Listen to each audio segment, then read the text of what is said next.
is. I was actually on time tonight as well. First time ever, I think. Whenever I come in to watch, I think to myself, I'm all right till 1:15 at least.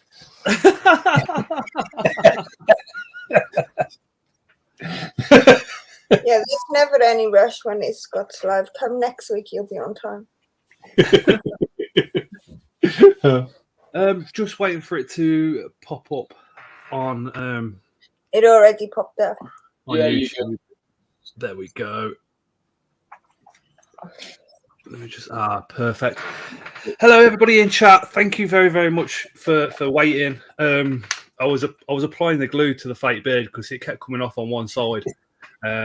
You know, for anybody that's new to the lives, normally the lives on a Tuesday, but we make exception for Uncle Dave because he's obviously busy on a Tuesday, so we're having it on a Friday this week. And Uncle Dave can obviously stay on a bit longer as well because he's not going to get up for school tomorrow. No, I'm allowed up late on a Friday. I know, I see that on his video. Again, for anybody new, we don't swear on the live until 9 p.m. Come 9 p.m, we do swear, and there could be a bit of adult conversation going on as well. So if you've got kids that are watching, best remove them when it comes about 9 o'clock. The chat will fill up with the word moist just to remind you all as well. And another catchphrase that they've come up with. Dave, where before we get going, where's camera lady? Camera lady? Yeah. She will be sitting in the living room. Go on. Because the first question I want to ask about wild caught tarantulas and wild caught females in the hobby is was camera lady wild caught or she was as wild as hell when I met her.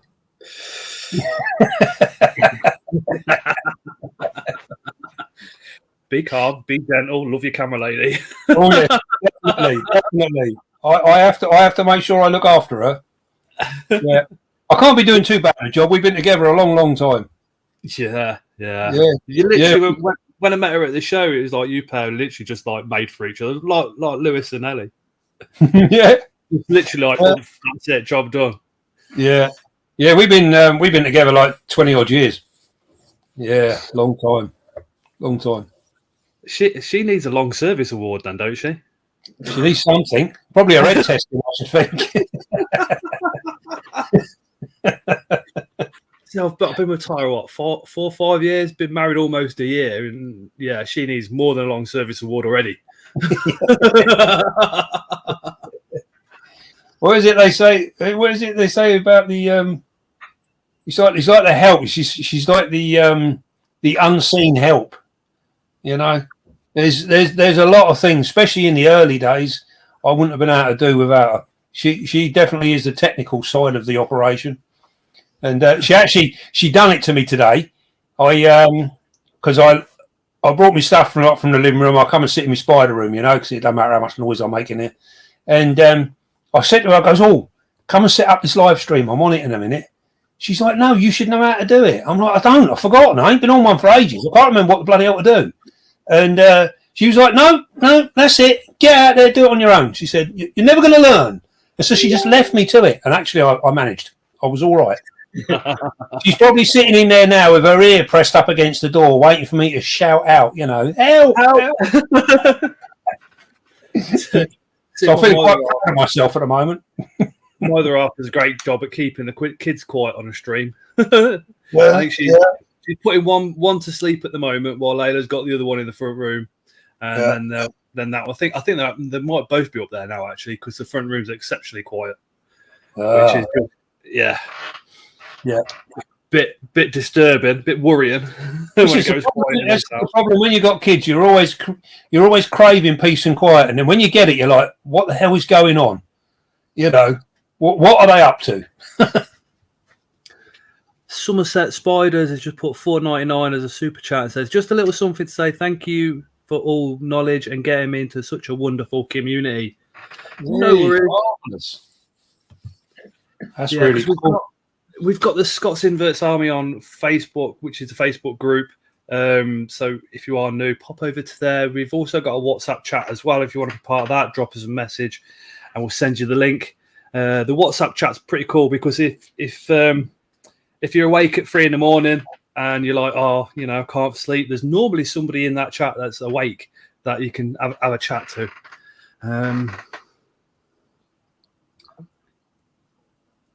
I'm upstairs, she's downstairs, says Diana. Have a quick look down the chat. Boom, boom, boom. So, Dave, wild caught in the hobby. Probably it's like Marmite, isn't it? People are either for it or against it. There doesn't seem to be any common ground, and it also seems to be like not only controversial, but if a new seller comes into the hobby and they're selling a lot, it seems to be like almost an insult to throw at them straight away. Oh, they've got wild caught, you know, what are you doing buying from them? It seems like, I don't know. I think we need to shed a bit more light on it tonight, so people are like informed. Because as soon as you say wild caught, people automatically think that these spiders have been taken out of the wild illegally, smuggled in a suitcase, and dropped into the UK, which isn't always the case. I think one of the things to remember is when we look into the pet trade as a whole, whether it be spiders, birds, you know, reptiles, doesn't matter what it is. It's everything has come originally from wild caught specimens. And when people harp on about, you know, the dangers of wild caught and the pros and cons of it, really, and you also forget that all of the big people that we look up to, you know, I mean, David Attenborough, he's a classic example. He is seen as a conservationist throughout the world, and yet he started his career as a collector. He was an animal trapper. Oh, wasn't he? He was an animal trapper by trade, and he basically went out and he used to trap and secure animals for zoos. Mainly, the biggest ones was London Zoo. So he used to do all this. So and yet, you know, people look on him as in a different light. But when you think back, he was actually at the forefront of what we see today in the pet trade and the hobby, and also in the wild collections for zoos and things like that, you know, for large stock. So everything we got has come from somewhere. Now, the important thing, to my way of thinking, is there is no harm in collecting from the wild if it's sustainable. And this is where we come onto sticky ground, because there's certain things are sustainable to be collected in large numbers, and it's not going to make any difference to their populations or anything else. But then on the other side of the coin, there is also different species which are in decline, or are very few and far between, whether it's because they have a small geographical range or they're just brand new on the planet. You know what I mean? They've only just been found. These things, they don't need to be collected in the same way. And it's all about how we go about the collection, you know? And, you know, that's where I think it is. It shouldn't be a case of, is it right or wrong? There's grey areas in between.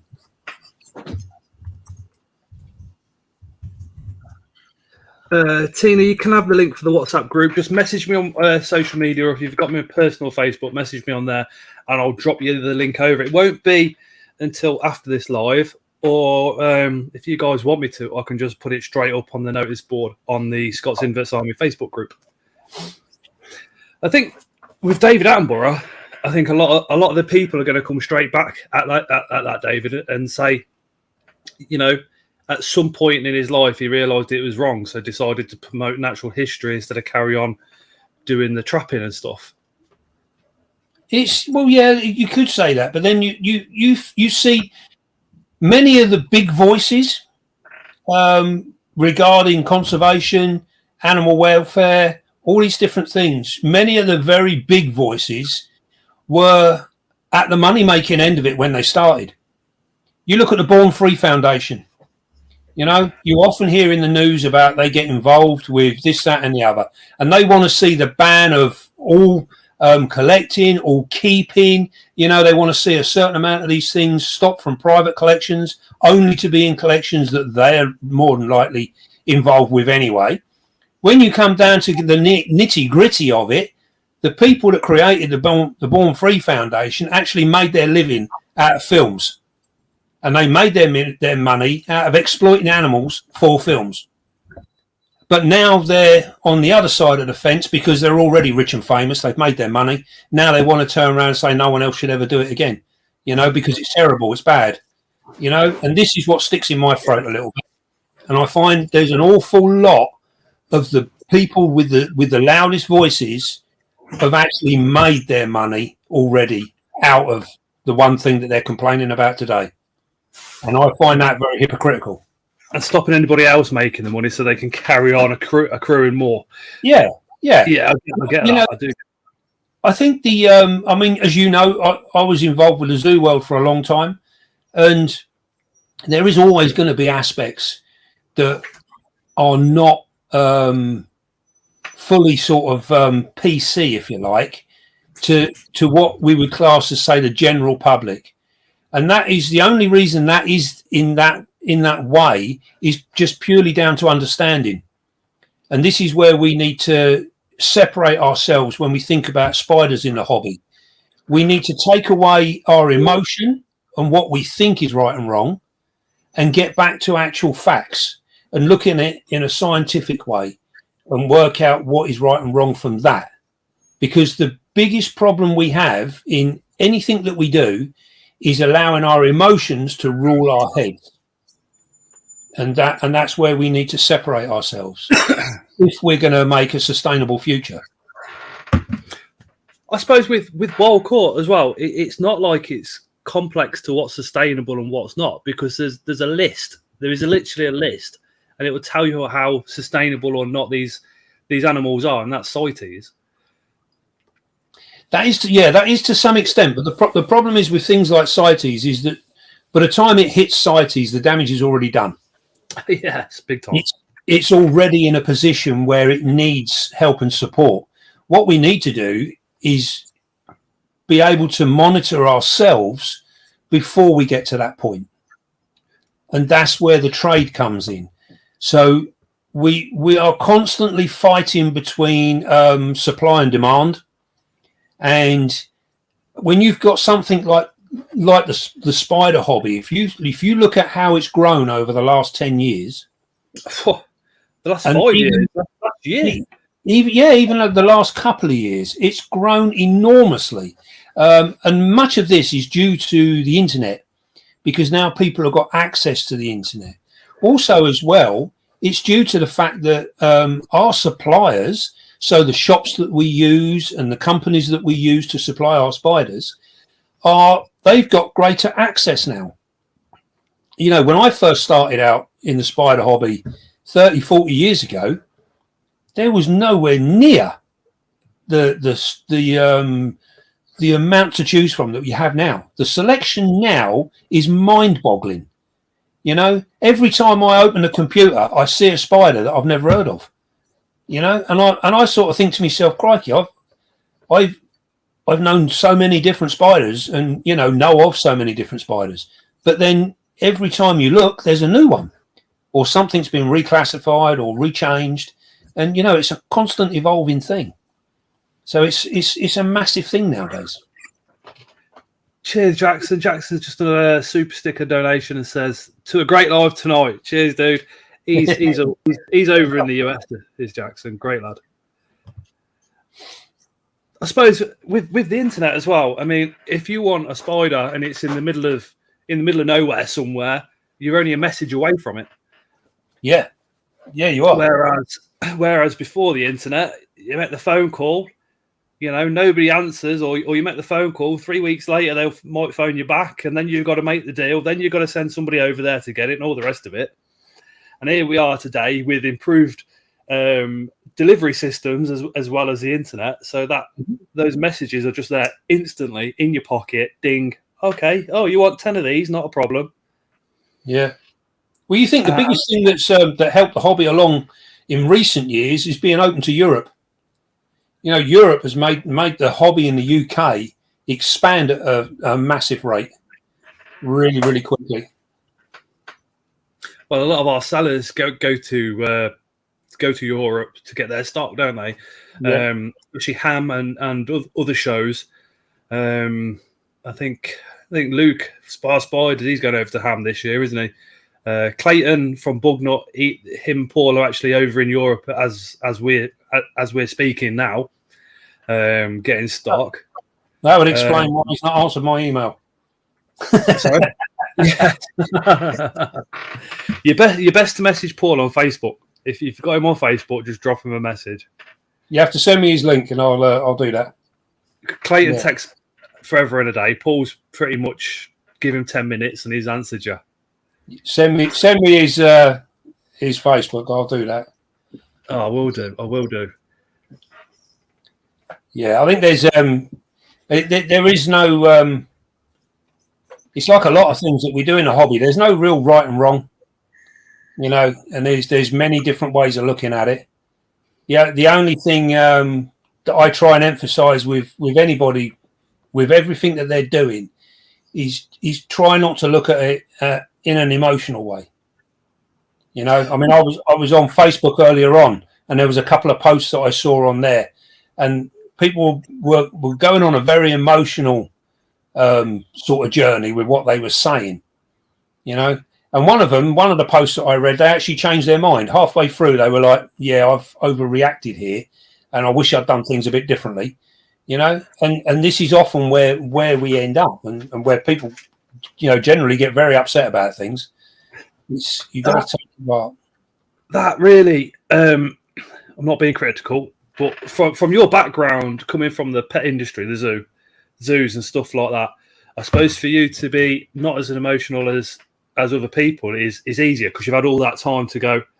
You've obviously dealt with some seriously hard-hitting deaths over the years in the zoos, so it's probably prepared you for what you're seeing on the internet now. I think there's people out there that will have a tiny sling, and that will be their whole world all week. Finishing work, want to check on it, get up in the morning, check on it. Go to the toilet or just go past the sling to make sure it's all right. So you can kind of see where their emotions are coming from. But if you can pull your emotions away from stuff that you haven't seen or haven't had any involvement in, i.e. the wild caught stuff, then I think you're right. I think that's a lot better for the hobby. That's for sure. It'll certainly stop a lot of Facebook posts. The other thing is, I think there's a lot of criticism towards wild caught, and it seems to come from people that want to be on that high horse and that haven't done the research like yourself, haven't looked at it seriously like yourself, and kind of jumped on the bandwagon of whole captive bred all the way captive bred, which is, it's up to them. I think going forward, I think everybody needs to wake up to the fact that we do actually need wild caught in the hobby. But what's your opinion if wild caught stopped tomorrow on the impact of the hobby going forward over the next 20 years? Not having new specimens into the hobby, not new species into the hobby, but with the species that what we've got now, how will it impact those going forward?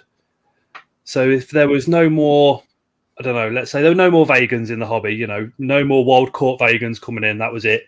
I know there isn't at the moment, but let's say there were none for another 20 years. How do you think it impact that spider going forward in, let's say, in 20 years' time? Would they still look like a wild, like they do in the wild? Do you think crossbreeding is going to happen? Do you think that they could possibly change in some way in our hobby? I don't think species for species would change. I think they would stay the same. I think what would hit the hobby would literally come down to what you had access to in, say, 5 years' time. So if we look at the hobby as it is today, for me, on a personal basis, I try and breed anything and everything that comes through the room. So that's for my own benefit. That's because that's what I like to do. But in turns with that, you are then feeding that stuff back in to the hobby. Now, if we look at the hobby as an overall and we take it in percentages, what do you think is the percentage of breeders within the hobby compared to keepers? You know, so you would probably very low percentage. Yeah, you'd be surprised at how many people, don't breed and how many people just purely keep. So, which is nothing wrong with that. It's a different thing. But to answer your question, that minority has now got the whole of the future of the hobby on their shoulders, because without them few people breeding, you are going to run out of stock. And we are working with things that have a limited lifespan. So it's not like, it's not like something that's going to last for 50, 60 years. These things are on a limited lifespan. So when you then take into account that out of that majority, if we say for argument's sake, just for figures, if we say for argument's sake, 20% of the hobby breeds, that leaves 80% of them as keepers. Now, if we look at that 80% and work out how many of them are efficient keepers and how many are poor keepers. So by poor keepers, I mean people that are either got no knowledge whatsoever because they're brand new into the hobby, or people that just purely keep things in a tank without really understanding why they're doing it or what they're doing. So when you then take all of them people out, you're probably left with probably another 20% of people or 25% of people that actually have any kind of success with what they're doing with their keeping. The rest of them are losing their stock. We see it all the time, where there's people that get fresh in, their stuff dies, they get disheartened, then they do a bit more research, then they try and work it out. It's not, it's like anything, isn't it? I mean, I got friends of mine that can open a car bonnet and tell you exactly what's going on. I look at it and it's all gobbledygook to me. I would not have a clue. In a disaster scenario, I am your worst person to have there if we got a mechanical failure. We might as well just die now, because if we're waiting on Dave, we're going to be waiting a long time. It's not going to happen.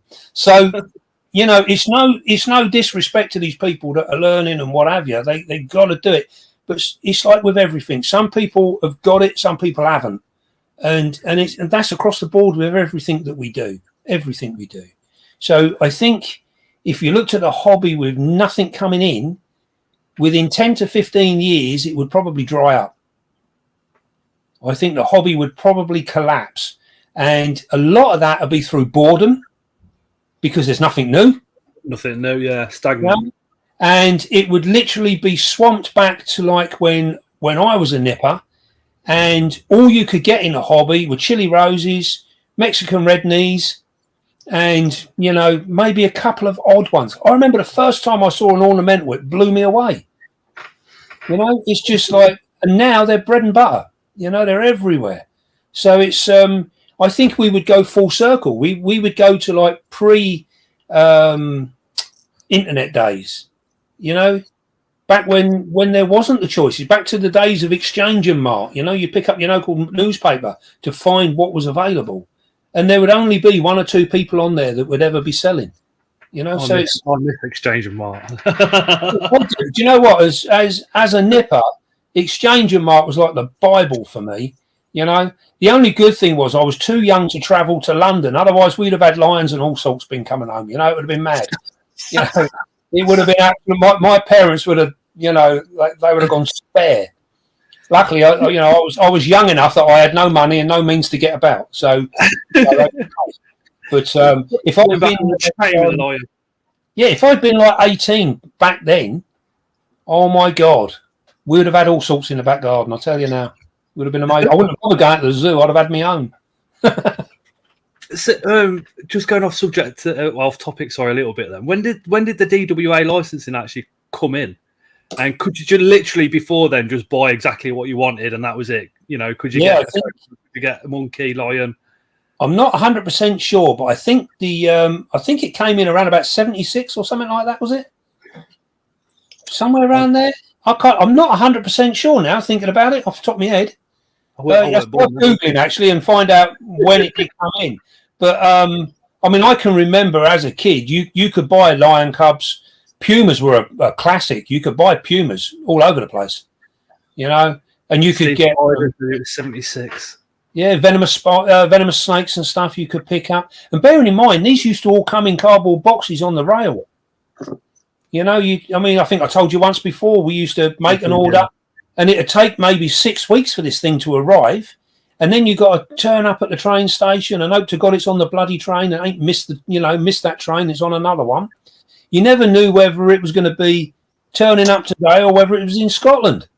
You know, you just had no way of tracking it. You didn't know, so you just kept turning up until eventually it turned up or you gave up. You know, it was that crazy. I don't know. Now when you order something, you can literally just get your phone and literally just watch the van driver going around the UK until he gets to your doorstep. Yeah. I mean, you could literally put an order in for a spider now and have it tomorrow. Well, yeah. Yeah, it's that way. More of the non-breeders might become breeders if new ones didn't come in from the wild. That's a good point. What was that? Sorry, I missed that. More than non-breeders. 34 says more of the non-breeders might become breeders if new ones didn't come in from the wild. But then, if going back to if we didn't have 1976. In 20 years' time, I would think there'd be more females around than males because males, let's say, on average, live for 5 years. So after 5 years, you know, we would watch the male population start to decrease. I would have thought. Yeah. But how important do you reckon it is, Dave, to actually get that? Because people always go, yeah, we need wild caught because we need the DNA. How important is it for our hobby to get that DNA in? To get, I'm thinking more of like species where you've got true form and hobby form. So the hobby form's obviously been mixed with along the way as well. You know, how do you think it would affect the DNA and the genes of these spiders?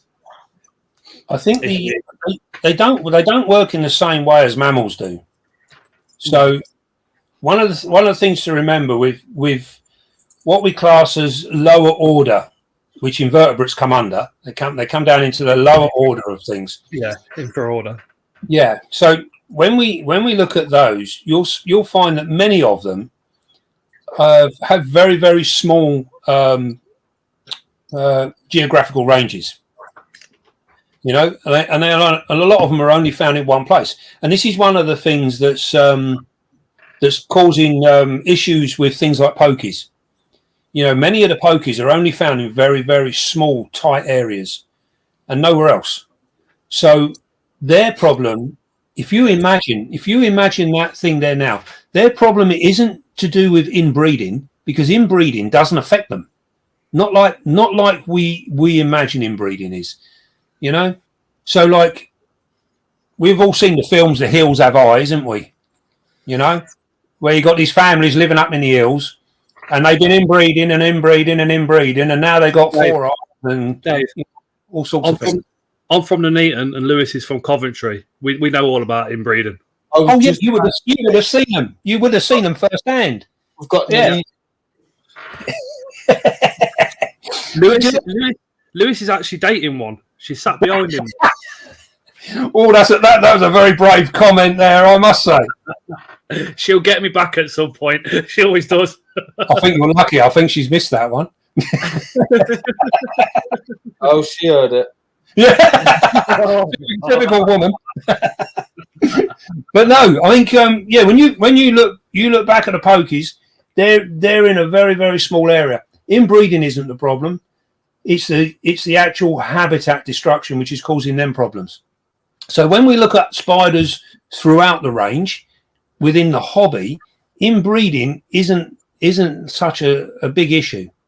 You know, it's not a major problem. If we look at crossbreeding, that is a problem because then we begin to blur the lines between species and not so much species, but more localities. So different localities will start getting merged into one thing. And this is where you end up with what they class as like the hobby form and the true form and things like this. It's often literally just a mixture of localities. And you see it a lot in reptiles. You know, and this is one of the things that we will always fight as a group, as a hobby. The reptile world has been in this issue for as long as I can remember. And the thing is as you come into the hobby, your interest is sparked, so you get a few bits and pieces, and then, you know, before you know it, you start getting down that road. And like, I encourage many people to try to hand at breeding, but one of the big things is, if you're going to breed, then you need, the responsibility is on you to make sure you're breeding the right things. And by that, I mean you're breeding the right two spiders together. You know, it's not just a case of, oh, I've got this one and I've got that one, let's throw them together and see what happens. That is not an ethical or a professional way of going about it. You know, you'll want to breed things, but you need to breed them right. And this is, you know, again, one of the problems. So, I mean, I know obviously we all know, like, a lot of the breeders, the shop breeders more than hobbyist ones. And a lot of them, when it comes to the pokies, will actually send pictures off to taxonomists to make sure it's the actual species. Luke had my Vittata, and the first thing he did at the show was take it over to one of the taxonomists that was there and asked, is this definitely a Vittata? And obviously they turned around and said yes. But at my level, that's not done. You know, you might send it to your mate. I mean, I'd obviously send it to Lewis, because Lewis is pretty hot when it comes to pokies. But a lot of people just think, oh yeah, I've got a Vittata because when I bought it, it says Vittata and that's it. You know. Let me just say a quick thank you to Asda RC, which is Yorkshire Teas, for dropping a super sticker on. I've got a question from Jeremy, but just before we get to that, going back to those small pockets with the pokies, it was Andrew Smith found the Metallica in a separate location. I think they were 250 miles away from each other, if I remember right. So you've got these two pockets of Polythia Metallica. And I thought, hold on a minute, you know, you found them in one location and you randomly found them in this other location. Me, I've never been over there, so I don't know. I don't know what the surroundings are like. So I said to him, did you look in between them, in between the two pockets, to see if Metallica's anywhere in between them? And he said no. And I went, what is it? Why not? And he went, because it's all farmland. He says either farmland or it's been knocked down for industrial use, or like some other productivity for humans instead of. So any of the land that's there, you're not going to find pokies there anyway. And I was just like, oh wow, because when you talk about small pockets of pokies being here and another one being there or something, you know, my mind automatically thinks, well, there must be something in between them, you know, because there's all that area, it's all jungle, it's all this, and it's, you know, it's all thriving. And like we're saying, reality is it's not. It's that countryside is disappearing, and literally by the day. Yeah, definitely. I mean, it's happening. It's happening all over the world, and there is only when you have to look at things in percentages. You know, how many people out there are lucky enough, like Andrew, to be able to travel around and find these places. You know, the vast majority of us we can't do that, either through financial or just through having the right contacts to be able to get going and get started. I mean, even your big organisations, they don't have the funding to be able to do these things, and this is one of the things that's caused many issues over the years within the zoo world. You know, unfortunately, a lot of the stuff that, yeah, the general public as a whole couldn't give a damn if there was a Metallica or not. You know, it's not of no interest to the majority of the general public, whereas an elephant or a tiger or something like that creates a big stir. You know, so that's where the money goes.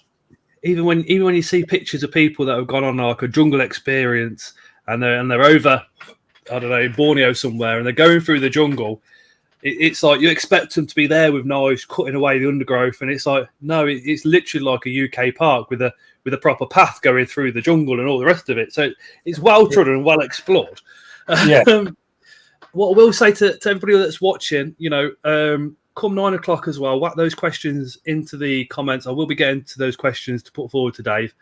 So just bear that in mind. Jeremy's Wild World has just come up with a very, very interesting question.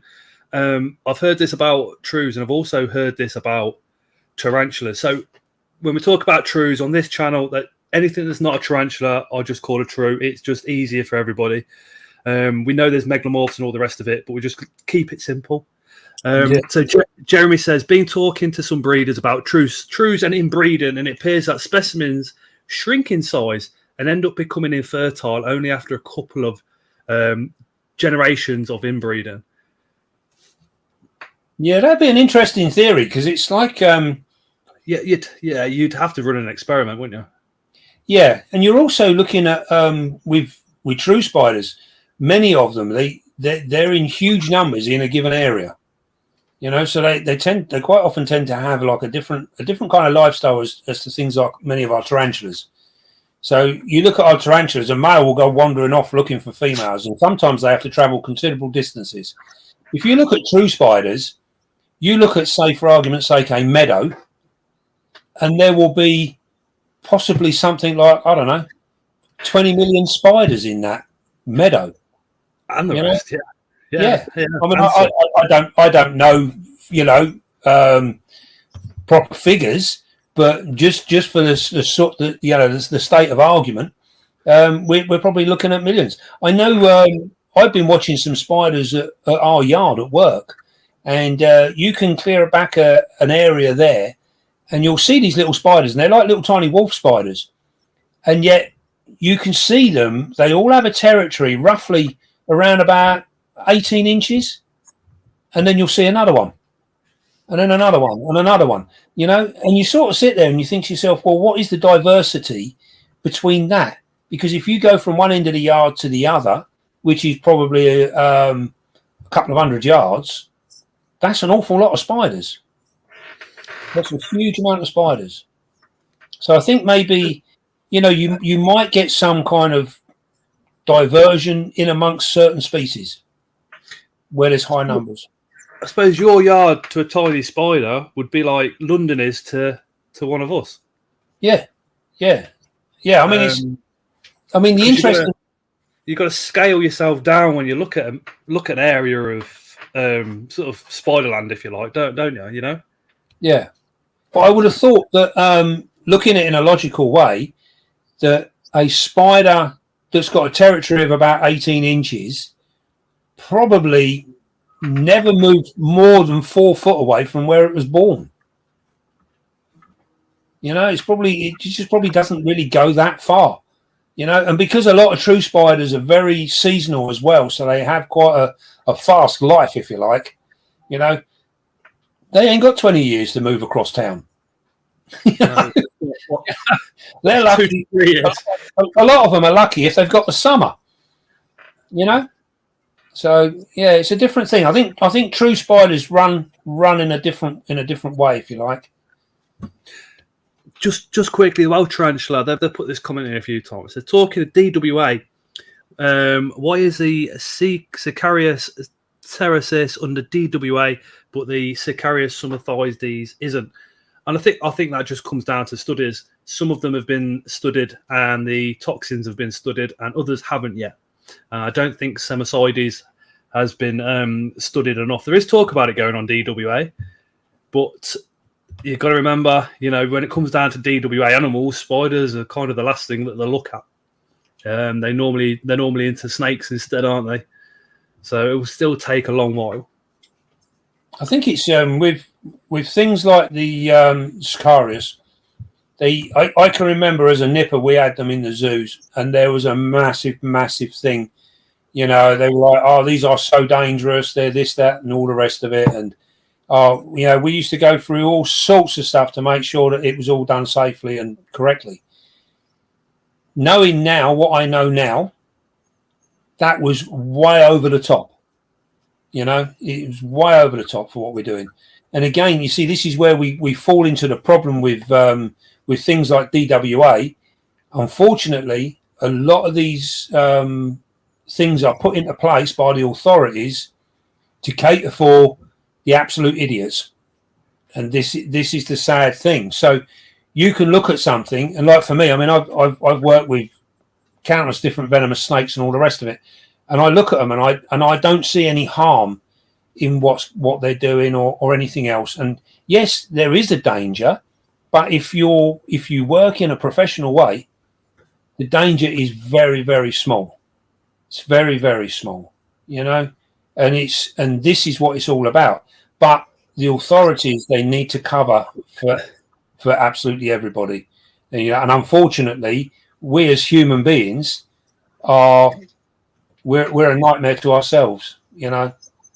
I think the authorities have to go, okay, so I'm a 3-year-old toddler, and the lid is off to this spider, and if I put my finger in, play with it, is it going to bite me? Is it going to kill me? It's going to bite me, yes. It's going to put me in hospital, yes. Right, DWA. Yeah, you know. It's one of them. It's one of them contentious. Yeah, it's one of them contentious subjects that's that you go round and round the houses all day long. You know, you never get anywhere.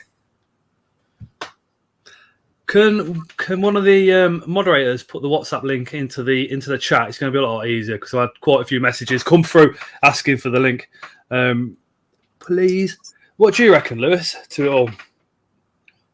Well, wild caught, and yeah, you've got to have it. Just like you say, if like at the end of the day, right, if you take the Metallica, for example, there is guaranteed 100% more in the hobby than there is in the wild. So to keep that species alive, generally accepted now, isn't it? You've got to have it in the hobby. So taking it from the wild has technically saved that species from going completely extinct. It will be extinct in science eyes because you go off the wild population. But if that spider was left in its own habitat and nobody had took it, then eventually it wouldn't exist. Yeah. Shady Things says she's noticed an example with Kraken. The males are getting smaller and smaller. That goes back to what Jeremy was saying with the trues as well. And quite a couple of people will say that if you don't get the wild caught, then the males do get smaller and the females do get smaller. What have you noticed over the last kind of 40 years with that, Dave? Have you noticed, you know, like an A-gen was bigger back in the day compared to what they are now? Or I think what happens is there isn't an exact blueprint with males. You know, so I've seen them large and I've seen them small. With the Krakens, I've noticed that, I mean, over the last sort of 5-6 years, they've all been of similar sizes. There's not been a lot of difference. Where I have seen a lot of difference is in things like chromatus. Some of them come up really small and others come up really big. Also GBBs, they're another one. But I think generally speaking, I think there is a massive size difference in all species, whether they're wild caught or you know, bred in a hobby. I think if you look at many of the wild caught stuff that you're buying in from the dealers now, you'll see a huge difference in sizes of males. You know, I've had them before now where I've bought literally just a few males of a certain thing, and they've come in and they're all different in sizes, and they're wild caught. So I think there's a lot to be said for just a genetic difference within the population of that particular species. I don't think the males can mature small, they can mature bigger. I suppose it's age of maturity as well, because you know you can have a species where the males and with the care videos I do, and I look at the males, and literally you can see males that have matured at 6 months, and you can see the same species and the males matured at 18 months. So that's got an extra year extra year growth. Yeah. That's a very good point. That can come down to the conditions that they're kept in, the temperatures and diet. Very much so. I Very suppose much if so. keeping the temperatures really high and overfeeding. Well, this is you grow your spider to maturity faster. But yeah. I mean, this is one of the things that we try and push a little bit on our channel, and it's very, very much down to how you're keeping things as to what kind of results you get. And we're not talking about life and death. We're talking about what goes on with that particular spider in a given place. And I mentioned it on a video just recently when we was talking about temperatures. Temperatures can make a big difference. And one of my pet hates, it really does bug me, to be honest, is when people come out with that good old classic of like, if you can sit in there in a t-shirt, your spider's fine. Yeah, but we're all bullshit. It really, really grates on me that. Now it's not 9 p.m, Dave, but we'll let you off with that just once. Oh yeah, sorry. Yeah. Any more before 9 p.m, we're going to have to phone camera lady. No, don't do that. Don't do that. Yeah, see, and Ellie's telling you off. Yeah. Ellie said, "Do it again." But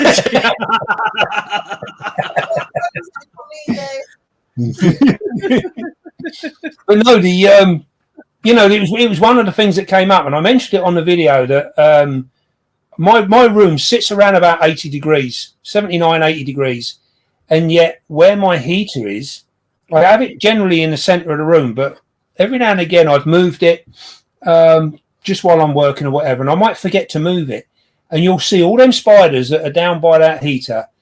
They're coming up and they're hunkering for heat. It's already 80 degrees and they're looking for more, So where, that old wives' tale. That's like when you send the missus shopping with like 100 quid, isn't it? And she phones you up 10 minutes later. yeah. I think it's I mean, we mention it a lot on our channel. The conditions that I keep and do things here are going to be very different to what you do at home, and we've all got different conditions. So it's you can't follow one source of information, if you like, because you will never replicate my room. You can't replicate it. And like when I get advice from other people, that if I'm, I'll message someone and say, how'd you get on with that or whatever. I have to try and take little snippets of information and put them into my system, and then hopefully something good will come from it. But I can't recreate what they've done. No way. It's just impossible. I think going back to feedings and stuff like that and temperatures in the wild, because you keep your room, let's say, for argument's sake, you keep your room at 26 degrees and you feed weekly.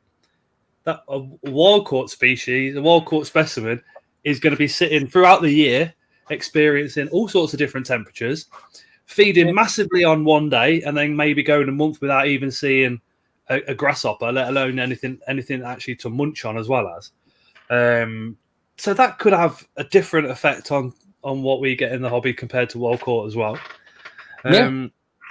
Asda RC from Yorkshire T says, Polithia sylvesca, hobby form lowland and highland. You can't tell the difference between the wild caught. You cannot tell the difference, but with the wild caught, they're visually totally different. So I think what he's saying is the ones in the hobby are virtually the same, but the wild caught versions are completely different.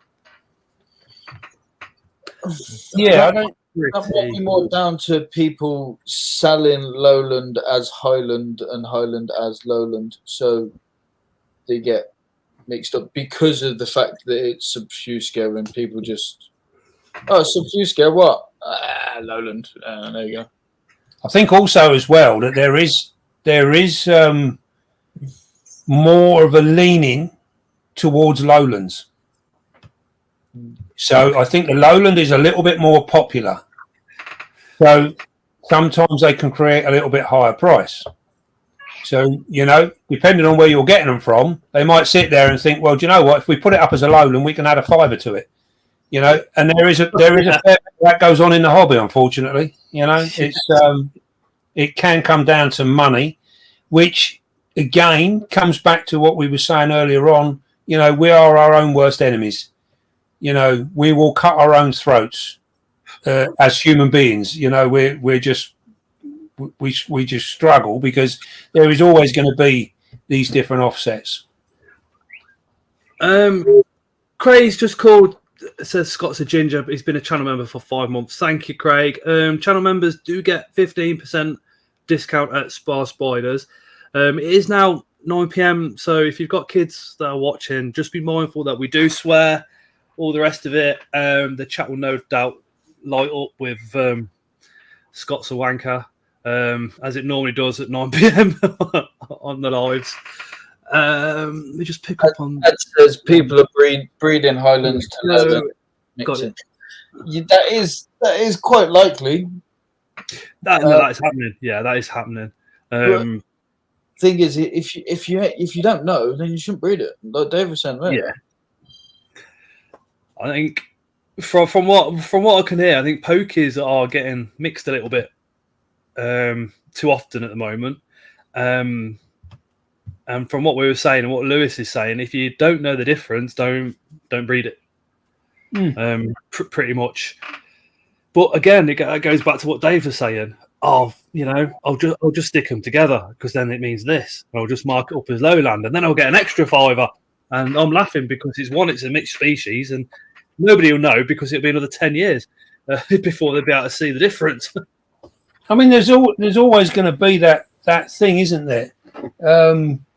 Where there will always be people wanting to hybridize, because they're like, what if I breed this and that? What am I going to get?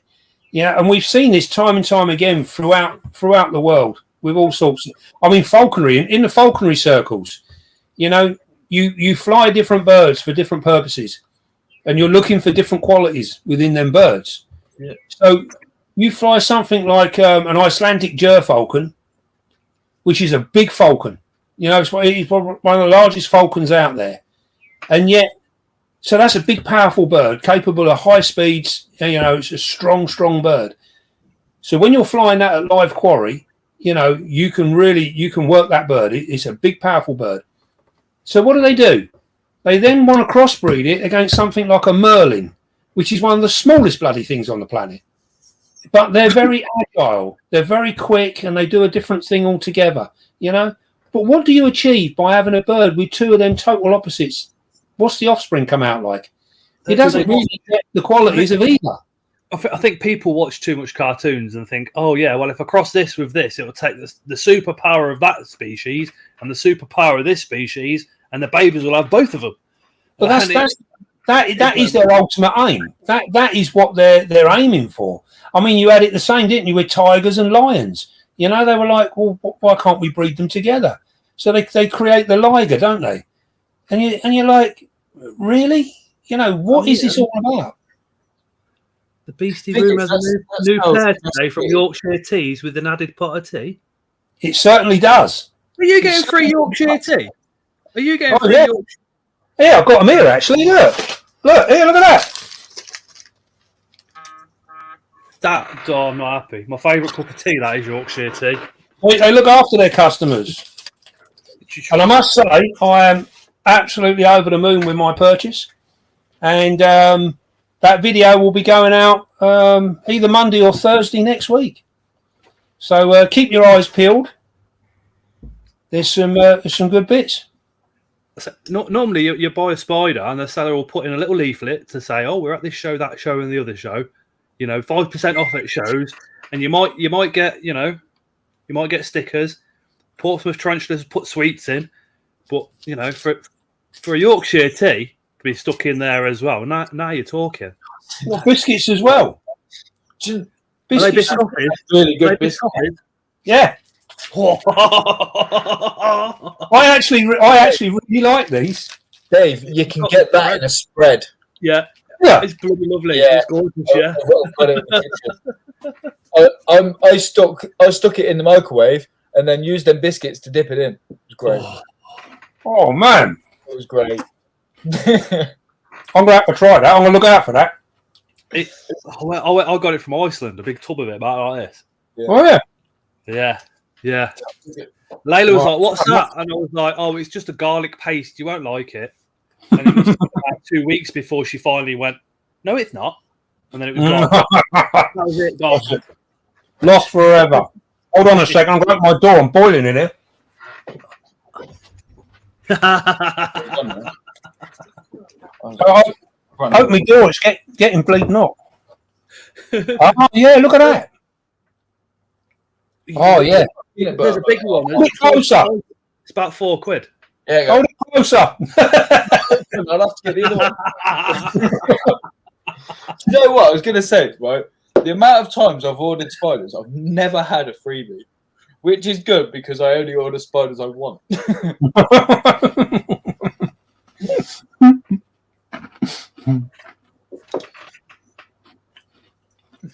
I can check out the comments a bit more now. They've slowed down. So if you've got any comments, if you've got any questions regarding wild caught, if you've got a question for Dave, drop it down into the comments. If I don't say it straight away and it disappears, just put it in again, because sometimes the comments can go pretty quick, or I'm just going blind and I miss it.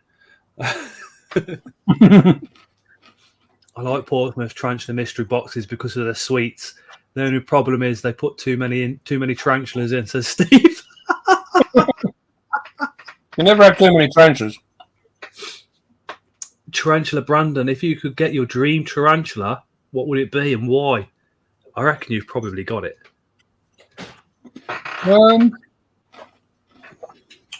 Yeah, I don't know really.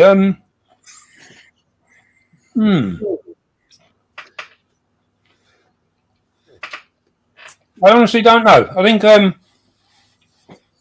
I tend to have projects. So I get something in, then I try and breed it. So all my concentration will be in them few projects that I'm doing. And then it all depends. If something else comes along that takes me eye, I might add that to it as well. But I don't have any sort of like big ones. I have got a couple of new ones coming up this year, which I'm keeping a bit quiet at the minute. But they've been spiders that I've been wanting to do for some time, and I've recently just managed to get hold of some. So, did you get the mail from them? The last from Taunton? A mail? Yeah. For what? For that breeding project that you're keeping quiet. No, I didn't. It's not the one I'm thinking. No. I had what else have I done? Yeah, there's a few different ones that are sort of like on the go. I've got a number of projects on the go at the minute.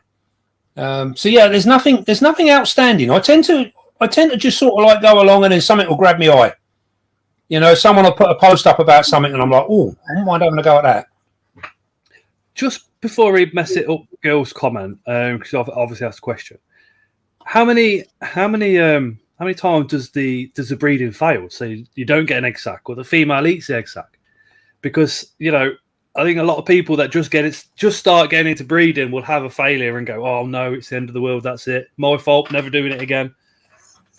So I think it'd be good to hear from you, like roughly what's the percentage on success to failure.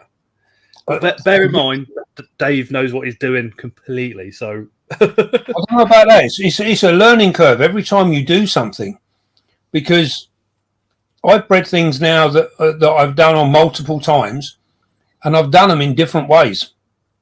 So there's never a hard and fast rule as to what to do. I try and condition everything. I find most of it, the importance is in the conditioning. That helps in a big way for success, I believe.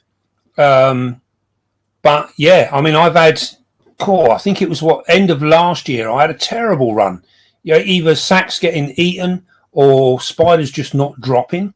That some of them had dropped regularly before, and I couldn't work out why they weren't dropping now. So there's always something going on. And I think the other thing to remember is when we look at our successes and our failures, we think that every time we do something, we should succeed. If we look at it in the wild state, how many sacks don't ever make it? How many pairings were infertile? You know, how many times did sacks just go bad because there was a few bad eggs in there? How many times did a female eat a sack or just walk off and leave it somewhere? You know, there is so many of these things that we don't understand, and we put an awful lot of pressure on ourselves by thinking that we should, if we pair a spider, it should produce an egg sac. Well, who says it should? It's because that's what we want. We want that egg sac. We want those spiders. We want to be able to go, I bred those. And 9 times out of 10, 50% of us want to go cha-ching. That, and it's the whole focus on that. I do find that with new keepers. A new keeper will come into the hobby, and somebody that's been in the hobby for 10 years will literally go, oh, try your hand at breeding. Try these. They're well easy. And as soon as they say well easy, they think, right, so I've got the curly hair female. I put the male in. They've bred. They've got the egg sac. She's at it. Oh, no, I've done something wrong. I should never have done that. Yeah. And then it sends the whole hobby for them on a personal level, just downhill. I would, even now, and I mean, I've been bringing stuff on and off for a long, long time. And I think it's, I look on things now more on like a 50-50 type attitude, you know, and there's still so many times I haven't got the answers as to why something's happened. So it's very, very much a learning curve all the time, constantly, all the time. I think now I've had, what is it, in the last 2 years I've had three blondie sacks, all failed for one reason or another. 2 of them were eaten and 1 dumped in a water bowl. You know, and you sort of sit and you think, why on earth is that happening? You know, I've got a Sturmy female that looks absolutely huge. She is enormous. I cannot get her to drop. She will not bloody drop, you know. And you just sort of sit and think to yourself, it makes you wonder then. You sort of sit and think, is she maybe just overweight and she's not actually gravid at all?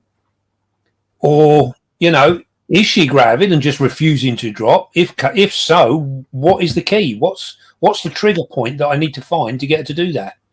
You know?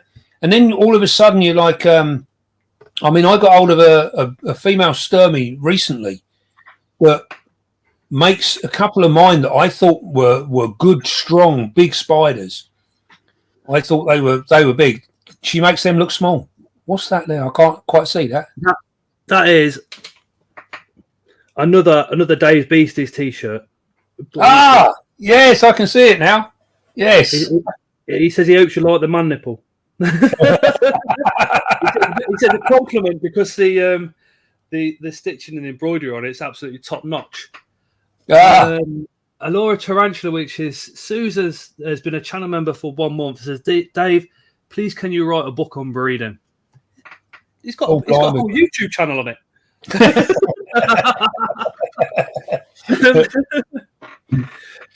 So Mess It Up Girl, sorry, I know I've had your comment on there for a little while, but it says, I would like to get Dave's opinion on the mesh top enclosures. So for anybody that's new, you might not know, some of the enclosures come with a bit of spider poo on that one, come with like mesh tops like this. And you're probably referring to tarantula feet getting stuck in them, aren't you? I've never experienced it myself yet.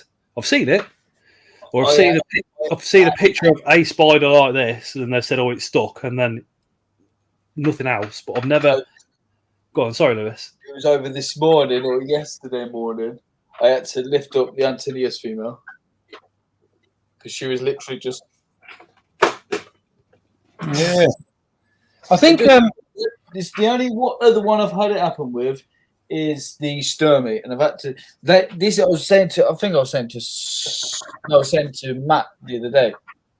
That's where I ended up starting to pick up spiders because the Sturmy was just hanging upside down, and it was first thing in the morning, and I didn't have a catch cup, and I thought I'm going to have to just use my hand.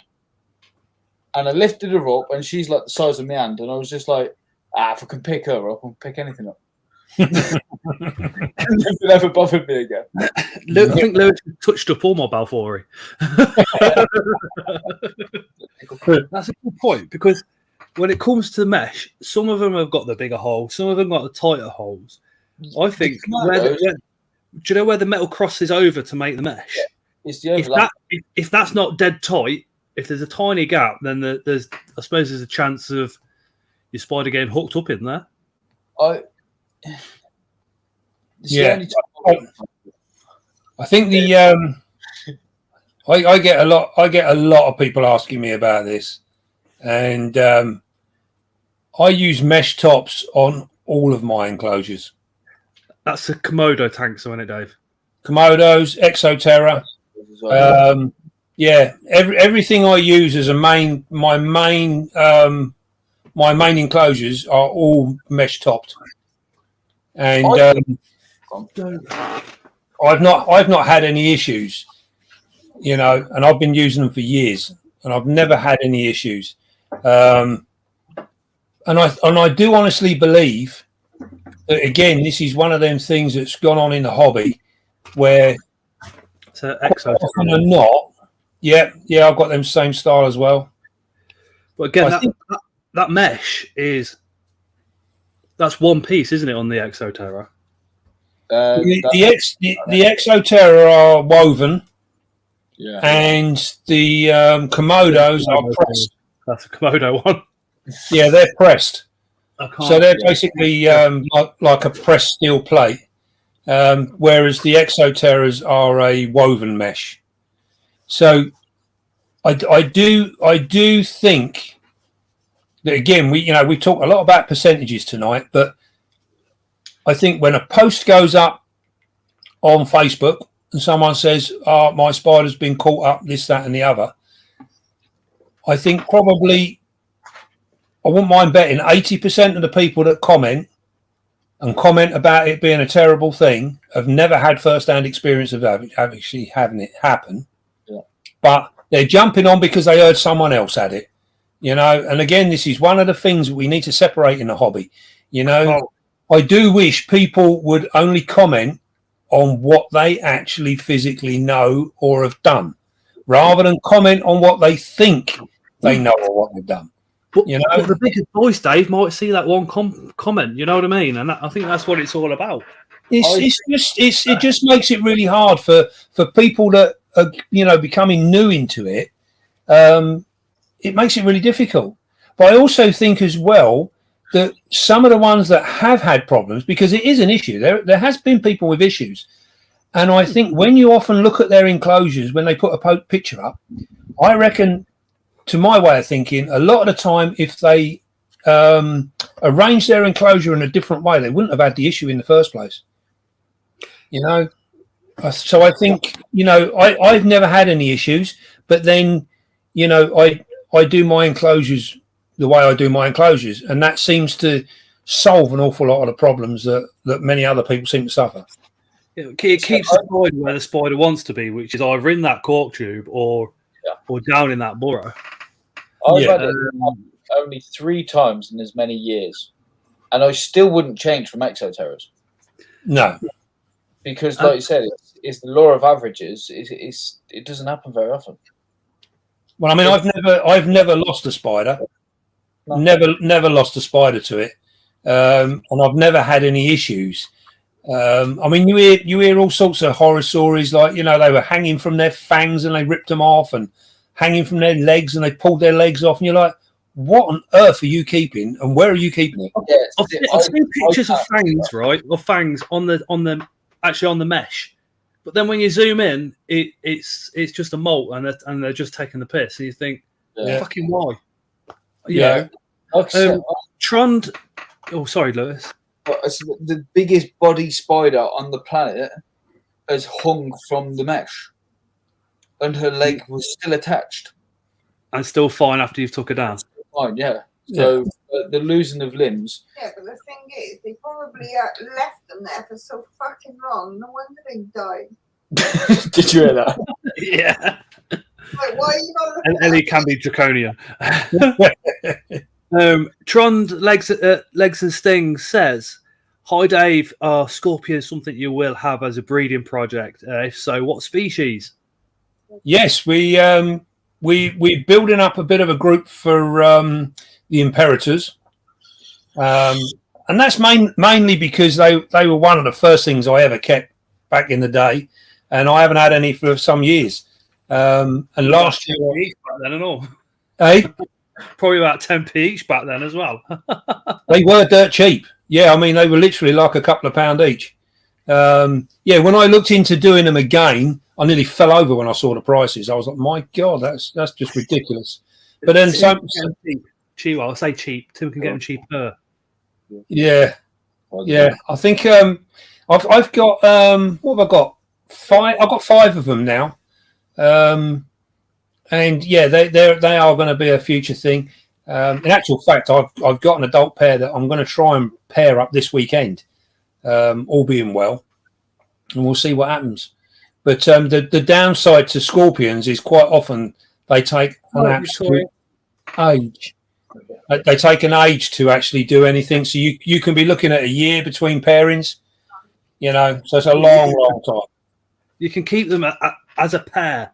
You've got to check on them, but you can keep them together as a pair for months and months and months before they'll go, oh, yeah, you're female, I'm male, let's get it on. And then you can wait up to another year for them to actually drop the babies. And scorpions are different again because the females can be ever so funny with the babies. 50% of the time, the babies come off and everything's fine. The other 50%, they're munching the babies. The Pandipalpus viatoris, which is the red claw cave scorpion, has anybody ever bred those? The reason I'm asking is because in the UK, I only know of one person that's actually bred them successfully and had babies. But the second person that I've known of is me, and I managed to save one of the babies. So it'd be really, really good for me to chat to somebody else that's actually had the babies. I know Tim's got a couple of gravid females, but it'd be interesting to see how people have managed to save them from that particular species, because apparently globally they're known to literally eat more babies than what survive. Yeah, I've had no experience with them. And I don't know of anyone who's had much experience. I think in terms of scorpions, they're actually quite a fresh thing in the hobby in terms of breeding. They've been one of them things that have been kept in their thousands, in their millions, but no one's really bothered to do anything with them. I think, years ago, I bred the Asian forest scorpions, the spinifers, and that I'd done them. And they were fun, they're really interesting. They're a lovely one to do. But, they're very, very long-winded, and most people haven't got the patience for them. George, who's just messaged that, he was the first person that I know of to breed them. And George is literally a leading figurehead when it comes to scorpions in the UK. But no, I haven't put them back together again, George. I've separated them like we spoke about, and I've kept the male literally on the other side of this room away from the female. And then I'm going to put them together again, hopefully with them not living together. George was surprised that I actually kept them together for so long as well. I think that was just pure luck. So hopefully when they see each other next time, they'll both be like, hey, baby, how's it going? Not seen you for a while. Let's get it on. But they've only been split up for 2 or 3 weeks. So I suppose you refer to human memory, don't you? And you kind of guess how long it would be before they forgot about each other, I suppose. I don't know how long that would be, but I'm going to give it another couple of weeks and then stick them together and see what happens. But my female she's at the stage, when you get a scorpion and they get a little bit plump and you think, are you going to molt, or are you going to, or are you actually in the very early stages of being gravid? That's where she's at the moment. So I've got to give her a couple more weeks, and maybe I might even try candling her just to see where she's at. Do you know what I mean? Yeah, it's definitely be worth a look. I've got a flat scorpion, African flat scorpions, and that every now and again that goes really, really big, and I'm like, is this gravid? Because when I bought it, they said, we think she's probably gravid, but that's sort of like gone a little bit up and down for the past year, and nothing's happened. And at the moment, it's actually now at the point where it looks like it's about to burst, and yet it doesn't eat a lot. It doesn't have much in the way of food, but it definitely looks like there's something going on, but it's taking its sweet time about it. What George, Tim, and Phil have opened my eyes to with scorpions as well is a lot of them are being identified incorrectly. Yeah. So you can be putting heterometris together, but it might not necessarily be the same species. Emperor scorpions, here's a spinnaker. Yeah, it's definitely an emperor. Give me 50 quid. There's a lot of that going on, and I've seen people actually almost go for those deals, and I'm like, no, do not send them money. Just hold fire. Yeah, waiting for one of the more trusted people, one of the more trusted sellers that can identify these species who actually got them for sale, and then click the button. So this is again where when we come into like new things that come into the hobby, quite often or not, they're misidentified from the collector's point. So as an importer, they'll get a list of what they've got, and some importers are better than others, and some of them will just take whatever's on that bit of paper, and that's what it is. And, species Sumatra. With those, it's down to the genetics and actually under a microscope to actually identify what species they are. So when the spider shop had them in and they put species Sumatra, it was easier to say that than to try and actually work out what species it actually is. And they're selling something that they don't know what it is. 9 times out of 10, 100%, yeah. Now that doesn't. You need somebody like George or Tim or Phil to be there to say, let me have a look at the actual specimen at a show, and I can actually identify it correctly. But they haven't got. Sorry, Dave. They haven't got the time. They haven't got the time because a lot. All this stuff comes in. It's wild. It's all wild caught. So there's a high percentage of wild caught stock dies at the point of import. And then there's a lot of it that's going to die within the next week or two of it actually landing in your shed. So they want to look. They're looking at getting them out as fast as possible. It all comes down to this again. Yeah, it does. Yeah, it's a shame. Mei Ling says, "How do you sex scorpions?" Mei Ling, I've done a video on the Asian forest on how to sex them. The desert species is something that I'm going to be looking into this year. So maybe I don't know. Have you got any desert ones? So you're more adventurous than me. I've never had sex with a scorpion. I'll have sex with anything. Me, I've been married a year now, Dave. You know what I mean? It's the point where it starts going. I think the easiest way to sex scorpions is to actually look at their book lungs, and you'll see the feathering on the lungs, and that's the easiest way, and you can check them out. And I can't remember now. I always get this back to front. You think I'd know this by now, but correct me if don't take this for gospel. Look into it. But if I remember, I think. Oh, now I'm going to have to get this right. Yeah, pretty much. I can't remember if the males have the shorter fins and the females have the longer ones. I can't remember. I can't for the life of me think now. Is this going back to the curly pubes, straight pubes debate? That guy's just an idiot. I ain't even going to say. The males have got the longer ones with the longer combs. That's Females have got this. In general, sometimes shorter. There is species that you can't tell from the pet tines. No, there you go. George has just said no. Males have longer pet time. Did you hear that? Dave got something wrong right here on Scott's inverts. Do you know what? It always gets me every time. Quick, keyboard warriors, do it now. It's funny actually. I got a friend of mine, and he does it to me all the time. And he's like, well, which is it, Dave? And I'm like, oh, God, now you've asked that bloody question. And the problem is because it confuses me, I already doubt myself before I've even opened my mouth. I'm like, I really ain't sure now because I can't remember one or the other. Yeah. Osman says, sorry, won't be talking too much. I'm knackered. Just come home from Turkey. Osman, in light of everything that's just gone on with you, Sunshine, do not worry about it. I just want to send you my love, and I think everybody that knows what's going on wants to do the same, dude. I just wish you were in the UK, brother, so I can come give you a hug. To be honest, but much love to you. Just go chill, go rest. Definitely. Yeah.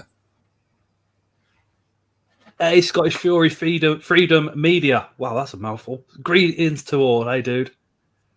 I'm rubbish at sexing scorpions. My male Sarnis had 48 babies, says Steve W.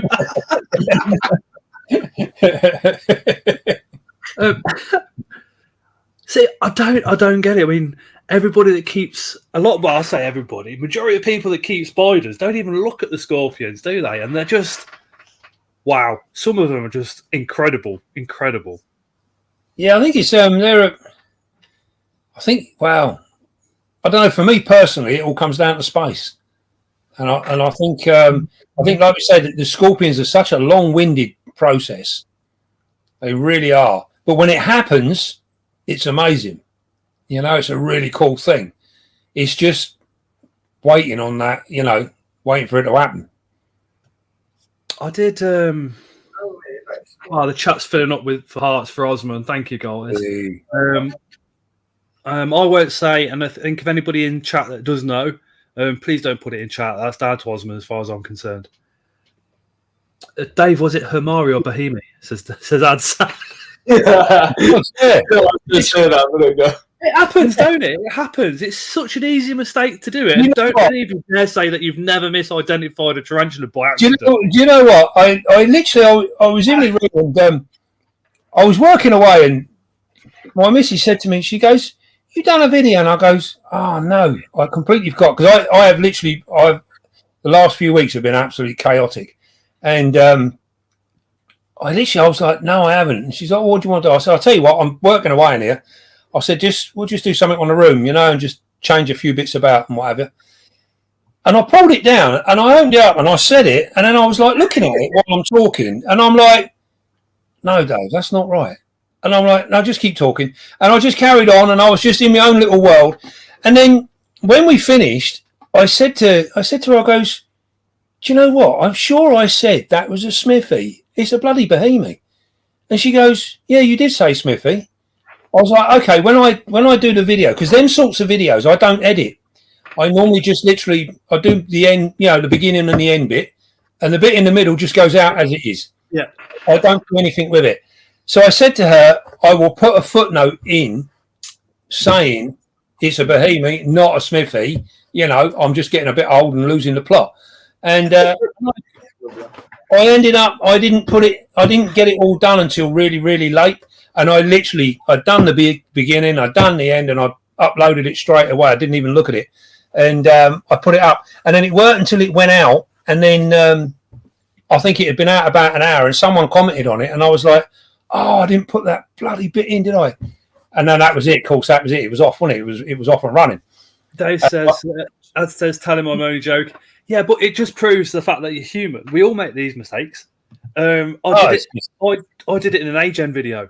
I'm going, "Yeah, new world, blah, blah, blah, new world. And at the end, I was like, "Yeah, this old world species, blah, blah." And I didn't take it out. I think 2 people noticed it, but I said it dead quiet, so I almost got away with it, you know? I was just like, yeah. I think so. I think it's... there you go. Mark's just reminded me as well, look. What's that? The day Scott graded a new world to an old world the other day. It's like we got to remember as well. I think I don't know about what you do with your videos, but mine are totally ad lib. I haven't got a clue what I'm going to say until it comes out of my mouth, and so I literally ad lib everything. And sometimes I can be talking but thinking of something else, and then it gets a little confusing. And every now and again, the missus she's sort of like, I'm like, "What?" He's like, you know, that wild caught side of camera lady comes out. yeah. So yeah, it all depends, and I think occasionally we sort of like.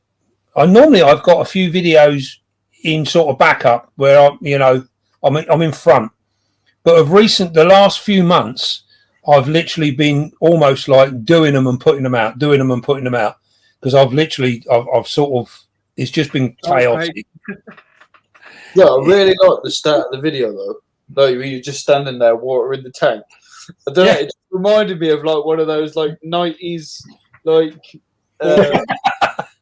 you know when you used to watch like hairy chest, gold medallion. We know where you're going with this, Lewis. And it used to just be spraying away and then, oh hello guys. Yeah. It was funny actually because I said to I said to my missus when we done that video, I said to her, I goes, tell you what, just to make it a bit different, don't start straight on me. I said, why not start on one of the spiders and then pan round and I'll be there, sort of thing, while I'm mucking about. And so she's like, well, which one? So I said, well, how about the wolf spider? That's sitting there looking at you. That'll make a lovely close up. Look really nice. Oh, I'll do that, she says. When I look back at the video, he was on there for about 2 seconds flat and then she'd left it and gone. I said to her, I goes, what happened to sort of having a nice little look at the wolf spider, you know? She goes, well, we did. I was like, Jesus, I didn't even get time to focus on it and it was gone. It was out. As Darcy says from Yorkshire Tees, YouTube has got to be so hard live. We haven't done it, but invites are welcome.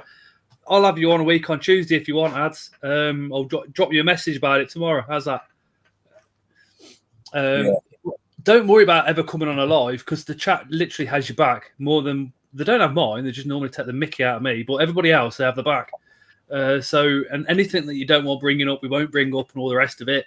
But it's dead easy if us three can do it, you know. Yeah.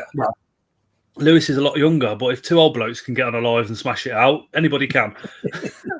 I did do a few scripted YouTube videos sort of 3 years ago, and I watched them back and I thought, you dickhead, you literally just sound like you're reading from an encyclopedia or a book. Yeah, and when I watch a video and you can tell, especially if you do YouTube yourself, you can tell, you think that's scripted. Next. And I literally just go, I can't do this. It's got to be fluid. It's got to be Dave's opinion, not Dave reading it from something else and it's edited. Yeah. You know? And I like to keep my stutters in it. I like to keep the odd little mistake in there and stuff like that as well, because it's real, isn't it? Yeah, I think it's nice to just keep things as natural as possible. And yeah, I mean, it's well, we all make money of them. Please don't search for vids of two old blokes smashing it out.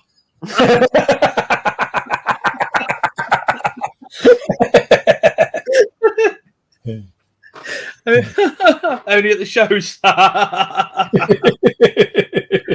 shit. You've also got the thing when you're scripting something and you write down a monologue to write, you very rarely will write something down how you actually talk.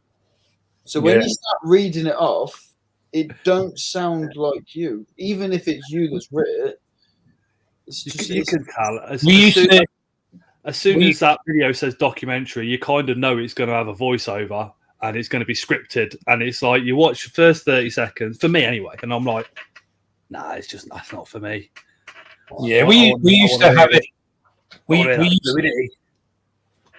to have it a lot in the zoo world when we'd have to do public talks and stuff.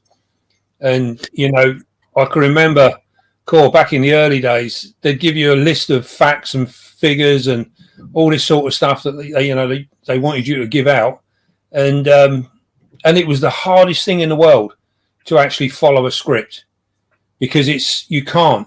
You know, the easiest way to do a public talk is to get public interaction. You know, so if you've got people asking you questions and things, it all flows and it's easier. You know, it's much, much simpler. But if you're going to sit there and literally try and read a script off the back of your, off the back of your head sort of thing, it's really, really hard. it's like you almost if I had a script, I'd feel like I didn't know the information myself as well. It's always. I suppose it's this is where everyone's different, isn't it? You know, we all give out different things. You know, some of the information I just think is not necessary, and others, you know, and then I miss out things that people say to me, why didn't you mention this or why didn't you mention that? And I'm like, well, it didn't really occur to me that was important, really. But then, you know, sometimes you have to remember that you're talking to especially on YouTube, you're talking to a very wide audience from people that have, you know, been playing around doing similar things to what I'm doing now, to other people that have literally never seen a spider before and have only just tuned in. You know, so it's very, very difficult to try and cater for everybody and cover that whole aspect. Oh, great news. Osmond said all the spiders are still alive, even the tiniest slings. He had to disappear on feeding day, but all good, so happy. Yeah, he literally, because of what happened, he had to drop absolutely everything and just go. Yeah.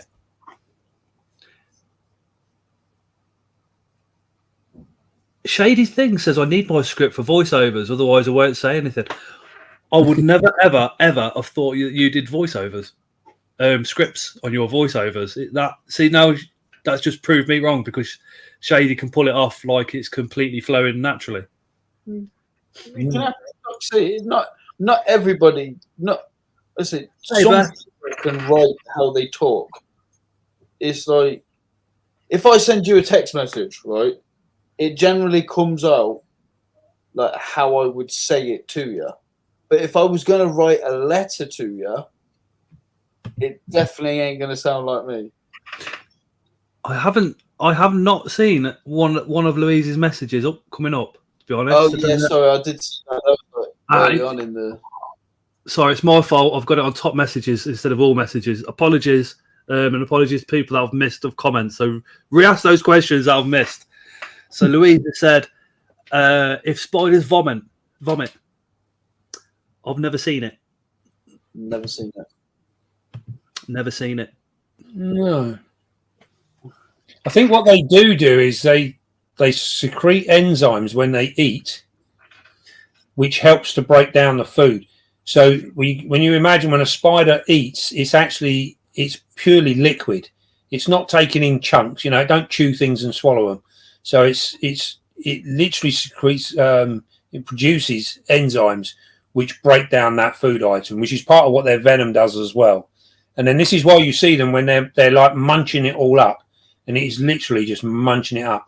And they basically take all of the fluid out of their food, and that's what you're left with as a bolus at the end, is all the hard bits. And that's the reason why, because they can't chew, they can't actually digest that stuff. All they're interested in is the fluid. Steve Spiders, Dave, any plans for a storefront to order from? Any plans to do mystery boxes?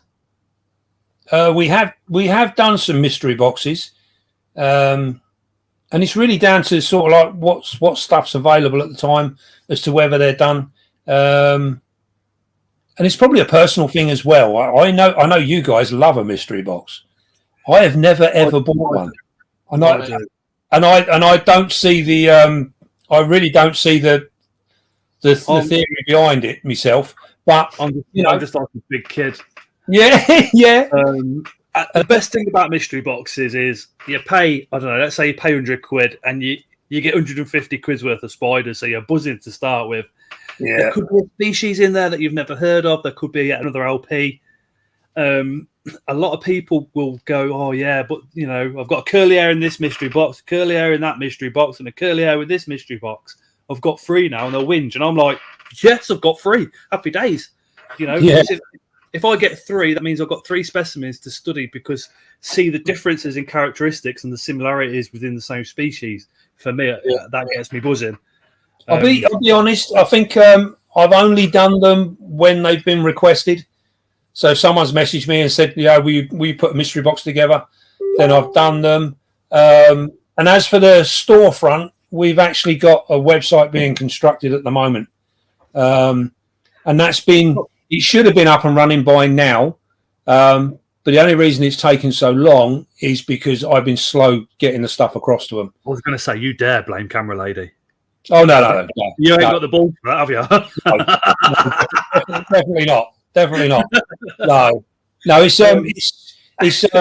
We sat down and spoke with a company before Christmas, and we started getting the ball rolling, and we've got a percentage of it done. And then they were just waiting on me to supply other stuff, and I just have been slow in doing it. So that's the only reason. Otherwise, it would have been up and running by now if I'd got my finger out. But yeah, I say it's been a crazy few months. But yeah, it should be. Hopefully, in the next couple of months, we should be up and running. We've started with the merch and stuff now.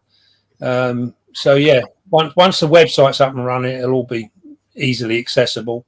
At the moment, everyone has to contact me through Messenger on Facebook. Mei Ling says, Dave Scott, what is your thoughts on the percentage of wild caught compared to the Asian consumption for the food market? How does it affect the hobby? Now that is an interesting question.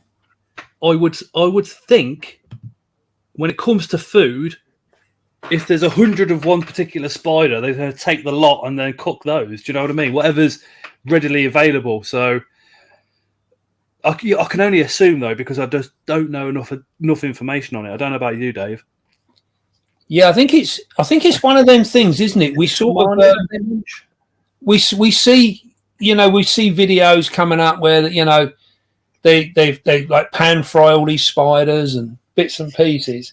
As to how much that is a regular thing in their culture, I don't know. Another one. Thank you. As for whether that is a regular thing in their culture, I don't really know. I know with other stuff around the world, bushmeat is a big thing, and it's been one of the major causes of the decline of different mammals. Is through bushmeat, and that's because what we class as something that needs protection or whatever is quite often or not just a free food source to the native people within that area. So it's very, very much what we think. This is one of the things actually we used to hit upon in the zoo an awful lot. In this country, you can have something in this country that is in serious decline, yeah? But you take it to another part of the world and it's actually a pest. So what you got to remember is you got to work out what is locally endangered and what is globally endangered. It's two entirely different things. Massively different things. You talk to somebody in Mexico and say, "Yeah, I'll keep Mexican red runners," and they'll be like, "What?" Yeah, I can show you a million now under my fridge. You know what I mean? yeah. Mei Ling says, "My dad is from." Apologies if I pronounce this wrong. Kowloon. I struggle a lot with English names, let alone anything else. Just been said Kowloon, and used to catch spiders for food. Mei Ling, would he be awake now just to drop him a message to see if he remembers what species or possibly describe it? I'd be pretty. That's what it will be. I don't know. Add 8 legs, big black thing. Big, yeah. Pick it up like this, chuck it in a pan, job done. Yeah. But again, it's a cultural thing, isn't it? We in the West, as we say, like the Western world, we shouldn't be passing judgment on what other countries do and what their culture is.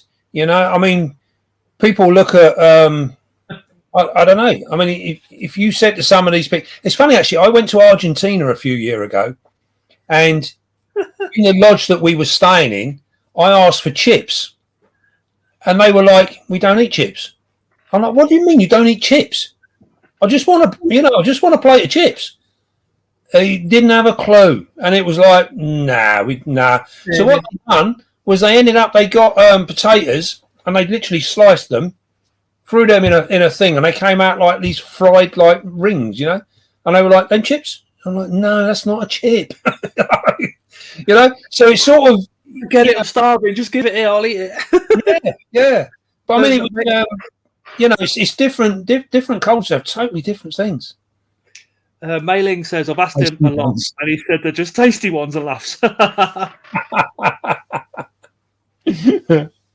Oh dear. Chris, is Missy cooked to buy rupees for him? Sorry? What did you say? So Chris's missus cooked him a buy rupees. Ask him how it tasted. Oh, she did, didn't she?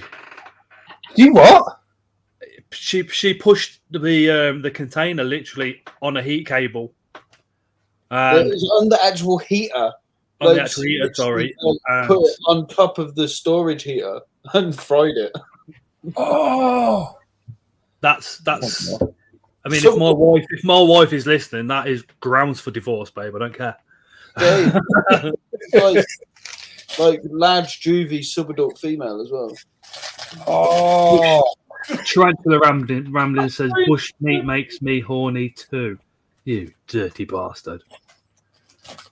Don't ask for burger and chips in America. You'll be given a burger and crisps. Yeah. Crazy, isn't it? Weird. The same our cobalt is called Mr. Say no more. Yeah. It's different all over the world as well, isn't it? What we consider food here is different to somewhere else, and what they consider food for us is like shock, horror, stiff upper lip. Yeah. You know, let's make a joke of it and leave it over there. But there is a potential that the rest of the world will eat insects as a main source of protein at some point. Yeah. It makes sense. It does make sense. Is you in insects there is more protein per pound than there is in beef. So why are you not eating insects? And apparently they don't even taste that bad. Some of them taste pretty nice, apparently. I think if somebody else would cook it, then I'd eat it. I think if I went down the pet shop and bought 5 boxes of feeders for £10, I think I'd be a bit like, oh, I can't cook these because they've come from a pet shop. You know what I mean? But then you look at give it a go. You look at these ones where you see these Asian women and they're dunking in these big spiders, and you got that bleeding great abdomen, ain't you? Can you imagine that popping in your mouth? I'd be like, oh god, that just make me throw up straight away. Yeah, but it could be a case like think of it as a hard-boiled egg. If you crack open an egg, it's just gooey and like a big mess in it. But if you cook it, it goes solid. So maybe that's what happens. Yeah, that's a good point. That is a good point, but I'm not convinced. Could you imagine walking down the road with your mate and there you are, itching your ass, and you just go, "What's up with you?" "Oh, I had New World for dinner last week." Yeah, well, me and Ellie was watching this program earlier, right? And it's like a competition with like the world's greatest chefs, and then having a big competition to find out who's the best chef in this. Anyway, there's like 50 odd teams, right, of 2, and the person who won that day's competition was somebody who cooked crickets, hoppers. Yeah, that was the best tasting thing out of like everything, and there was steak and lobster and everything, and they were the best. Yeah, that bad. Mei Ling has just said there. She just said her dad says it's like eating a crunchy oyster. Yeah, no. There's no point in eating oysters. What's the point of having an oyster? They get an oyster, and the idea is you swallow it whole, and they put Tabasco sauce on it, so you can't taste the oyster anyway. Do you know what? You might as well just swallow a bottle of Tabasco sauce. I'll tell you a little story. About 20 years ago, well, no, it was when me and the missus first got together. First year we were together. And somehow or other, it come out in a conversation about oysters. It's supposed to be an aphrodisiac. I'm like, I don't need an oyster to feel horny. You know what I mean? I don't get the idea of this. So in the end, in the end, we were like, okay, we'll get some, we'll try it. So we bought these oysters fresh from the fishmongers, and well, the first thing we had was, how the bloody hell do you open it? So there we are in the kitchen, and we're struggling, the pair of us, trying to open these bloody oysters. We finally got them open, and then it was like, what do you do with it now then? And so she goes, well, they literally just neck them, don't they? You see what happens afterwards, I suppose. So there we are. We got them, and I'm looking at it thinking, my God, it's like a little pot of snot. You know, what the hell do I want that for? I am nowhere near feeling horny at this stage. This is giving me the total opposite. I've got to be honest. So first day. Yeah, so I'm standing there, and I said to her, I goes, you do it then first, and then I'll do it, because she's a bit more adventurous. I'm very much a pie and mash man, you know what I mean? I'm not really into funny foods. And so in the end, we both decided we'd do it together. Maybe use them as lube. Yeah, that would have been a thing. Well, I'll tell you what, we necked these things both together, and the pair of us literally like spat it out all over the kitchen. It was everywhere. And you know what? The taste of that thing stayed in your mouth for the rest of the evening. And it was like alcohol you had afterwards. You just felt sick. It was disgusting. Mei Ling's just confirmed that. She said apparently it's to imitate the sensations of oral. Do you know what? If I'd been down with any woman and she tasted like that bloody oyster, that would be the last time I'd ever go near her. Oh my God, Steve. Dave Fisher and the Horny Oysters sounds like a 70s porn. Maybe it was.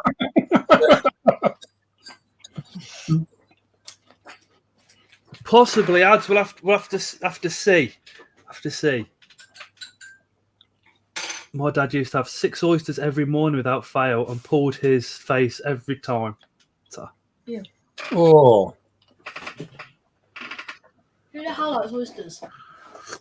Disgusting. The man, says Mei Ling.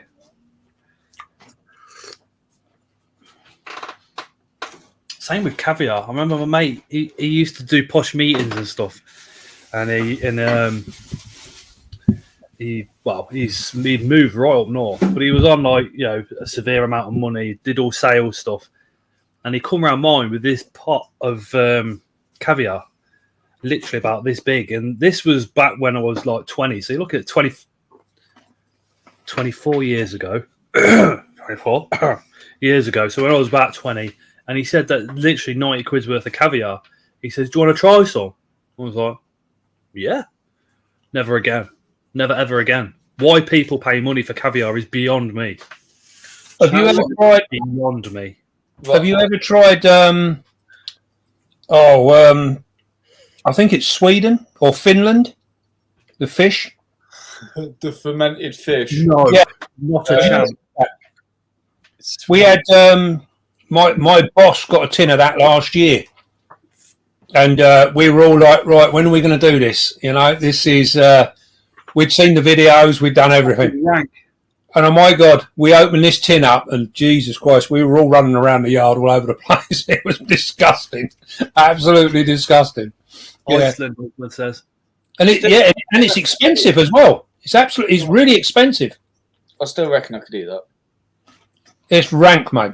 Honestly, it's horrible. Yeah, I can imagine. Yeah, that's it. Sweden, the strumming. The strumming, yeah. No. Yeah. It's really, really expensive. I'll tell you what's really nice, though, is roe eggs. Oh, yeah. They like pop in your mouth. Oh, yeah, just get roe from the chippy. Like avocado. No, you get them from when you go like sushi bars and stuff.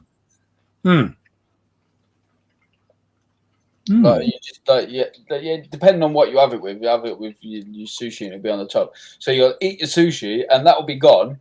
And then if you're anything like me and you've got like little holes in your teeth, like for the rest of the day you go. Oh. Yeah, I can't. I'm not a lover of seafood. I must admit. I like seafood a lot. Some of it, definitely not. Seafood and eat it.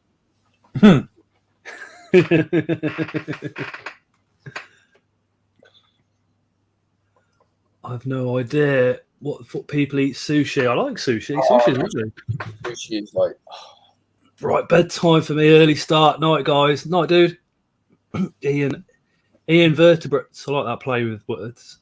What happened to just normal food when people put in their mouth? It just unbelievable. Yeah. My sister-in-law loves cuttlefish snacks. Hmm. Yeah, I found sushi called it's tempura, and it's like it's sushi, but it's like it's covered in this like it's basically batter, but this batter is just so nice. It's like anything that you get with tempura, it's awesome. And you get crab tempura, and it's just. Mei Ling, what's the definition of normal food, though? I'm Chinese, so normally you're weird. Mei Ling, how much does like a Chinese takeaway differ from what actual Chinese food is? The Mantis Garden says tempura is Portuguese. Is Mei Ling Chinese? That's besides the point. I would have thought with the name Mei Ling. Dad's Chinese. A mum, I can't remember, but she'll probably whack it into chat. Try caviar with champagne. It's like strawberries and cream. Oh, that sounds nice. Do they do non-alcoholic champagne? Yes, I am that guy. Yeah, I've heard that before. Actually, she said there, what you get sold is nothing like our food. My missus, when she used to work for a company that done Chinese food, and so they were like an exporter type thing, and they used to come in and make all their own food every evening. And she always said to me that what they brought in, they wouldn't actually cook what they were selling. They would bring in a separate different thing, and it was all totally different. She reckon it was absolutely lovely. Ask Lewis, Chris, and Callum what they order when they go to a Chinese restaurant.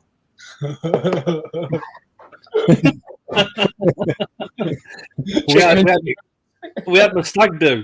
I think I was the only one that actually ordered anything Chinese. No, Callum did. Callum had some sort of rice and some weird stuff. But the thing is, right, I'm like Dave, right? I would prefer to have like a Sunday dinner or pie and chips, or like I'm not a big like go and eat foreign food. Mm-hmm. Yeah. Like as foreign as I go is a spaghetti bolognese, and that ain't even bloody Italian.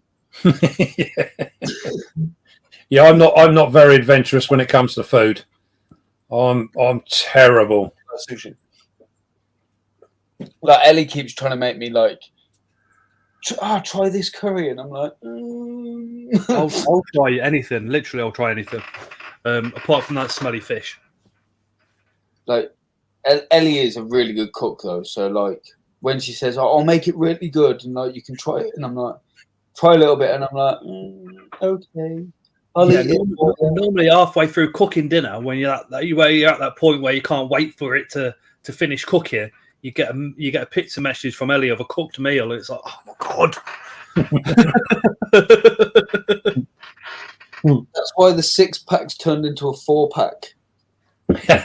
Yeah. All that good living. Yeah, although to be fair, with the amount of work I've been doing in the back garden, it's slowly even balancing itself back out. We've all noticed that barrel look that you've got going on. When he left Coventry, Dave, he took his t-shirt off, right, and I thought he was just some little skinny dude. I can't remember why he took his t-shirt off. I think he must have just looked at me and tried his look. You know what I mean? Anyway, we were in. I think we were in his spider room. He took his top off, and I was like, "Fucking hell, Lewis!" He was literally like every muscle was like ting ting ting ting. It was like, how'd you hide that under there? You know what I mean? And now he's in Wales with Ellie. It's like that belly. He's going to be Scott's invert size soon.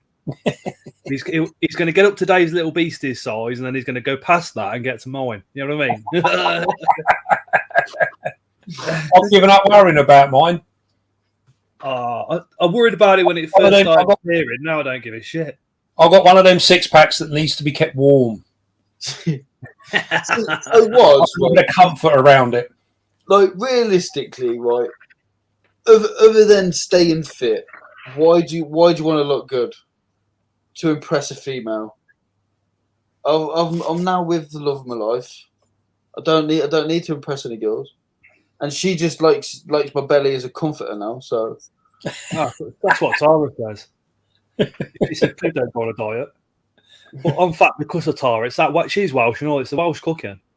Yeah, it is. It's the amount of flour that goes into gravies and stuff like that. And then because my wife's quite a small lady, so like if we have dinner, she'll like leave some of it, and I'll be like, "Oh no, you can't let that go to waste." I'm the same. And she's like, "Yeah, then." I'm like, I'm like, I think I put some more weight on. And she just started. I've turned into a proper dad. Like the kids, if they leave food, I'm like, scrape it onto her. Yep.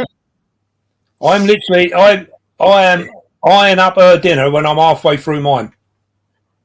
If we're going to eat that, are you? Yeah. If we go into Cov, right, in the morning, and it's payday, it's always like our little thing is if the kids are at nursery, that's the day of the month where we'll go to a place called Salt and Vinegar, which is in West Orchards, and it's like a Chinese fish shop, actually, fish and chip shop, but they do like kebabs, they do fry ups and stuff like that. So it's always like I always think, I'll have a 10 item, then I clock and think, no, I'll have the 8 item. She'll have the 8 item. She won't eat her sausages, and she don't eat the yellow bit out of the egg either. She don't eat the yolk, so I'm fucking quids in straight away. Literally, it comes out, and as it goes down, I look over at her and I'm thinking, yeah, those sausages are mine. By the end of this dinner, those sausages are mine. And it's to the point where you know the cup of tea is a refillable one. But by the time you've had your breakfast, you drank a cup of tea, and then she's gone, "Oh, I don't want this bit of bacon. You can have these sausages." It's like, I don't want another cup of tea. Yeah. Anyone you see on there, so in the chat there, ads has come up. Someone's got a male mature eye mirror. Yes, I'll have that. get him to message me, and yeah, I'll have that, ads. We'll sort something out with that. Well, if you've got any spider questions or any questions for Dave, drop them down into the comments. Unfortunately, you put 2 fat blokes and mini fat bloke together and mention food, and we go off on a tangent. We need to get back on the subject. I'm getting hungry. Someone's put in there tarantula Brandon. Is OBT arboreal or terrestrial? Both. And fossorial. It's all 3. Yeah. All 3. I would tend to give them height and somewhere to burrow, and a little bit of floor space.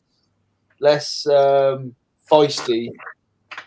Kept that way. If you keep them terrestrially, I find that they get like more into panic mode. I found with mine, I keep most of mine pretty much arboreally, really. Yeah, and they do really well. I think, yeah. I mean, you can keep them any way you like. They're one of them ones that will just fit in to do anything. You know, I've got one actually at the moment that's got a sack hatched inside there, and that's in an arboreal setup. We'll be doing a video about that, so yeah, you'll all get to see it. But bottoms of bushes is apparently where you see a lot of them. Yeah. So they literally they'll go sort of like a foot, 2 foot up into a bush, if it's thick enough. You know, this is the thing. It's like when you say to someone, "Oh, they'll go 2 foot up in a bush," they imagine a bleeding stick tree, and they're like, "What's it doing 2 foot up there? Where's it go?" We're talking about, you know, like a tangled mass of vegetation. They will literally go up into that tangled mass, you know, and they'll go as high as they want to go. Yeah, it's the same as GBBs. GBBs live the same in the world. Exactly the same. Yeah. Shazza says, "Stop talking food. We're on a diet." I did a diet for 6 weeks, and that was it. Tarantula Halla, what's your biggest eureka moment when it comes to tarantula breeding? I'm still at the beginning with 2 successful breedings, but I see difficulty in some species. Every time it's a spider that I've not bred before. Simple. Every time. If I've not bred it before, then it's a major thing. And then sometimes it's, even if you've done them, you know, time and time again, it can still be just as rewarding. You know, it all depends. It's and because it was like we were saying earlier on, it's a bit of a 50-50 thing as to the success rates and where they go. When you can start doing things consistently, it starts to feel better and you feel like you're achieving more. So, but it's very, very up and down. It's all over the place, really. Well, me and Chris keep joking around saying we've cracked GBBs because I've got the GBB to lay a sack, and it's one of them spiders that not many people seem to be able to breed. And I keep saying it's down to because I fed it 2 males. It literally ate 2 males. Yeah. No, I'm like, that's the key. You just give it 2 males to eat, and you're done. My female, right? They must have been in the same enclosure for hours and hours and hours. Didn't even move. The following day, they were still in the same space. I just left them to it. I think eventually I clocked them, and it was just by sheer luck they paired up. Never got an egg sac or fuck all from the female though. No, crazy. I mean, he did a sperm web in that tank with the female. Yeah, I've had sacks off of mine, but I've never hatched one yet. So yeah, they're a funny one. They're another one that's on. They're on the roster for this weekend. One of Andrew Smith's videos, he's catching OBT about 4 foot high in sheer rock surfaces. Yeah, I think that's the same video where he points out that on the burrow to an OBT, they web up the outside, especially when they're going into molt. And I think this is probably the same for all our spiders, and it's to protect themselves from ants. Yeah, which is something I didn't think about till I seen him actually say that, and then it just makes perfect sense, doesn't it? Well, if you think about it, we've mentioned it before. You know, with spiders, it's like with your isopods. You know, if you keep large isopods in with slings, then your slings are in danger of them isopods.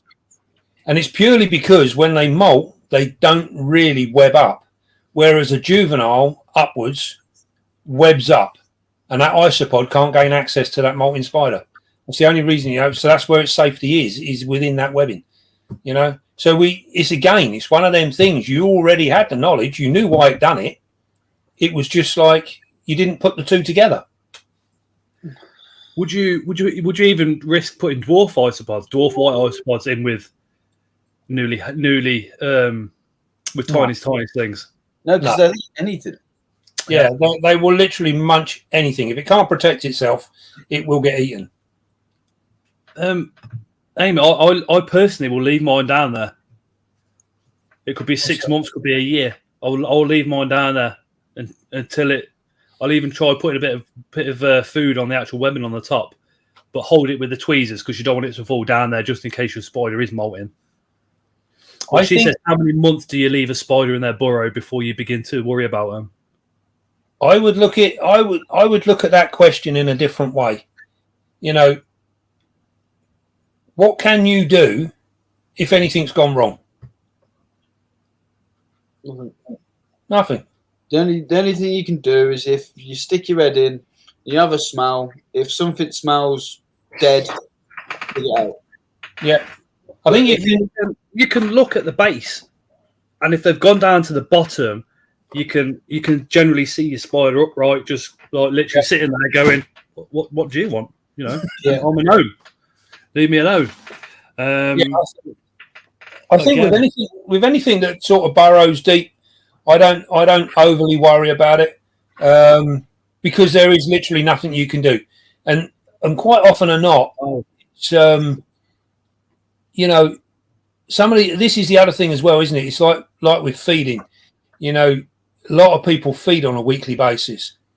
Your spider isn't really designed to be eating consistently on a weekly basis like that.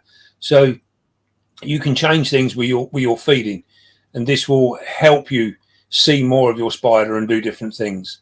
So it's you need to sort of change your whole thing. I mean, many of my fossorials are sitting out on the edges of their enclosure, especially in the mornings. They'll come in, they'll be sitting out, they're all waiting, so you get to see them, so you get glances of them, but there's no need to worry about them generally. My for both It says no food is disappearing though. How long has no food been disappearing for, and what species is it? No food is disappearing. And Susan says, is Mrs. Dave going to come and say a quick hello? It's camera lady. It's not Mrs. Dave, it's camera lady. Well, Auntie Fisher. She's very shy. Auntie camera lady. Yeah, she's very shy. She don't even talk to me half the time. Do you know, she weren't very shy at the show, though. She was quite bubbly at the show. Yeah, she was. She doesn't like crowds. Doesn't like crowds at all. Yeah, she's not. It took a bit of talking to get her to go.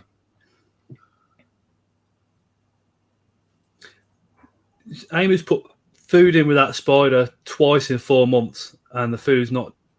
What? Oh, the food is disappearing. Well, yeah, the spider's munching it. Don't worry, it's happy down in its burrow there. It's a Pamphobeus. I'd be surprised if a panther is burying itself like that. Yeah. All of my panthers are out and about. They sort of live on the surface, to be fair. I haven't got any that lock themselves away. No. Unless maybe they're going into a molt, then they might seal themselves off a little bit. My panthers tend to molt outside as well. Yeah. I think if you haven't seen it in 3 or 4 months, then dig it up. That's the easiest thing.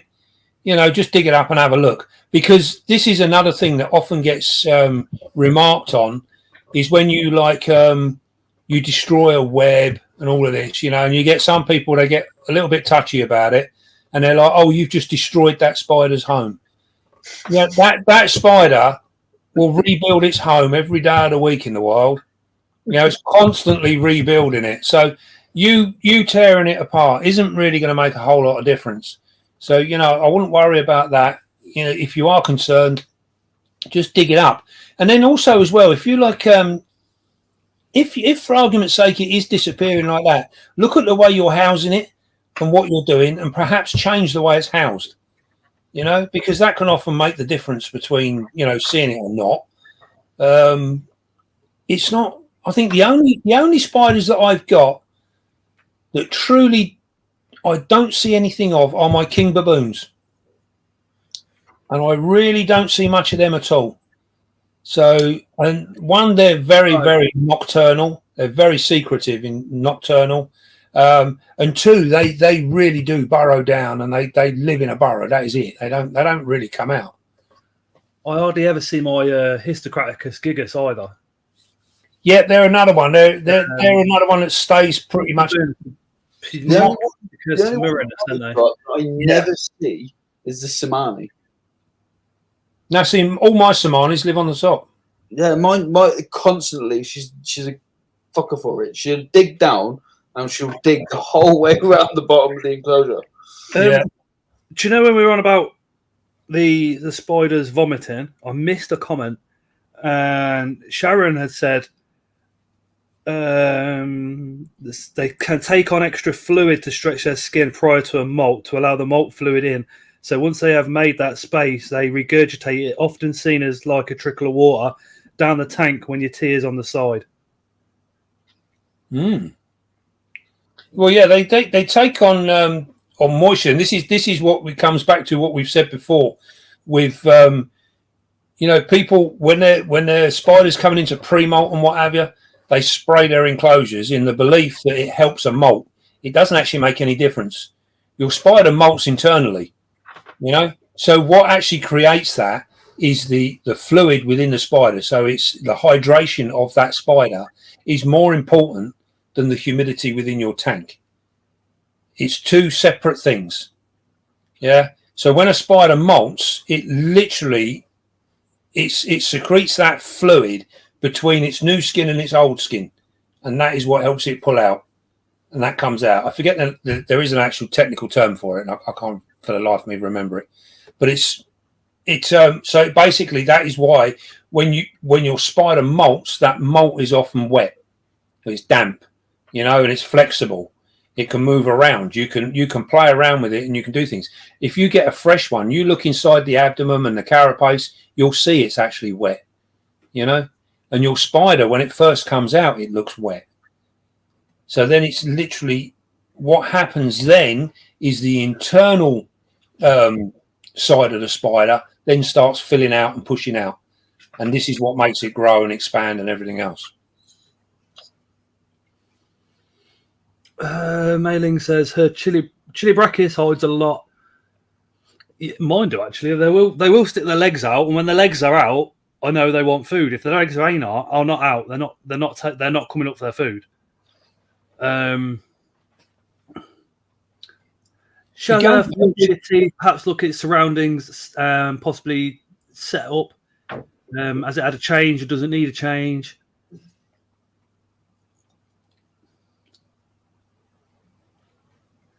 And the teas are also drinking the fluid from the molt, says Tranchahala.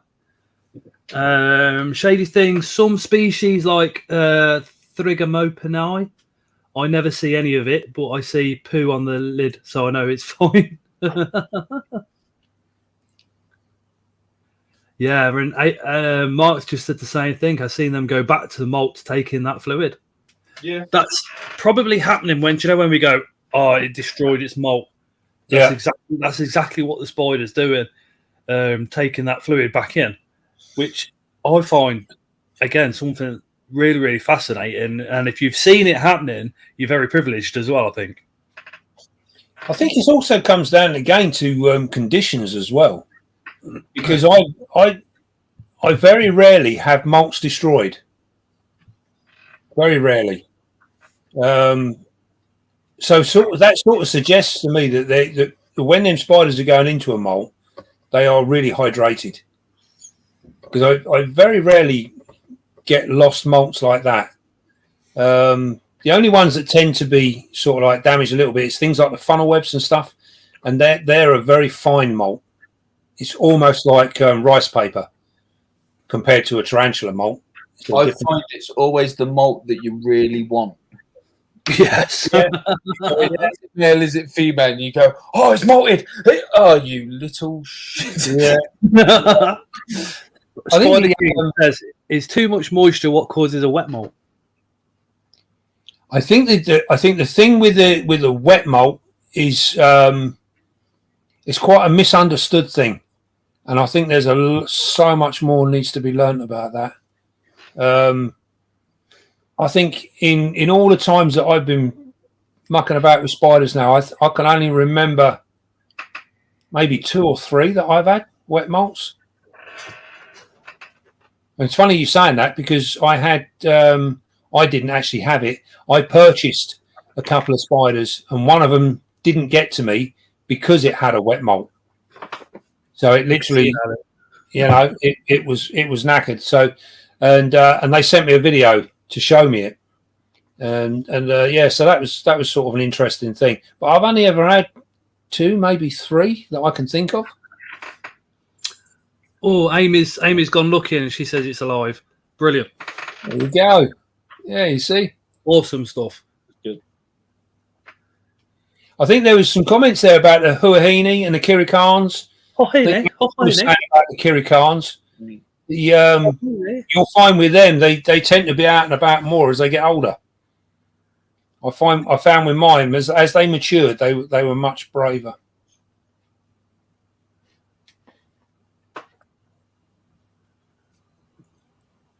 Just going from work. Hello, everybody. Says Charlie G. Hey, Charlie.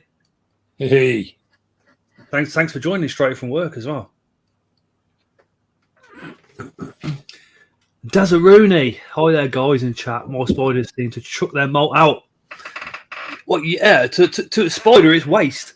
So it's like that bulbous part of their food that they don't want. So they're going to chuck it out of the actual burrow or whatever. there is times my OBT's done it. Is it will use the actual molt as structure for its burrow or for its webbing. So that's pretty cool. It's a bit like it's a bit Halloweenish when you look into an OBT burrow and it's sitting there, and parts of its leg molts and stuff are hung up around it like a killer's trophies. Yeah, my feather leg does that a lot. Dave, have you ever bred Grammostolas? I just picked up two Zenentis species blue. I keep getting told, and everywhere I look, that you've got to reduce the temperature of them. Are there any species that you have to reduce the temperatures for, or increase the temperatures dramatically for? I find most of, pretty much all of them, I keep the same. And then the only difference being is I find things like my pokies and that, they tend to do better in a higher temperature. Yeah. So when I want them to drop, I normally up the temps on them. And I basically just put them higher up in the room. And that does the trick with them. But yeah, it's an interesting thing. I think I've been playing around a little bit with temps with the Theraphosa, because I was under the idea that I think maybe we kept them too warm. I think generally we were housing them too warm. So I've been sort of playing around with them and keeping them a little bit cooler. I'm now thinking maybe I need to warm them up a little bit and see what that produces. Yeah. The problem is that the vast majority of people that you'll hear someone say, "Oh, I've had a sack off a Sturmy or whatever." They've literally had the one fluke sack, so they've got no real information to back up anything that they're doing for you to be able to use. And that's where it gets a little bit difficult. So I try and stick to more. If I can find someone that's doing something on a reasonably regular basis, then I use that information. Yeah, I looked at the record. That picture, Mark, by the way. Me and Chris have been trying to breed the Pulchris for a while, and the vector boards suggest to drop them down towards 10. Yeah. And I can't. In the coldest place in this house is the downstairs toilet, which don't drop anywhere below 19. Yeah, and that's where they're. The only option you've got there is a friend of mine actually does it with his centipedes, because many centipedes need to be dropped down to really, really cool. Yeah. Especially things like oh bloody hell! Cracking! I'm cleaning out my head now. A lot of the desert species they go really, really cool. Crikey, it's gone clean out my bloody head. But anyway, so what he does with them is he puts them out in like a poly box, like the polystyrene boxes. Yeah. And he'll heat one of them, but he'll put it out in the garden, in the garage or in the shed, and just keeps them trickling over at a really low temperature. And you can do that for a few months, and then bring them in. But the warming up needs to be really slow. It's got to be a gradual warm up. If you boost them too quick, it's not a good idea. And also as well, you want to try and, if I was going to do that with them, I would also make sure they went in empty as well. So if you feed your spider, get it up to the weight that you want it on, then I would allow it to do, say, maybe 3 or 4 weeks at normal temperature to make sure that it's completely evacuated itself. And then I would gradually, slowly cut the temperatures down and get them down to where I wanted them. Then put them outside, do them for a couple of months, and then see where they go. I think that's bred quite a few Grammostolia. Is better breeding reduced temperatures about 2 weeks. 2 weeks, yeah. 4, and then raise them to about 28. All right, cool. Right, I'll leave them where they are now for a bit then, and then I'll bring them back into this room. See, looking at that, you're looking at 24 degrees. It's not actually that bad. No. It's not actually that cold. This room sits at like 26, 27. Yeah. What I'm finding with arachnoboards is a lot of their stuff on there is like 10 years ago. Yeah.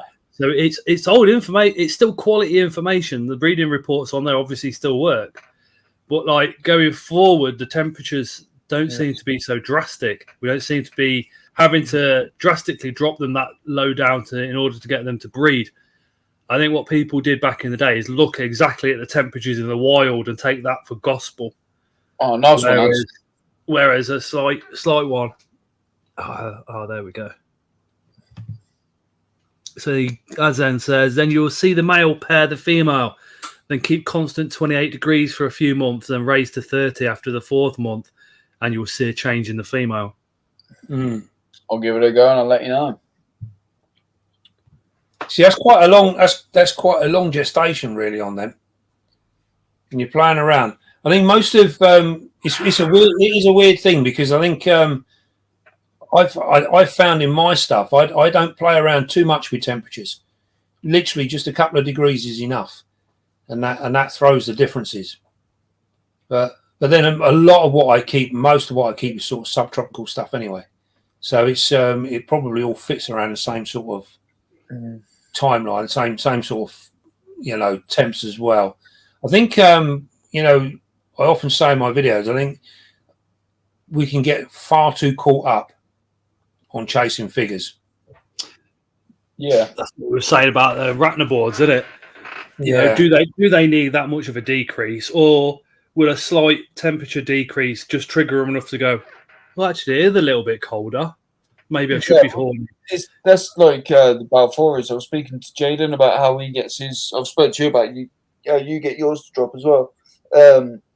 He says it's just a sudden influx of temperature. It says not necessarily any certain temperature. It's just going from one temperature constant to an instant warm. So like obviously you go from spring to summer, and it's a big jump in the temperature. That's normally what gets them to drop. So it's interesting, you see, because it's like this comes back to what we were saying in the very beginning. With everyone's setups being differently. And my room is relatively constant, and my Balfours are all on the same. Well, they're on. I got them behind me here, my breeding females, and there's only a shelf's difference between them. Yeah, but you don't see any differences with them females, with in terms of egg cases and everything else. So they stay at a fairly constant temperature throughout the whole time. I've got 4 here now, which have all been hatched out in the last month. So they've all got youngsters, and then I've got others that are sitting on sacks that are still yet to hatch. So it's an interesting. It's very interesting. You know the one I sent you the other week, and I was asking, is it an egg sac? Through the. Oh yeah. Well, the 2 that are on the racking are now on heat mats, right? That one is just still sat on the other side of the racking, no heat mat, and that's the one that drops next to it. And they've all been paired. Yeah, I know Ian's probably dropped more Balfour sacks than everybody put together. Balfours. Yeah, I've tried doing that as well. Well, it's a weird thing. I think, I do the Balfour regularly. They're just they're a fairly constant in the room, really. They're always at it. But there is, I think some of it comes down to individual spider as well, because I've had spiders that I bred on the same days, and one's dropped in 2 months and another one's dropped in 6 months. Wasn't it an Emernia? On the same days, they're side by side on the shelf. Didn't you have an Emernia that you paired, and then literally was it a week later it dropped the sack? I had what was it? Emernia? I can't remember. Yeah, I had an Avic do that. Literally within, I think it was like 3 weeks, produced a sack. And I think again this is something that we've been looking into with our females. So I've been playing around with the females and doing the different times in when I actually pair them.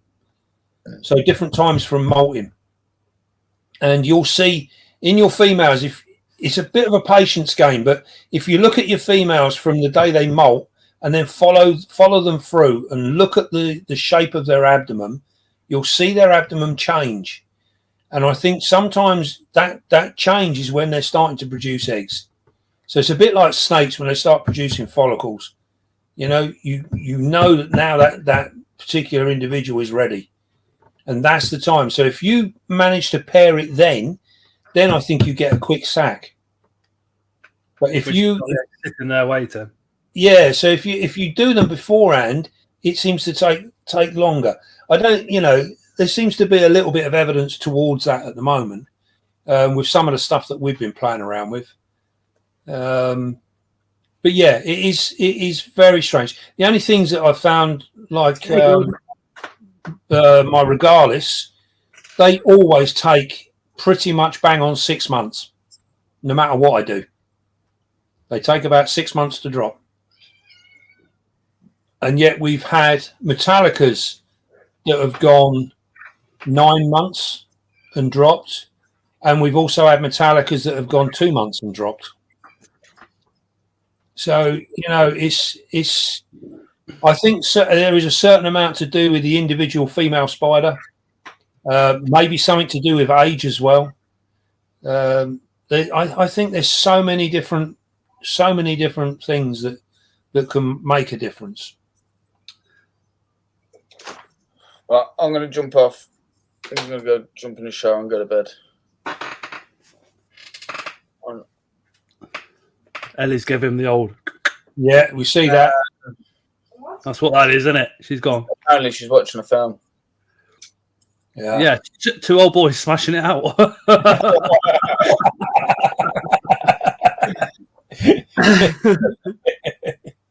Well, it's always a pleasure, Dave. All right, you too, buddy. Just tolerate Scott.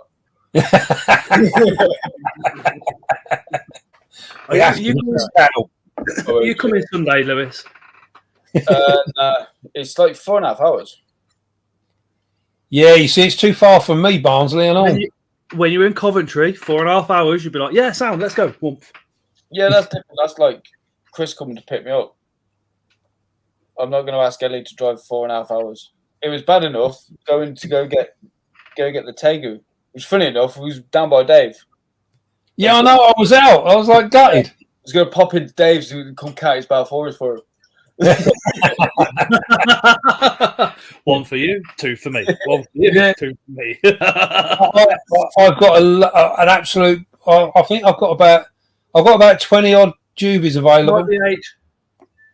Yeah, got quite a few Balfour at the minute. Dave, don't tempt me.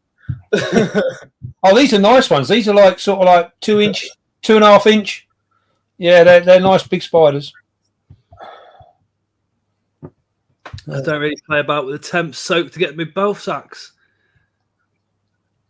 And then obviously we had the question about the age, and it's taken a long while for gestation. Yeah. I want to know that because I'm about to pair mine. I think the last time I bred mine, I think she went about 4 months maybe, then dropped a sack. The only thing I would say with them, it was worth leaving in. I took my egg sack, I think at around about 6 weeks, and they were still young. Still like, nymph stage. Leave it in there for 2 months. Yeah, I'd leave it in there. These big ones, I'd let them go a good while. I mean, this is something else that we've been mucking around with. I mean, generally in the hobby, people are saying like 30, 35 days. I keep my room warmer than most people do. And I find 30 days is you can go 40, 45 days for most.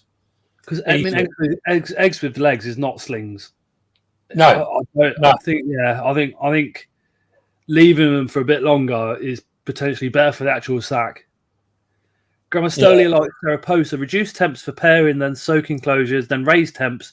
You'll find the female clicks into drop in sack across the board. With Plethia, we're finding results. Yeah. Right, I'm going to jump off. Right, I'll speak to you all later. Take care, buddy. Take care. Nice one. Take it easy. Just quickly, Leo's a really good friend of mine, is in chat. Unusual Pets. She is one subscriber away from 900. It'd be awesome if maybe one or two of you could just nip over and drop her a sub. We do think highly of that girl. She is E&L Binding Crafts at the shows. If any of you got a couple of seconds, if one of the moderators, I think Lewis put the link in, but if one of the moderators could just drop Unusual Pets' channel link into the comments, that would be brilliant. And if maybe one or two of you could go over and drop that subscription. She don't just keep spiders. The girl literally lives. The house is a zoo. Is an absolute zoo. She's got her and Terry between them have got some incredible animals, to say the least. That is what we want. They've just got two, like I think one's 10-foot and one's 14-foot retecs. Yeah, I do like my reticks. They were actually rescued from an absolute shithole, and they were being kept in something like, I think it was a 6-foot Viv, with just zero room to move. So, like, of course, Terry and Leah have gone, no, that's not happening. And if they hadn't have rescued them, they were going to literally be killed. Yeah. Well, we got Gordon there. He's will we be at the Warwickshire show? Yes, we will. What Warwickshire show? Which one's the Warwickshire show? Is that BTS? BTS. Or Coventry? Is the Coventry show? I'll be the BTS. I should think. Are you doing the Coventry show as well, Dave? No. What do you mean no? Too far. But it's like I literally for this year I thought I would just. I'm only doing a few. I think I'm doing like 8 shows. And I literally just thought I'd see how they go and see what kind of response we get, and basically just sort of like feel the ground, and and we'll go from there. Maybe next year it might be worth. But if you can drive to BTS, you can drive to Cov. The Cov show is, I'd say, 8 to 10 minutes off the motorway into Coventry, and it is literally probably 2 roads and you're there. Yeah, I think maybe next year we'll see how this year goes. The big thing I have at the moment is I work full time as well, so it's sort of like it's really, really difficult finding time to actually try and do everything. And the problem is I've got a lot of stuff, and every day that I'm not here is a day I get put behind. And then of course, I think. Also, as well, I don't think everyone sort of appreciates how much work YouTube is, and it's like hats off to you. Don't even go there. Yeah, but do you know what I mean? It's like, full respect to yourself, because to actually find something to do every Tuesday is a phenomenal task. It really is. That's not too bad. It's. I kind of put pressure on myself by saying I'm going to do 1 live and 2 videos every week. Good night, ads. On top of that, night ads, night Shazza. On top of that, you've got the feed-ins, everything else, relationships you've got to keep up as well, not just spider related, but personal ones as well. Because sometimes the hobby can take over and you forget about people. Then we've got the WhatsApp group, the Facebook page, and then I get a lot of inboxes because of my history. I get a lot of inboxes concerning, like somebody feels suicidal. Yes, I'll stay up till whatever time in the morning talking to somebody, as long as it means that everything's going to be fine. Also get a lot of questions about people that are in active addiction as well, because I battled that and got through it. But the thing for me is, when I was doing my shit, when I was on drugs and homeless, I took a lot out of society. I took the piss. And I took the piss out of a couple of family members as well, mainly my mum and my stepdad, especially when it comes to money. So for me to kind of put that right, I've got to put a hell of a lot back in. Do you know what I mean? Yeah. And that's my driving force. Luckily, the wife, she understands it all. So she's like, just go, crack on. And I'm like, yeah. It's not an easy thing, It's It's very, very demanding, and it's it's hard. And I've seen it firsthand with with a few YouTubers where they've started off and they're like, oh, I want to grow my channel, so they'll start doing different bits, and they take on so many different things, and then before they know it, they get snowed under with the amount of stuff that they're now signed up to, and it kills them, and they end up they jump ship. They're like, well, I just can't do it anymore. I can't cope. It really is very time consuming, and it's not always easy. I mean, it's quite often or not, the larger your collection, the easier it should be in some respects for YouTube, because there's always something you can find to do. But even then, you're still trying to find something new all the time.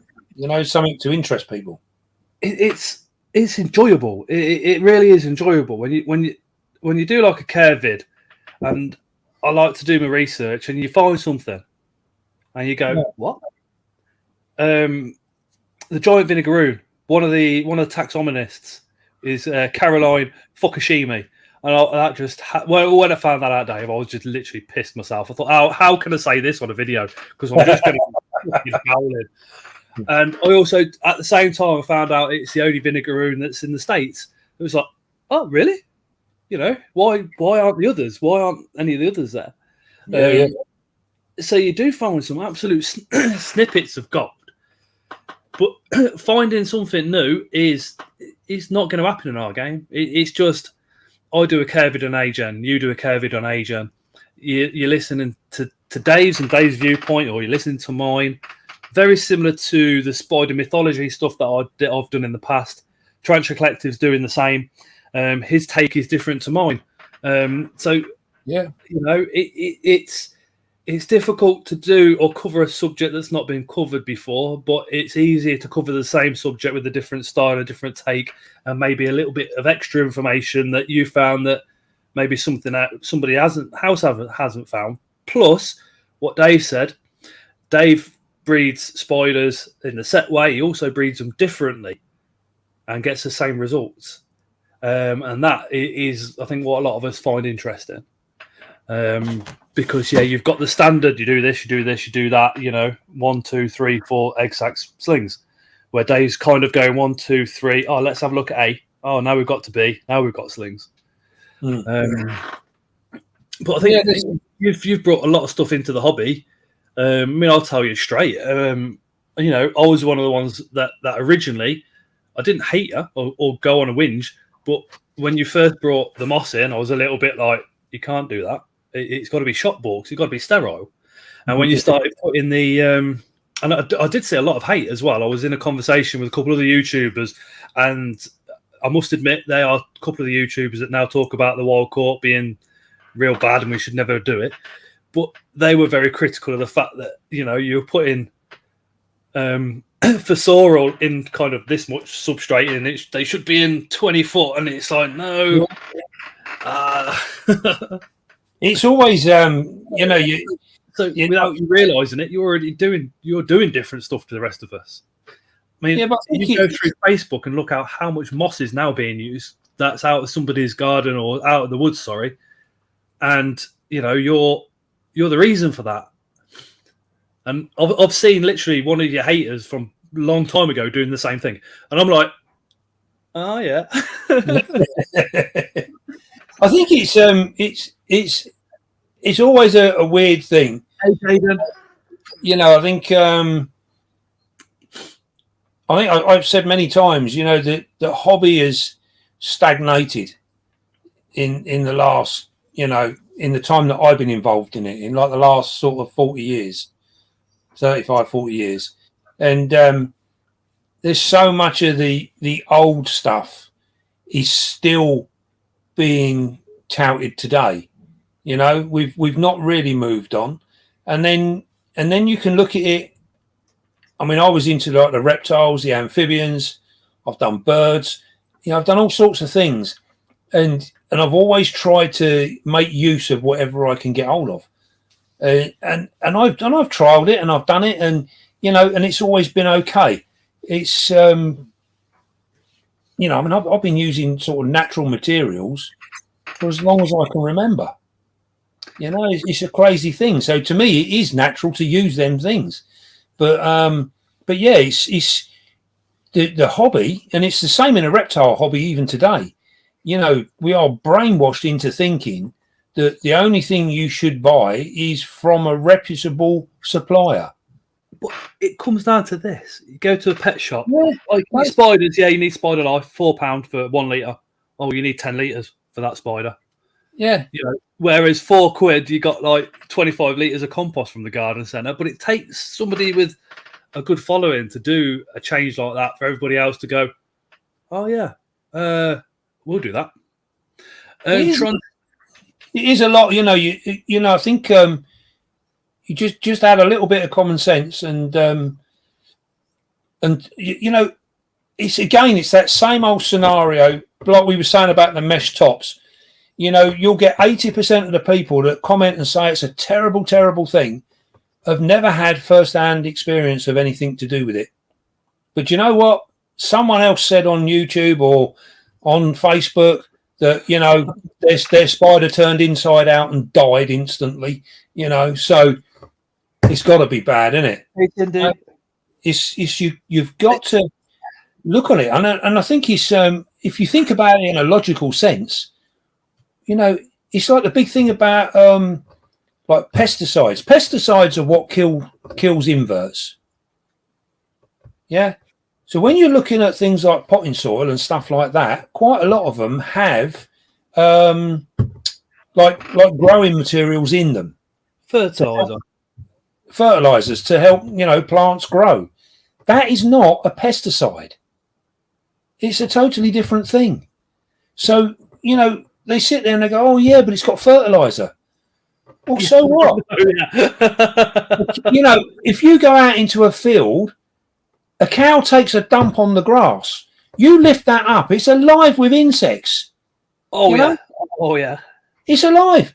So, you know, it's fertilizer. It's a totally different thing. You know, we're not talking about spraying your tank with Roundup. You know, I don't get it, you know. And again, you know, a lot of it comes down to like an ignorance, if you like, of one thing to another, you know. And it is not knowing the differences between different things. I mean, I'll just read Tron's comment quickly, then I'll go back to it. But he says, my Havoc just molted, and I must say, what a gorgeous spider. I always thought it was white. It was black, sorry, with pink toes, but when it look at mine now, it's blue with black abdomen and pink toes. Yeah, you get them under the right light. I mean, they really are a fabulous looking. Jaden. Hey, hello, Jaden. But I mean, before you come along, if you hadn't have started, there's no chance. I mean, my fossorials, I'd never see them because they would be in still this much substrate. Yeah, and like the point is, you get a spider because you want to actually see it on occasion. And what it's also done is allowed me to put more enclosures behind me in with fossorials, especially than what you used to, because previously, you know, this is old substrate now, so ignore that. But that's what I'd keep them in, and the substrate would be up to about here. Yeah, you know, and now I've half that size. And you know the burrows are still the same size as what they were. That bottom piece, which isn't very big, it's just literally enough for them to literally to stand up and turn around. That's all they do. Yeah, I mean, at the end of the day, if your spider feels secure, then you've achieved what you needed to do, and it's that simple. BH, hey, I see my fossorials, I just never feed them, and I tiptoe over to look. If you want to see your fossorials, right, like Dave said earlier, they're nocturnal, but you can get like you can get not USB, you can get cameras that will plug into the wall and will hook up to your Wi-Fi, and you can watch it on your phone. So if you put a camera in front of it like that, and then you've got it on your phone, walk out the room and check that camera a couple of hours later to see if it's coming up. Just leave your red lights on.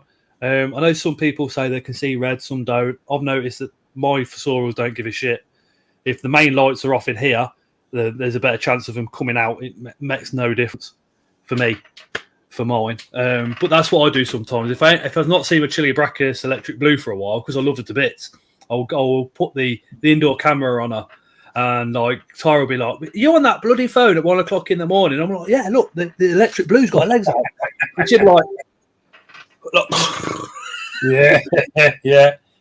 I know the one. I think, crikey, I look around my room now, and a lot of my spiders are starting to come out, because normally by now my lights would have been off for about an hour. Shady, no privacy, all rude. BH says, but I filmed them. But you can get a USB camera that hooks up onto your laptop. If you've got like a 1 terabyte hard drive, just leave it playing. Recording, sorry.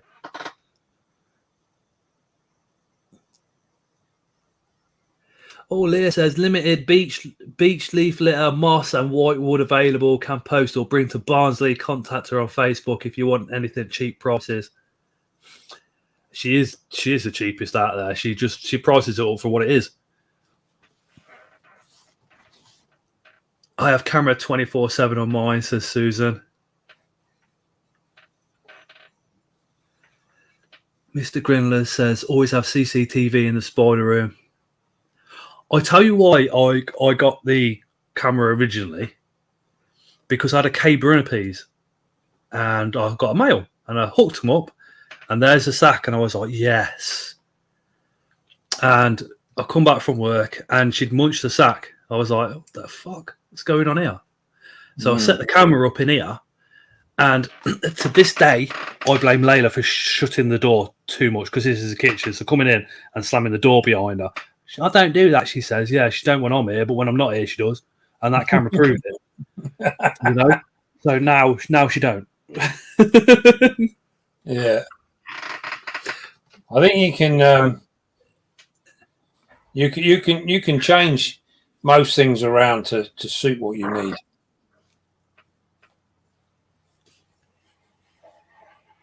So I want to buy a beastie mix. Go out and get your own.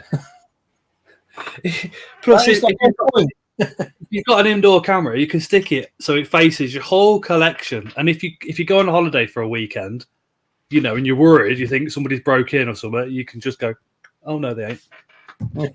Yeah. And if you've got your mate coming around to feed, you can double check that they're feeding everything. I wouldn't trust any of my mates to do that. Dave, what do you know about ants or Scott? What do you want to know, Mailing? Is probably the better question. I keep Mesobarbarus. I keep harps, the Venators. The Venators are just amazing. They don't communicate through chemicals. They wave them at each other, and they only eat live prey. And Dave, you need some in your life. They are. I do like ants. The Venators. Unfortunately, my leaf cutters crashed. They got really big, which is normal. Yeah, well, I think it was twofold. The reason, one was they outgrew what they were in, and that didn't do them any favors. And also, as well, I was feeding them quite a lot of cut flowers, but shop bought flowers, you know, like bunches of flowers. And I've got a feeling that didn't do them any favors either. Mailing, what species are you looking at? Do we keep a slither of fruit pot in the vial or just leave it until we get more? Caesar didn't specify when we hook up the vial to the starter kit.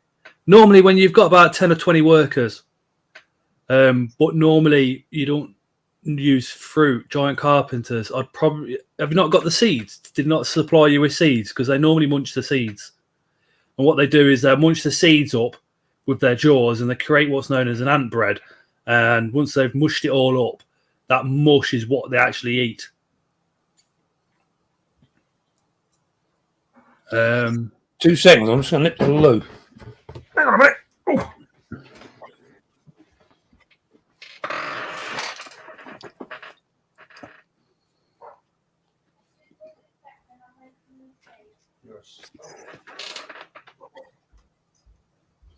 He just gave us the fruit jelly pots. Yeah, well, if they're still in the test tube, you're going to have to get the food in there. Said they need the syrups. That is the sugars. So the favoured water is where they get the sugars from. With the little water feeders, you fill those up with it. Caesar is great. Some of his team isn't. So Steve Spiders. Yeah, I agree with that. He's actually at the Barnsley show, so I'll ask him if he's got a care sheet on him, and I'll screenshot it and send it over to you. Or if it's a couple of sheets, I'll just get him to post you it if you want. He's doing a talk at the Barnsley show. I think that's going to be streamed onto the Spider Shop's website or YouTube channel. So we have the Feeder H water pot that he gave us with the Queen. Send me some pictures, Mailing, because if I don't know the answer, then I've got a lot of the ant keepers as good friends, so I can ask them. The thing with only buying brand substrate, not 100% safe. I saw a video of a girl in the States getting a DWA scorpion in their substrate. It was alive and she found it in with her leopard geckos. This was from a big reptile brand. My word. Yeah, in the UK, it's going to be different. In the UK, generally are, especially potting composts, they are normally your green bin waste. And what happens is they go to a site, they're heated up, and they're monitored with the temperatures, and they're heated up, and they go from being garden waste to mulch in 6 weeks. So looking at a 6-week turnover. The only negative side of that is the filtration system for the smell of the smell that the actual process produces has to go through oak. So they have a big, massive vat on the outside, which is just full of old oak, and they push the steam and everything through it to try and stop the smell going out. Because without it, you will smell it for 10, 20 miles away. Crazy. Dave, that was a quick shot, says Susan. Night, Alice. I've drunk. You know where it gets so warm in here. I've drunk so much juice and tea. I was like busting. Katrina, Mesobarbus like seeds, as you said. They like honey, sugar, water, and only protein from pre-kill fit. Now, you see, Katrina, I was told not to give the Mesobarbarus sugar water because it knackers up their ant bread. And their ant bread's not nowhere. They don't take as much out of the ant bread as what they would normally. So to try and avoid the sugars, because they'd get enough from the pre-killed.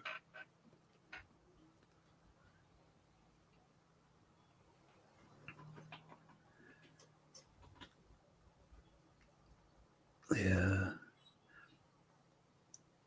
Well, I'm going to bed. Probably watch my spiders for 2 hours. Haha, joke. Thanks for a great live stream, Bo. Oh, no worries, nuts. Take care. Good night. Dave, any experience with breeding Saragocha Sanderi? Says I actually have some at the moment, and I don't see that. Then I find pretty much all the baboons are fairly simple. They're all fairly much the same, really. I think, yeah, they're going to be easy. Have you done Dictator yet? No. I've got a couple of juvies. Again, they were one of the ones that I know about 2 years ago. A lot of the baboons went absolutely mad, didn't they? Everyone went bananas on them. That's when Hadley got a load before the imports from Europe stopped. Yeah, he managed to get a load of the baboons over, and he was breeding them pretty well. And yeah, then well, I think he had a few massive failures. And baboons generally aren't actually that bad. They're a fairly steady spider to breed, but I don't know. They don't do a great deal for me, to be honest. Graham, I give mine drops of honey once a while. There you are. Dave, are you going to pair Can't say that. Asdami. Thank you. Yeah, I'm looking for a male at the moment. My female is ready. It's just a case of finding a male. They're another one of these ones that males are few and far between. You just don't see them very often.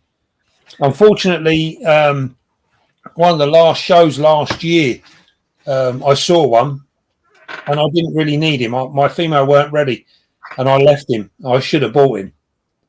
But yeah, we live and learn. Now I think I buy a male now. If I see a male and if I've got females, then whether they're ready or not, I normally buy the male because it's worth it on the chance that he'll still be around when they're ready. So it stops any bullshit with the person that gave you the male as well, doesn't it? Well, yeah. I mean, it's. I don't. I make no secret of it. I don't really get into breeding loans anymore. I prefer to buy my males and just do my own thing. It's just easier all round. I've got Paul and Clayton when they're in Europe, looking out for a female H dictator because there is one of the mates who's got a male, as well. So fingers crossed. Does anyone know where orb weavers from? Now I'm probably privy to a little bit extra information, but Bugnut, I've got a massive one on the sack at the moment. Nice. So fingers crossed the babies will be there. But generally, if you have a look at Bugs UK, they tend to get quite a lot of the orb weavers in. B8 says the garden. That's true. Steve Spiders have always given more males away, no charge. Yeah, often the same. Luke's I think quite often, I get a lot of males offered to me now. So like when people their spiders mature, and quite often I'll get a message, can you use this one? And I'll either buy them. Some of them are just given to me. People don't want anything for them, and I'll happily, give them a few slings or whatever. But yeah, when the larger your collection, the more males you end up needing.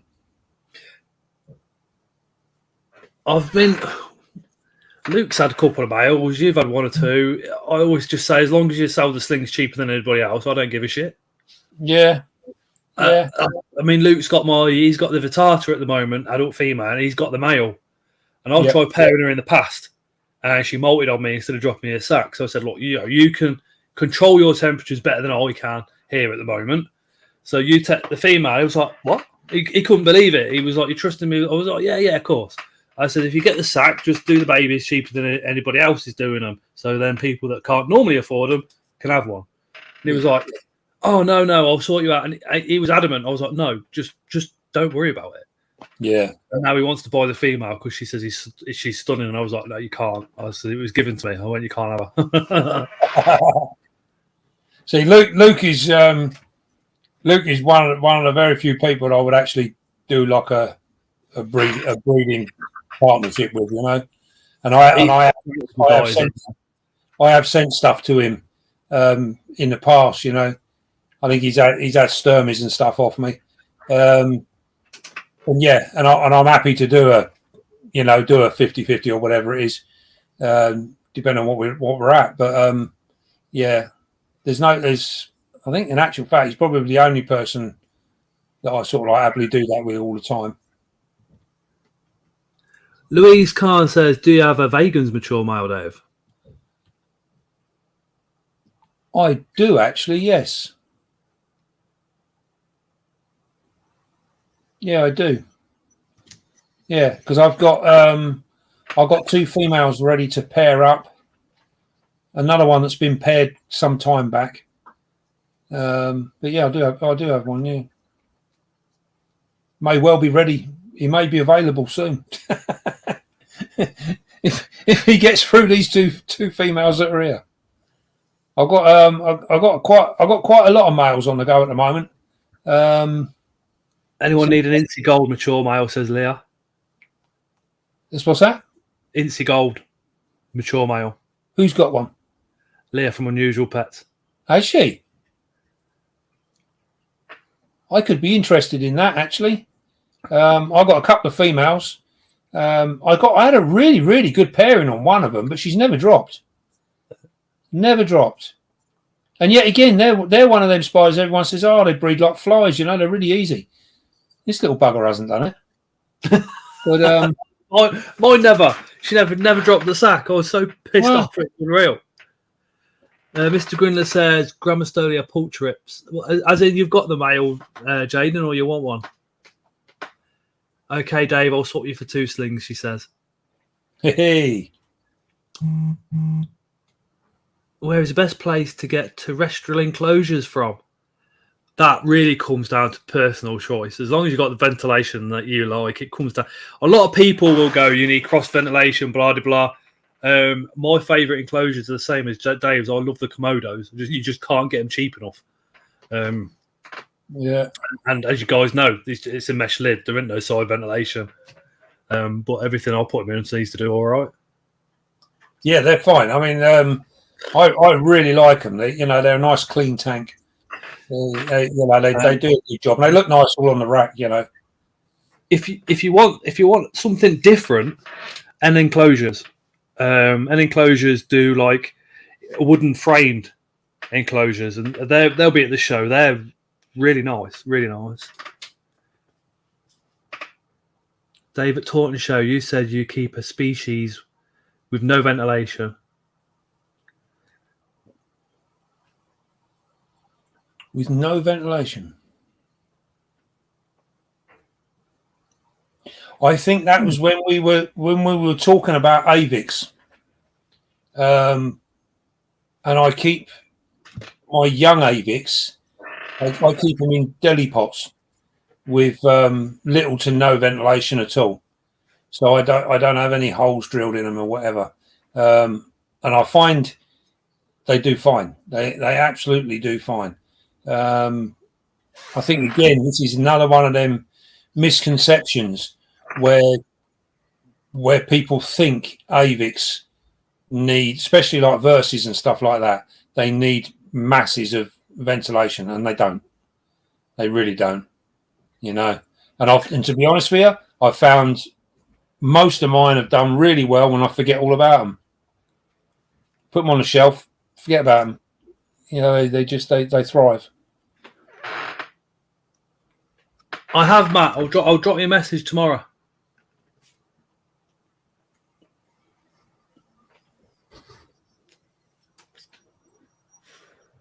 All I can hear is my scorpions banging around like there's no tomorrow. I think that's a Veotaurus, actually. Yeah, I was sitting there. Actually, my one of my big Sturmies has just come out. I can see her up on the rack, and she is huge, absolutely huge. So all I can see is this massive silhouette, one climbing around on the cork. Leah's been stitching, if you can see that.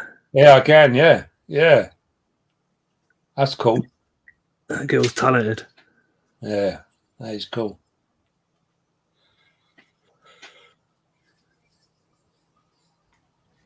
Oh yeah, BH has just said there, Ruffalata's just molted. They really are a pretty spider. Very nice.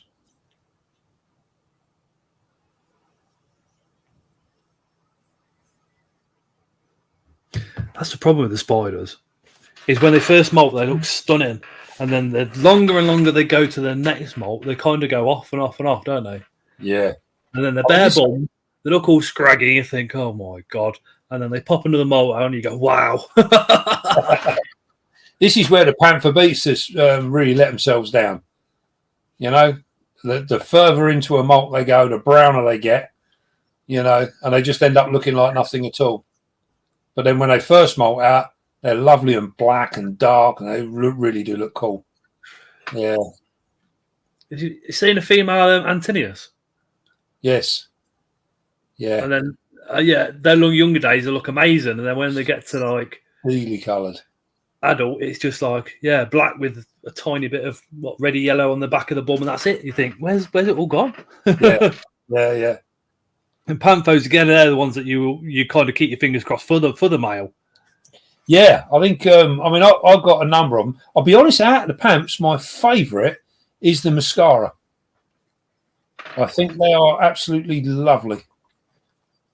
Mascara males, my word. Well, even just, I mean, even the females, they're just that the difference in the leg colouring and that, really, really nice. Osmond says, seen the Biripi's female video, there's not much blue left. There's hardly any blue when they're adult females. No, I literally just done a video. When was it? Monday. Was it Monday? It's like very similar to the Metallicas. Metallicas females, at a certain age, they go black. Yeah. Excuse me. I've got a couple of them that are really dark. Really dark. T. Caledonia, I've heard they do best when kept dry, but you also hear to keep them moist. It's also confusing. Yeah, I had a very tiny sling, T. Caledonia, very tiny, and it passed away. And I kept that damp, as the breeder told me to. I crushed up lichen, and it never made its trapdoor either. Yeah, I think when they're tiny, they don't tend to. It's like a 50-50. You know, half of them do and half of them don't. When they're tiny, it's 90 quid, isn't it? Yeah, so I mean, you don't want to hold on to them, see which ones survive and which ones don't. No, I think out the door again. With mine, they I keep them dry with just a barest little bit of water here and there. Have you got any Utah Tharnies? Any what? Utah Tharny. No. Yeah, because Mailing says, I was chatting to Scott, but wondering if you got him, because there's literally not much information out there. I have got one. Is it male? I've got two females. I've got one. I don't know. I might have another one in the other room, actually, thinking about it. I've got one in here. Oh, yeah, look at that. He's right up at the... Susan says, Dave, thank you for doing tonight. It's been awesome. Thank you for listening. I've got one in here. It's got a bit of growing to do. Yeah, at the moment, it's only about 2 inches or so, 2.5 inches. Well, I get double that yet. Yeah, it's only a young one, and I think I've got another one in the other room, and that's why I hung on to that one. Because both mine are like 4.5 inches, and they said that could be the maximum size. That they could be adult females. I need to get a molt to see if the flaps darkened off or not. But to try and find out how big they actually grow, there's football out there to find out. I don't think they're a big spider. They're not a big spider. Cheers, Susan. Susan says, Scott, and of course you, but I'm used to seeing you. No, massive shout out to everybody that, like, you know, when we said, oh, we can't do it on Tuesday, we're going to do the live on Friday, you literally all went, okay, see you Friday. You know, appreciate it. Yeah, I think that's brilliant. It's actually, I appreciate it. Tuesdays are really difficult for me. Yeah, I think it's just a little bit easier because it's you know, I don't work every weekend, so I tend to work one in every 3. So you know, it's, and in the week, obviously, we're all out full-time work, so it's spending a whole night out. I'm getting a bit old for this crack, so it's sort of come the morning, I'm dead to the world. Gordon, what do you think of the sand spider? I'm gonna say that you're looking at the Sicarius thomothoides because there's a couple of species out there. Have you got sand spiders? I have, yeah. Yeah. I think they're flipping amazing. Yeah, I like them. I'm actually going to do a video on mine because we haven't looked at them since they were tiny things, and they're quite a bit bigger now. So yeah, we're gonna do a recap video on them. Mine's just molted. The first time since got it last October, little baby. My other one, I think it's haha now. I'd have to check it, but the other species is about double the size, but still waiting for that to molt. But you put cork bark in there so they can climb on the cork bark and molt. Yeah, but they're just hilarious when they hide because they chuck sand over their body and their legs still stick out of the sand and to think that they think that you can't see them is even funnier. they're fast. They're a very fast spider. I'll tell you what is an interesting thing with a sand spider. The first ones I ever kept, I just kept them flat, nothing else. So they had no cork bark, no nothing. They literally just a pot of sand, and I left them in there. And they done really well. Oh, good night, Mailing. They done really well. And then I put a post up on Facebook. This was before YouTube days, and I got absolutely hammered. Oh, you should give them somewhere to molt out. They need to climb this, that, and the other. So I thought to myself, all right, well, I went against my own thoughts, and I thought, well, I'll try it. And I lost 2 spiders in molts while they were hung. And I thought to myself, well, all this time I've been doing them, and I've always just had them in sand on the floor, and they've molted out perfectly fine. Never had any issues. The minute I go and do what everyone else says you should do, I ended up losing 2 straight away. I think that's just made my mind up because I put those 2 pieces of cork bark in because I thought, oh yeah, because I had the female, she didn't have cork bark, and then I put it in, and she did the same, and she died in a molt, and she was the grey colour. She was gorgeous. I was absolutely in love with that spider, and she passed away during a molt, hanging upside down. Yeah. So I don't know what the thing is, but I say I changed my routines and started doing what I think it was actually on the Sand Spider group. I went on there. I put a picture up on there, and people were like, you don't know what you're doing. You should have this and you should have that. And so I changed it all to their recommendation. I lost 2 spiders, one after the other. So after that, I just went back to how I used to do it. I was going to say, I'm glad it wasn't on Tuesday because that was not a fun day.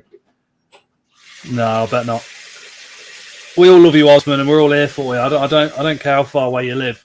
And I've said it before, dude. You've got my phone number. I don't care if it's 3 in the morning, 4 in the morning. Ring me. Yeah. Just I'd rather know that you're all right, dude. I've got a couple of hard weeks in front of you, but it does get easier. It does get easier. Do you know when you got a mate the other side of the world and something's happened, you just want to go and give them a hug? Yeah. That's how it is at the moment. Yeah. I think we all want to go and grab Osman and give him a hug and tell him it's not going to be okay, but it's going to be all right, Yeah. It's rough, tough times, isn't it? Oh yeah, God yeah.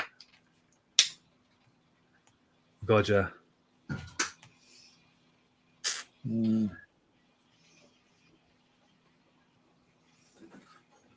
Oh, Elizabeth says I gave them some dead bush sticks as people recommended it. Hope they don't end up as yours then, Dave. Go on. Yeah, I think it's in this hobby. I think if you're doing something and your spider's doing well, it's doing everything that it should be doing, then don't be tempted to change it because someone else has said do something different. If you're struggling and you've got problems, then yes, change what you're doing. But if everything is fine, don't do it. I mean, I had it recently. Someone texted me about their bi-roots, the way they were keeping it, and it was molting, it was feeding, it was doing everything. But someone else had said, "Oh, you need to change and do this way," And I was like, no, you've already cracked it. You know, everything is working exactly how it should be working. So you're already doing what you should be doing. Don't be tempted to change it just because someone says something different. If it's all working fine, then leave it alone. BH will never be the problem, but he says, what is it with the reptile side is a world apart from the arachne hobbyist. I think ADAWI spiders, I think with the reptiles, it's very cutthroat from what my experience. The groups in the past have can be pretty lethal.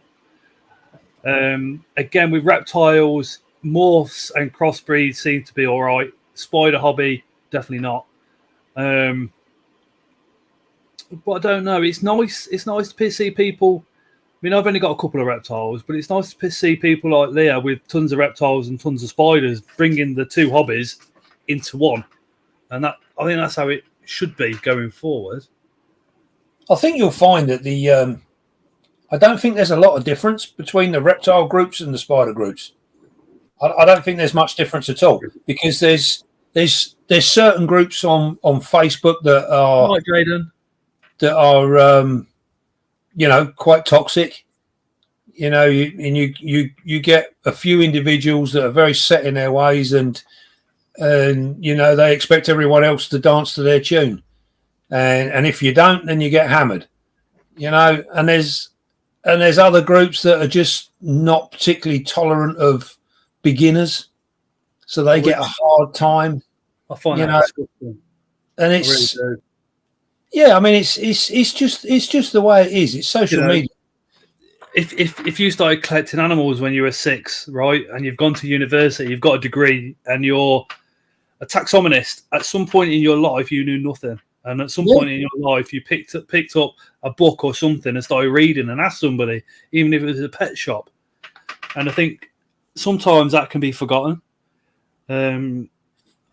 Or possibly with the bigger groups, maybe that one admin has just seen that same question hundreds and hundreds of times over the last 10 years, and maybe that one point they go, oh, for fuck's sake, bang, piss off. Do you know what I mean?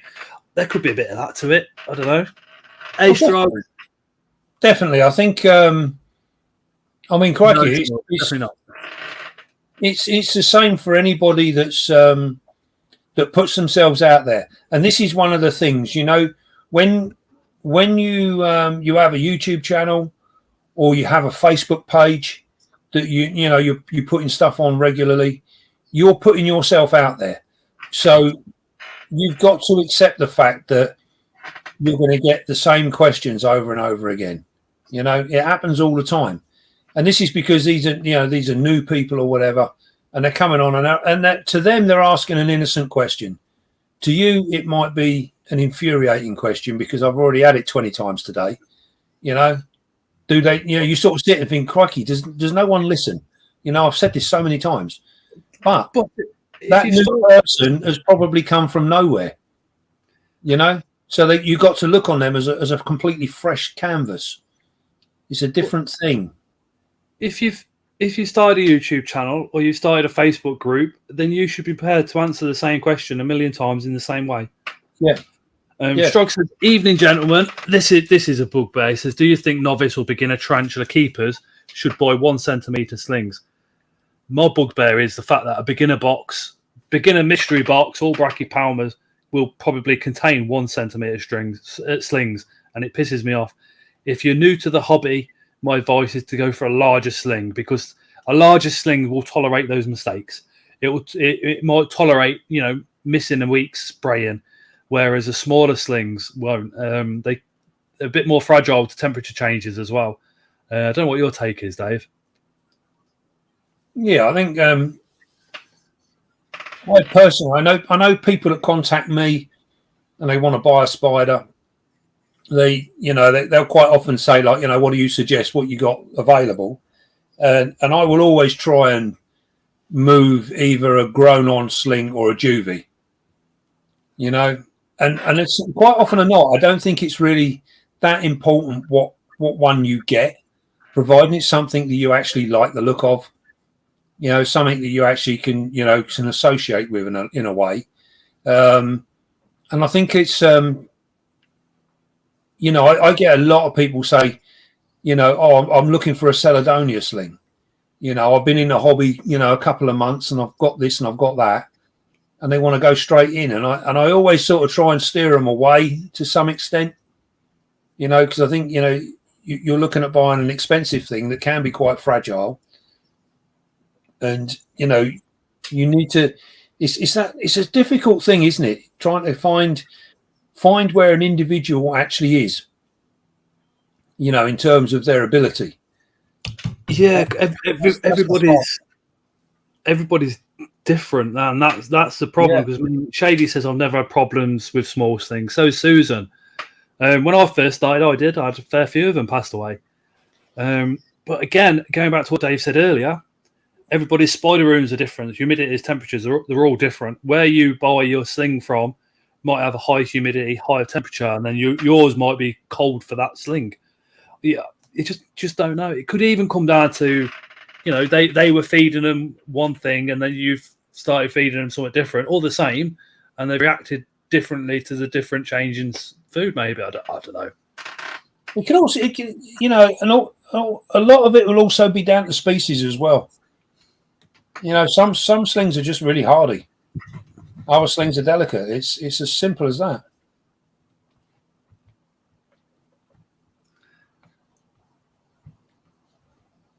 It's time as well. So I suppose some people get a tiny spider and then they think, oh yeah, you've only got to feed it once every now and again. And that comes down to that research again. So if there's somebody new to the hobby, they need to get the research done. And then that kind of goes round in a circle to the groups and being asked the same question over and over again. And I think the problem, if somebody asks something and they get a nasty response, the likelihood of them then staying in that group or asking people more questions is going to go down to zero. And the chance of them actually leaving the hobby then increases. So I think that could be quite bad. Yeah, I think it's like most things, isn't it? How you're accepted into something makes a massive difference. And I think it's, I often get asked, it's like, what's the best beginner spider sort of scenario? And I don't really look on it like that. I'd rather look at the person and think, how are you? And then pick a spider that suits you.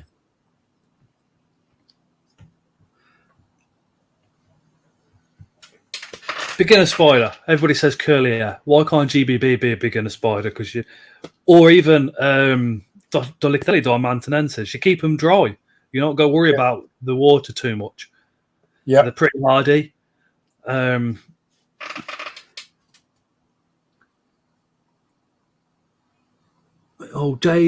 Jackie's been a channel member for 11 months. Thank you for putting up with 11 months, Jackie. She says everything I've bought off Dave are all going good. You haven't got channel members set up yet, have you? No. You should. Yeah, I've never... It helps. It really does help. And it also gives you that little nudge to get the videos. And you know yourself, sometimes with a video, it's like, oh, I've got to do a video. But then when you get into it, that's the enthusiasm through the roof again, isn't it? Yeah. But sometimes to start is what you need. I find generally it's outside things that tire me.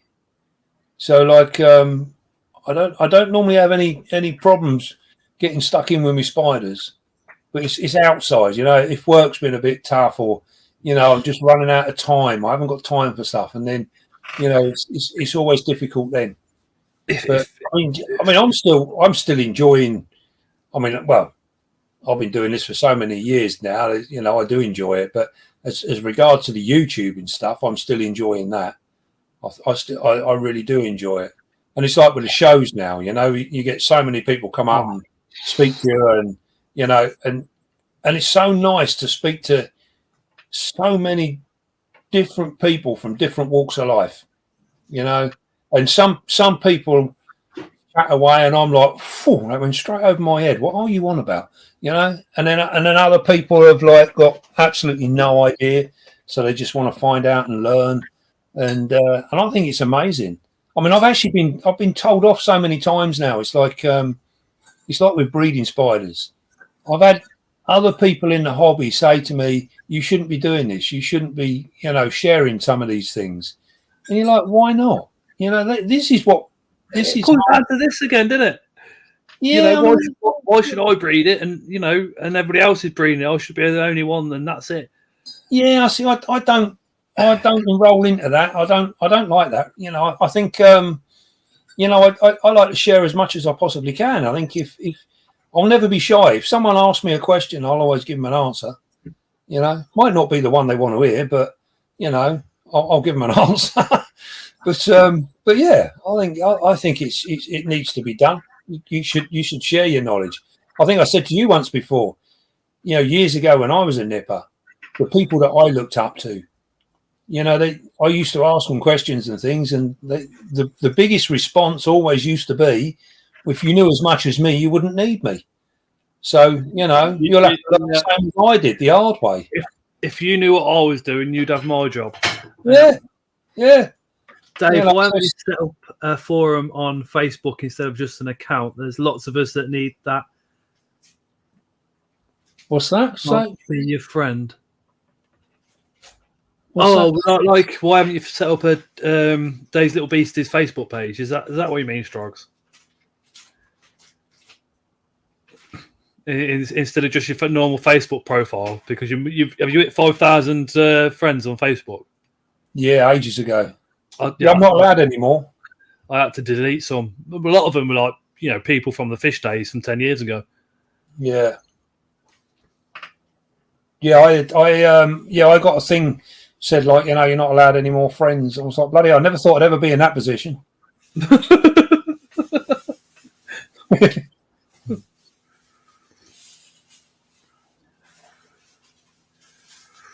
Yeah, I think Facebook page. Yeah, you see, this is the problem. I'm a bit slow on the old technical side of stuff. Set up page, Dave Little Beasties, profile pic, and then everything you do, like what you put on Instagram and YouTube, put links to it on there, put your pictures on there. Yeah, because that way, if you're on Facebook, you get a Dave notification. You go, oh yeah, he's got a new video out. Yeah, I did set up like an Instagram account. I'm not 100% on top of it. I tend to just sort of sit there and think, oh, bloody hell, I better put something up. I ain't put nothing up for ages.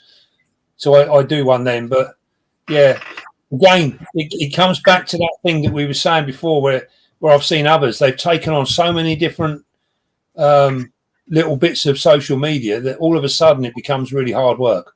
Okay. And you haven't got time to do it all. Right. Strug says, Dave, I'm sure Tranch Lady could do it. I'm sure. That's the funny thing. She's not on any social media. She can't stand it. BH had spiders since the 25th of the 5th, 2022. Got my Celedonia on the 12th of the 7th, 22. Thanks to Dave, my one Celedonia is going strong. Nice. Lovely job. Nice one. Yeah, so sometimes I wish that when I started, I had a separate account to my personal one, but it is what it is, isn't it? So you could split the messages up a little bit. Yeah, I mean, I try and keep everything as streamlined as possible because I find the more avenues I've got, the harder it is. I've actually got an email on my YouTube page, but for the life of me, I never check it. And then someone will say, I emailed you and you've not responded. And I'm like, oh, bloody hell. And I go on there and there's like 30 messages. I'm like, oh, damn. Do you know what I mean? And I hate the thought that someone sits there and thinks I'm ignoring them. I know. Graham says if you've got a Facebook page, you can just tag it to Insta. Yeah, so you can link your Facebook page to Instagram. So every time you post to Insta, it will give you an option to also post to your Facebook page and it will do it for you. And if you do it with stories on Instagram, you can do a story. And if you click the little picture sign, it will come up with a link. So you can click that, you can put the link on, and then you can put your link to your YouTube video on that link. And the good thing about that is from Instagram to Facebook, it actually works. So you can click on it on Facebook. See, look, now I'm already confused. It took me a while. My mate's 15-year-old daughter was like, Scott, why aren't you doing this? Why have you just got it to friends? Why are you this and why are you that? And I'm like, what do you mean? I went, look, you come. I said this about a year ago. I said, look, you come round, I'll give you a tenner, you show me what to do. She was like, okay. And that was pretty it. She hooked me up with Instagram, so I know what I'm doing. Now she's annoyed because I've got more followers than her. And I'm like, oh, what do I do? That's it. What's that? Oh, Beth's Tiny Critters. She says she sent me a friend request. There you go. Which show are you going to next? What show are you doing next? My next one is going to be London. Right. Central. I'm hoping to go to London, but I don't know. I'm not 100%. But if I do, and if Graham's there, we'll come and grab a coffee with you, pull you away from the stand for 10 minutes and show you how to do it. Yeah, that sounds like a plan. Graham only lives down the road from me. No, we won't, Graham. We'll kidnap Camera Lady and show Camera Lady how to do it. And then it'll get done. Yeah. I think the problem probably is, Dave, is you're that much in love with the animals that technology is like a second thing. I've got very little patience when it comes to technology. Very little patience. Yeah. Graham's hoping to go to London, so it should be good. Dave's not going to Barnes. I'm going to Barnsley Strogs. Are you going? I'd like to come and say hello. I shoot myself in the foot by choosing not to have a Facebook account, never seen Dave's for sale list, though that could be a blessing to my bank account. Yeah, but Mark, if you email him, he won't get back to you anyway. But Mark's on WhatsApp. Mark, if you ever want to see his list or anything, message me and I'll ask him to screenshot it and send it over to you, and we'll work something out from there. We can always sort something out. Chris says, hello from Torrance, California. Thank you for watching from all the way from sunny California. You lucky man. Yeah, California, my word. BH, evil PC. Yeah. Technology and the apps can be amazing things to use, but fuck me, they can't half be deadly if you read the wrong stuff. Yeah. You know, if you read the wrong stuff, World War III started yesterday and half the world's dead. Do you know what I mean? It's just like what? Yeah. Been there, Scott. Took Dave an age to see the Burrapees Benny Hill video. Oh yes. I like it out here. I'd rather be in another place, says Chris. No way. The grass is always greener, Chris, isn't it? The grass is always greener. I was thinking that, yeah. Trust me.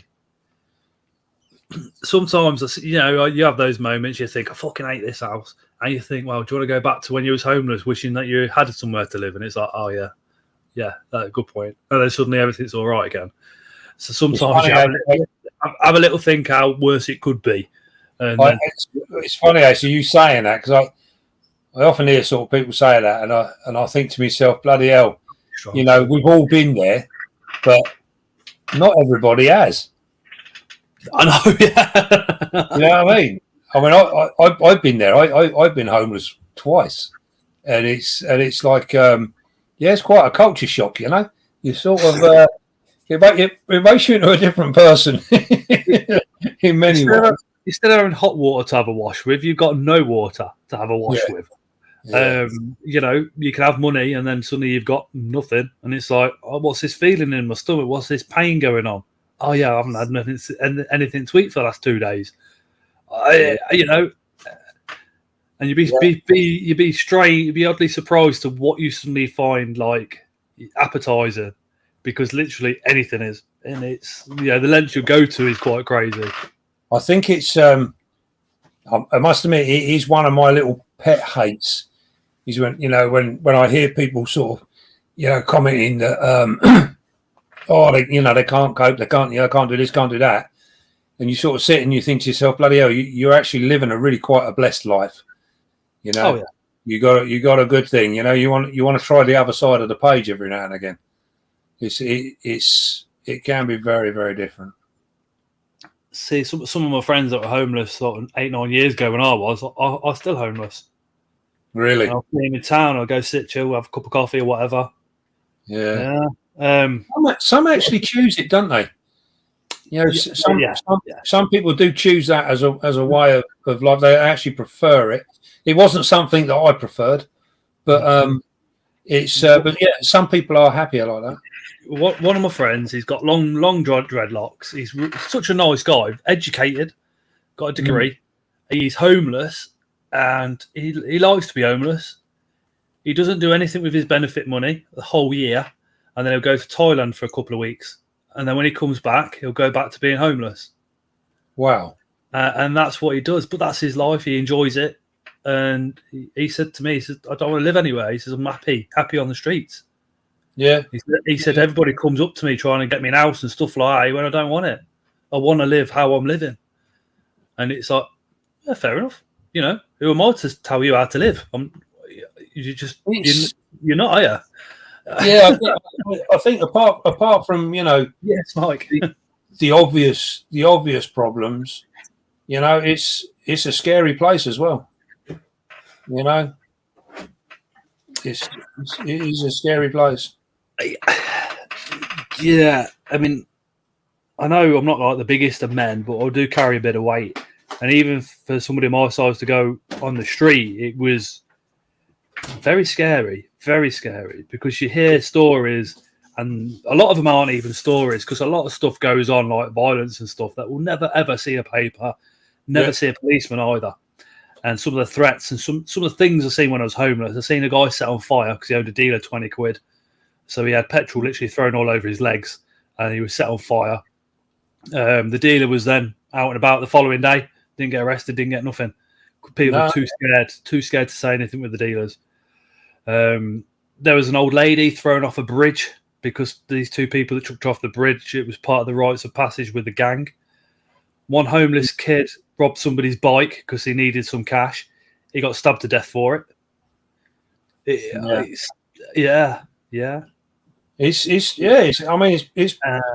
bloody rough out there. You can't, with Coventry, you can't sleep in the city centre at night time. You have to just stay awake and try and get to the library in the daytime, and hopefully they'll leave you alone to sleep for a couple of hours, which generally they do. If there's not many of you in there, they'll just leave you alone for a couple of hours. And you can charge your phone up. Well, that's what we did. We used to charge your phone up in the library, go to sleep for 2 hours, and then go and do whatever. But I did do a little post on Facebook. I said, if it gets 50 likes, I'll do a video explaining kind of how homelessness happened, drugs and all the rest of it. And it got something like 90, didn't it? So I'm going to have to... But that will be scripted. That will be a scripted video because of the way the events happened. I've got to sit down and kind of write it all out yet. So I'm hoping to get that out by kind of probably the beginning of May. It's one of them things, isn't it? Something like that takes a little bit of thought and planning, and you know, and also as well, you know, at the end of the day, you're putting your life out there, so it's a different thing again, you know. That's a totally different thing to what you're doing, like on your channel. Yeah, and I think it comes back to like we were saying before. When you put yourself out there like that, then you know, you got to be prepared for everything that comes along with it. I think when I tell somebody that, oh yeah, I used to be homeless, used to take drugs, they kind of look at me as if to say, yeah, don't talk shit. They won't believe it straight away. But you know, I like to say it like you do, Dave, because then, you know, if somebody else is out there, same position, they know they're not the same, not the only person in it. You know what I mean? Yeah, I think it can be very lonely on the streets. Yeah. Well, one of them, it's something you don't really wish on anybody. You know? And it is definitely one of them things that'll either make or break you, you know. So it molds you for the rest of your life. makes you a lot more forgiving. I'll tell you that. And it makes you when you have dinner and the missus leaves a little bit, it makes you want to eat the rest of it.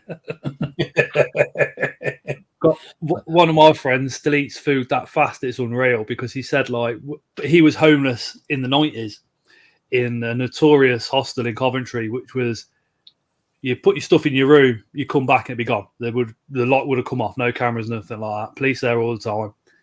And he said basically, if you didn't eat your food fast enough, it'd be taken off you anyway. Yeah.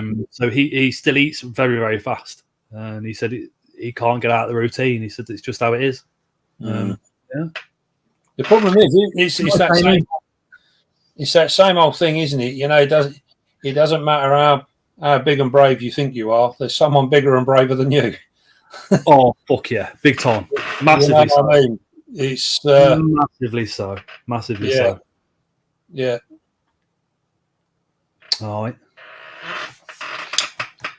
What was that comment?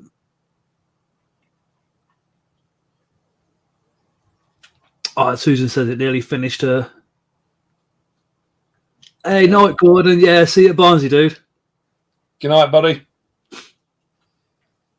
Oh, Trond, I thought you'd gone. Hey, Trond. Tron's legs and stings. He should call himself Tron the Scorpion Master. Yeah. That's the one. He'd be coming over to the UK next year. Yeah, that'd be cool. Susan says, I'm very grateful for my flat now. So, I went from homeless, and there's 2 hostels in Coventry. One, you really don't want to get put in. I don't want to go into reasons why, because if somebody's listening, they might panic about it. But the other one is the better one, and I managed to get myself in the better one, and all cameraed up and everything like that. But I swear down, in the hostel, I've never done so many drugs as I did when I was in that hostel.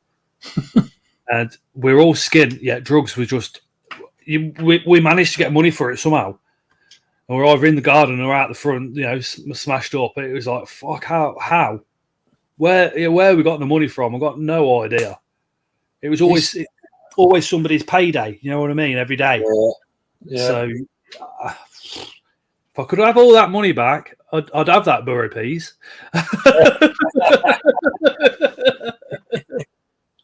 Yeah. I think it's well. I think just life in general, it changes you all the time, doesn't it? Your values change all the time, and you go through different things, and it makes you appreciate different things. Osmond says, really hope I feel better and can come to BTS, man. I have everything booked, but don't feel like it right now, to be perfectly honest. Osmond, you're fucking coming to BTS, mate. Yeah, we need to catch up, have a coffee. Yes. Yeah, definitely. You've got too many spiders to collect and too many hugs to get. So I don't give a fuck. You are coming to BTS. End of story. Had some hard times for sure. Older now with no family, so it's scary. That was, I get that. Don Store. I'll put Jackie, could you put the WhatsApp link in the chat? Don Store, join that. You'll have a family like straight away. That's what the WhatsApp chat's all about.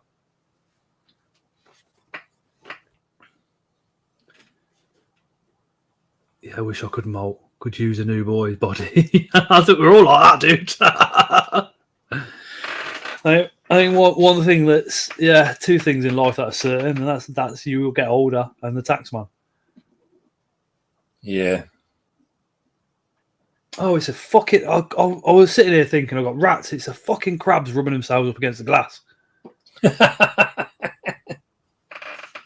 Louise Nightle, thank you for having me and answering our questions. No worries, Louise. Thank you very much for joining as a channel member tonight. I appreciate that. And if you're in the UK, that gets you 15% discount over at Spiders.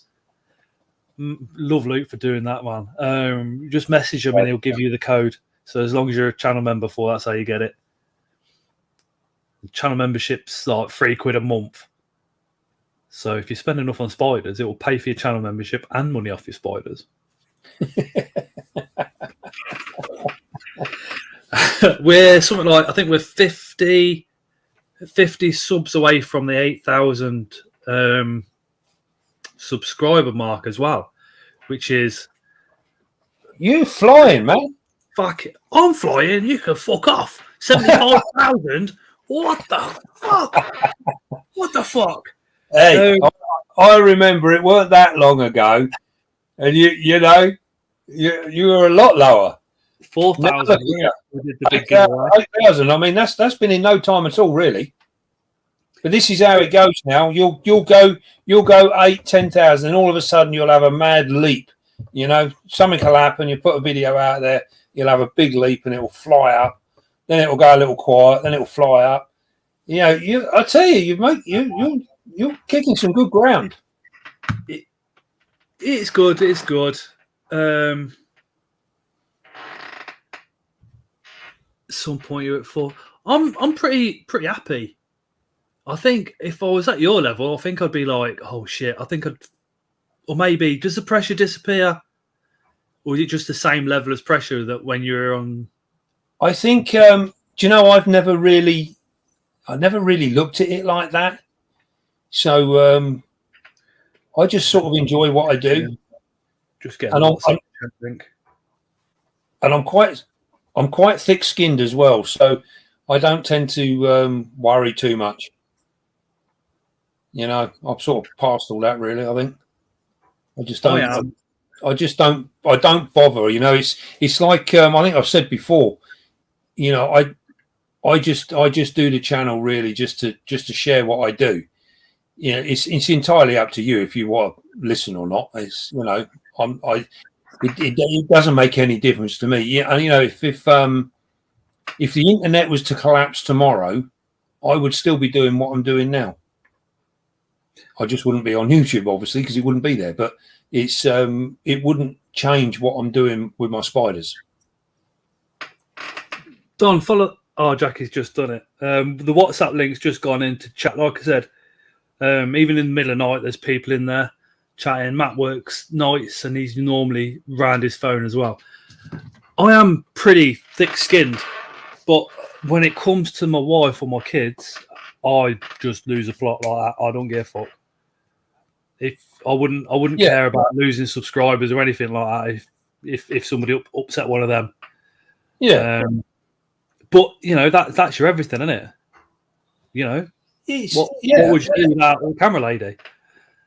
Yeah, I mean, I think it's sort of like it's like an unwritten sort of thing. It's but then I think it's sort of a little bit of how you go through life and what you're willing to accept and what you're not. You know, and I've always been, even from like a youngster, I was always of the impression that, you know, respect was something that you wasn't given, you had to earn it, and you know, things like that. So, I mean, even today, even in like, you know, in the workplace today, you can't, you know, people need to behave and speak to you in a certain way. How about respect isn't earned, disrespect is? I think that's how the world should look, because then we're brought up and you're looking at people in a respectful way without them even saying anything. See, my wife gave me faith and love for women all over again after a painful breakup and then being homeless and all the rest of it. Yeah, she gave me that love for women again. That's for sure. Bless her. She better not be listening. Yeah, I think I think there's. I think it's like I've gone through life with probably, you know, I can count my close friends on one hand, you know, and I find life is much simpler that way. I've got one friend which is he's closer than a brother. He don't like spiders, but if I needed him here to do something with spiders, he's scared of them. He would come. Yeah. If 20 men with like God knows what on them come knocking on my door to have it out, he would come by himself, and there'd be two of us to get a batter in. That's how he is, and that's how I am to him. Do you know what I mean? Yeah. Emotional support is just like that. It's like phone him up, mate. We're going out for a drive. All right, you driving or me? Can I drive your car? Yeah, sure you can. No problem. Come on, let's go. It's like that. Yeah, I think it's I don't know. I think life can be as bloody difficult as you want to make it a lot of the time. Yeah. My granddad, God rest his soul, he always said, treat people how you want to be treated yourself. Exactly. 80% of the time that works. The other 20%, walk away and just go dickhead and carry on with your life. just leave it where they are, just going back to the 8K on 50 away, when we reach 8K, there's a subscriber giveaway. UK based because it's going to be spiders, but if you are overseas and you can enter, and if you win it, you can then donate it to one of your mates in the UK, favourite YouTuber, whoever you fancy. But we are going to be doing that. I said to Luke, Luke, I know I've had a lot off you because he's done discount codes on lives and stuff like that. I said, but we've got an 8K coming. He went, yeah, I'll put something in. I was like, fucking hell. Yeah, I'll stick something in with that if you want. Oh, I appreciate that, Dave, a lot. Yeah. Did you? Were you around for last week's Tuesday live? No, I missed it. Oh, mate, I had the worst nightmare ever. I was sitting here and I just thought, it's got cold. Why has it got cold? Put my hand on the extension lead, plug's hot. Heater's not working. And I was like, right, I'll be back in a minute. Fuse completely fine, everything's fine. It's the actual oil-fed radiator because it's just old, you know what I mean? One of them things. Gone. And I sat here and I was like, what the fuck am I going to do? And I mentioned it on the live. It would have been about that this time of night. And I was thinking, there's nowhere open. I haven't got the money. And people were like, look, we'll do this, we'll do that, we can do the other. And in the end, because people were literally just being so generous, it was crazy. They were like offering to do all sorts. Lewis said he's got one at his house. He can get his mates to meet me there if I can get up there. And I was like, I ain't got the money to get there. Somebody else was, I'll pay for the taxi. And in the end, Luke was like, he messaged me privately and he said, I've got a spare heater. He said, I'll put it in an Uber. And he did. And, and to this day, he wouldn't take a penny back. He won't have any money towards that taxi. And that's why I did the giveaway video with the Somali. Because I was like, I've got to pass this forward. You know what I mean? If you get something good, pass it forward, and then somebody else is buzzing. So I was like, right, I'll do a giveaway. That's what we did. Yeah, I think. Do you know what? It's nice to do stuff. It makes a big difference, and I think it's. I mean, crikey, it's sort of bloody. I used to do quite a bit of it, back when I first started. I'm always up for anything like that. I think it's a good thing, and I think also it's like when you breed stuff, you get these sacks. It's not like you physically have to go out and buy that thing. It's you're fortunate enough to have a sack full of baby spiders, whatever. If you can't spread a little bit of love, then what's it all about? It's not the end of the world. I hate doing stuff on ADHD. It says BH. Matt's reached 500. He's got to figure out his subs giveaway. Well, Matt, I'll pass it forward. I'll put something in for that. How's that?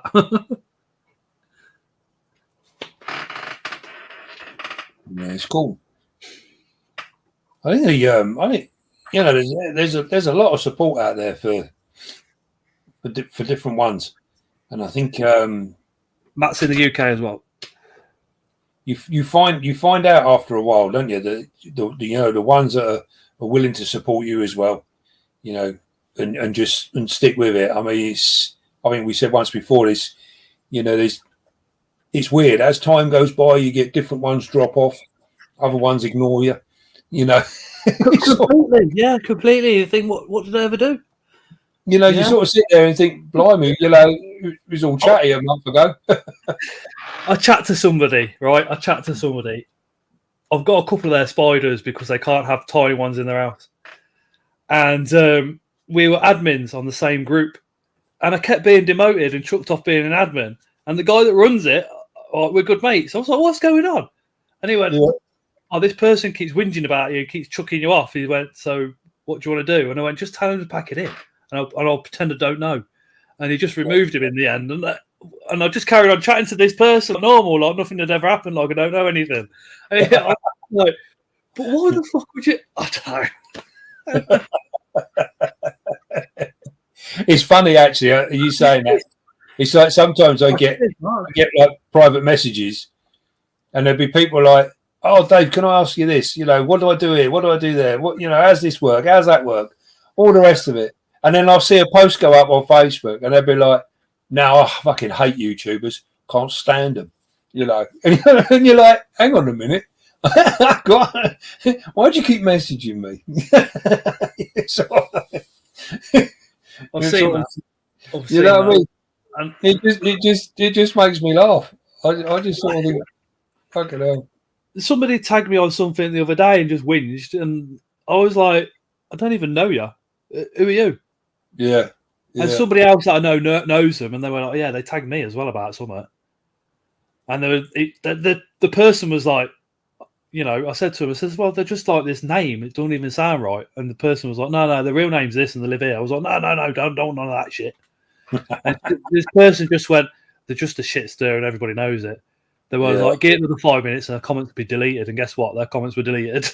I was like, okay, just leave it in the sand. Oh, I think, well, I tend to, I don't really get involved with much on Facebook, to be fair. It's like, I won't get involved with it, but I'll see the comments and it's like, oh, YouTubers are only in it for the money. It's like, hold on a minute, right? If you saw how much we actually earn, you'd be like, oh, yeah, they're not in it for the money. No. Trust me, it costs us more. Well, my camera was like 750 quid, 2 years ago? And it took me ages to get anywhere near that. It must have took me the first year of being monetized to get the money back. Yeah. You know, and that's just one item, but one item a kit. The microphone I'm using now, that was £100 a year ago. Yeah. People just think, oh yeah, the money must grow in trees for YouTubers. It's like, no, really doesn't. It really doesn't. I remember I got before I changed my mics, I got loads of grief. They were about you had like half the people were like, we can't hear you. The other half, well, I can hear it perfectly fine. I'm sitting there thinking, well, when I put it out, it sounds perfectly fine to me. Oh, don't. I had all that in the beginning. Like, I went up and down. I changed my mics twice. I changed them.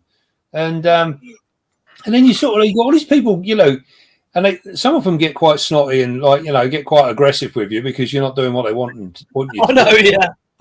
It's like, hold on. It says Scott's Invert. It's not. It says Dave's Beasties. Not. Yeah. Well, I must admit, I'm quite lucky that I got a good following, and I got some really loyal sort of subscribers, and quite often they'll jump up and sort of like protect you. You know, they jump in there and like, who the hell are you? Go away. Those guys, the guys that do that are just absolute gold. Absolute gold. Yeah, really are. The ones that share your stuff immediately before you even shared it out yourself, mate. Yeah. I mean, it's like you were saying about the, you know, about like with a heater, you know, people jumping in and trying to help and do that. I put a post up on Facebook a while back about a little problem I was having, and people jumped on it straight away.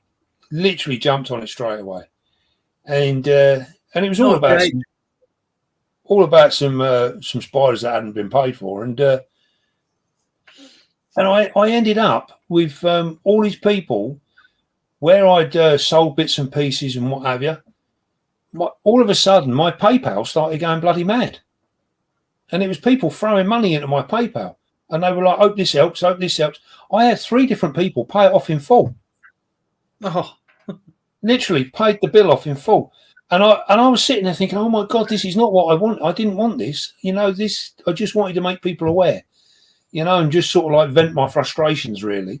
And from that, I then literally, I had to go back on there and say like, you know, enough's enough. You got to sort of stop. And I ended up, I refunded it all, you know, I sent it all back out again. But the generosity of people was just phenomenal. And it was people from all over the world. Yeah, it was people from all over the world. I literally I remember that evening I sat there talking to the missus, and I said to her, I said, it's just bloody amazing the support that is out there. You don't appreciate, the amount of people that they just want to support you. I mean, it was phenomenal. And then the funny thing is, I was on there after work this evening, and I don't know if you've seen these, but there's been a little run of them again this last week. Little run of people begging for money. Have you seen them? No? I've had them in private messages, and I've had them on messages on some of my posts. And they're sort of like, they're begging for money, and they're the ones that wind me up a little bit, because you sort of sit there and think that's probably not even your name or where you're from or anything. You're just people begging for bloody money. So yeah. And if Tiny Critters says, "What about Scott's inverts, Dave's little beasties stickers?" We've got them. Beth, we've got stickers. I'm taking some to the Barnsley show. Dave's got his stickers. If you buy from Spiders, I think you get you still got stickers with Luke. Yeah. If you buy from Spiders, you get both our stickers. You get a few more as well. If you're not in the UK, we'll get them over to you. Not a problem. Strogs, I know you both keep scorpions. I only have one, a Vietnam Forest. It molted this week and doubled in size from 3H to 7H. That's normal with the scorpions, dude. Don't worry about that. Yeah.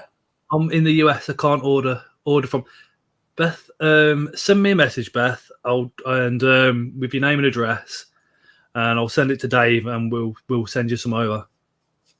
How's that? If you're watching from all the way over in the US, it's the least we can do, isn't it? Dave said he'd give me one, and I know, but I feel bad taking it for free. Yeah, for Dave to give you one, you're going to have to be in the UK. See, Strogs. Before I mention Strogs, actually, Shady Thing says it's sometimes a bit lonely in Belgium. I've only got one friend to breed with. Is anybody else watching now in Belgium? If so, could you please pick up with Shady Things? Drop her a message on YouTube or something. That'd be awesome. If Dave gives me a small pile of stickers, I can add them to the pack, said Leah. Cool. Yeah, because Leah's got, I don't know, probably about 8 or 9 YouTuber stickers. So she just sends them out. Anybody ever wants a sticker, she just sends a whole lot. Yeah. Anybody ever wants any stickers, she just sends them straight out. Yeah, she'll never bat her an eyelid. I can remember talking about a hypothetical situation. And I think we were on about wives, and if an issue ever arose with somebody that annoyed your wife or something. Strogs didn't say anything about that. He literally he put a message. He went, "Shall I come get you a lift?" Fucking hell. Yeah. She's got 15. Nah, man, don't even ask if anyone from... Is that the Belgium flag, BH? So I don't know. Tron says, is Dave going to Bristol? Yes. Tron will be happy. Yeah, going to Bristol. Hey, John. One of my favourite shows, actually. I like Bristol. It's a nice little place. BH. Oh, it's Denmark, mate. Oh, sorry, dude. Susan wants beastie mix. Dave, please sell me some beastie mix. Why did I get a sticker from Dave when I ordered them? Says Strogs. Oh, Ordered from him. When was that? That's the only advantage you've got, because you sell the spiders. You can put the stickers in with the spiders. I normally do. When I first did mine, I was like, yeah, I'll send them out. Every fucker wanted them. I went down the post office, come back, and Tara was like, how many stamps did you use? I was like, it just cost me 75 quid. Yeah. And she was like, what? I was like, but they watched the channel. They weren't even monetized or anything then. It was just like, Sorry, babe. Love you. No, I normally do. I normally do throw them in with the with any orders. I put stickers and what have you in. So I'm surprised he hasn't got any. Don says you can make beastie mix. I'm just going to go toilet, Dave. If you want to explain how you make the special beastie mix, which is like secret ingredients from all over the world, and you've got to get it perfect. It's like one of the Hogwarts spells. You have to mix it correctly, otherwise. Right. Yeah. I'm just going to stop for a week because these teas are coming out the other end. Yeah. Yeah. Just find a likely looking tree and scrape away. Yeah, I mean with the beastie mix, all it basically is leaf mulch, and so it's just rotting leaf mulch. So I normally find like oak trees, beech, anything like that. Any of the broadleaf trees in the UK are okay. They're all good. The only thing I avoid is things like the pine forests, like the conifer forests, anywhere like that. So you're looking at commercial trees there, and you'll find that the stuff there isn't as good. So if you stick with the broadleaf trees, so if you're anywhere like for us in the south of England, we've got the New Forest. Anywhere around there is always good stuff. But then you've got Epping Forest, places like that, up country more. So yeah, anywhere that you can find broadleaf trees, you will find good leaf mulch. And what you want to try and do is find the areas that aren't too dry. So if you can find a piece of woodland where it's naturally damp on the floor, then you'll find decent beastie mix under there. And of course, it's got everything in it. So you'll find there'll be isopods in there. There'll be springtails, baby centipedes. There'll be all sorts of things that you'll find in that leaf mulch. And none of it in the UK is going to be of any danger to your spiders. So unless you've got very, very small slings, in that case, you want to just filter through it. And if you've got any big isopods, woodlice, earwigs, things like that, then you need to throw them out. You don't want them in with your tiny slings. But if you've got young juvies or adults, none of them will cause your spiders any problems whatsoever. You'll be perfectly safe. What else do we do? So we also use the branches as well. And again, you're looking at branches that are not fresh. And by fresh, I mean you don't want to go cutting branches, and you don't want to be picking up wind-blown branches that are fresh, still got sap in them, because the sap is the dangerous stuff. So, and this is why we stay away from things like fir trees, because any of your fir trees, your conifer trees, anything like that, they have a very high sap content. So you'll normally find that if you peel back the bark, you'll see it will seep sap. That sap is like glue, and it could well stick to your tarantula and cause it problems. So we stay away from any kind of fir trees unless that it is very, very old and very dried out. And by that, I mean it needs to have lost all of the sap. So you can use bark and things off of the pine trees, provided it's fully dry. So it's either got to be really dry or really rotten. Anywhere in the middle is a no-no. But any other bark we use, so any of them from like oak trees, I use quite a lot of silver birch, things like that. They're all good. They look nice in your tanks, and they're all nice and safe to use. But you need to have them either really dry or really rotten, one or the other, and they'll be perfectly fine. Oh, fungus. Do you reckon you get fungus gnats, etc., from wild mulch? I know they don't want any harm or hate them. Yes, the fungus gnats. You can also get them coming from the plants. If you buy plants from a nursery, you can get them coming there as well. So when you bring them in your room or you put them in your enclosure, the temperature goes up. Quite often you'll get fungus gnats, and you do get them in the mulch as well. But I find it's a minimal thing. Oh, excuse me. It's not a major issue. You know, you can get rid of them easy enough. I hate gnats. They are a bit of a nuisance, but they're not the end of the world.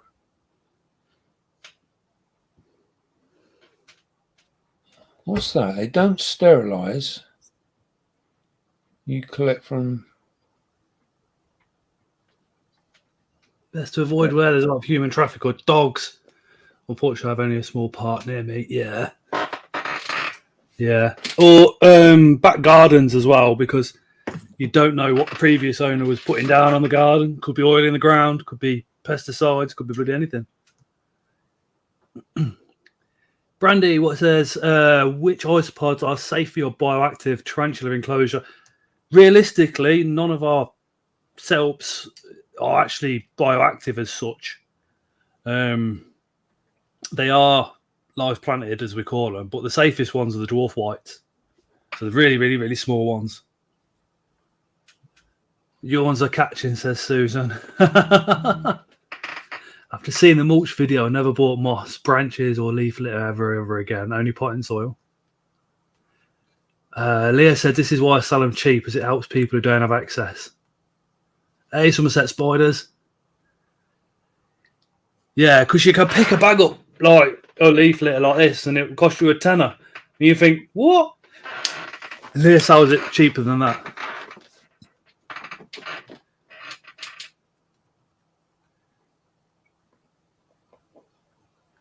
Depending on the size, would just use dairy or Hoffmani for snakes.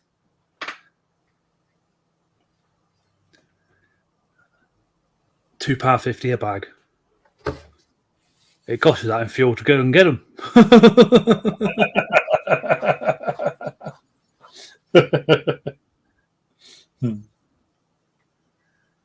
Right. Well, I reckon I am going to have to call it a night. I am absolutely shattered. No worries, no worries. And I'm going to say goodnight to everybody. Until next time. Oh, no worries. Thank you very, very much for jumping in, Dave. Really, really appreciate it. It's a pleasure. Appreciate supporting the 8K giveaway as well. Yeah, give me a shout. Just message me when you're sorting it all out. We're 50 subscribers away from it. I won't be long then. When it hits the 8K, I'll start the messaging, and then once it gets over 8K is when I'll do the actual giveaway, because then you know it's going to be at that point. Everybody's saying night, Dave. Yeah, what about night, Scott? It's only your channel. Come on, Dave, say it. Yeah, you've not said it. Not call me a wanker, Dave. Everyone has to call it. I was being polite tonight.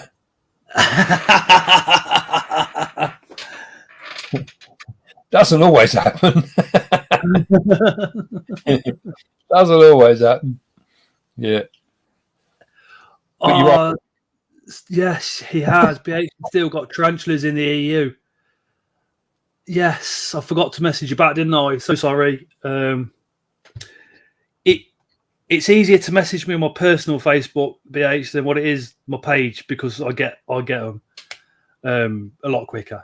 I've got to get my hair cut tomorrow, Dave. The mohawk has got to go. Yeah. I know. I'm having it all shaved because I need to go. I need to get my ass in gear for looking for work. So I'm not going to go looking for work if I have it cut like I normally do. So I know people say like, "Oh no, you can't do it because you should be able to do what you want to do." Blah blah blah blah. But I need a fucking job. There's a difference between fantasy and the real world. And I need a fucking job. Yeah, that's simple as that. Simple as that. Have you got anything lined up? Somebody was supposed to be getting back to me, but they haven't. So I'm a bit disappointed with that one. But I've got to move on and start looking. proper looking. Yeah.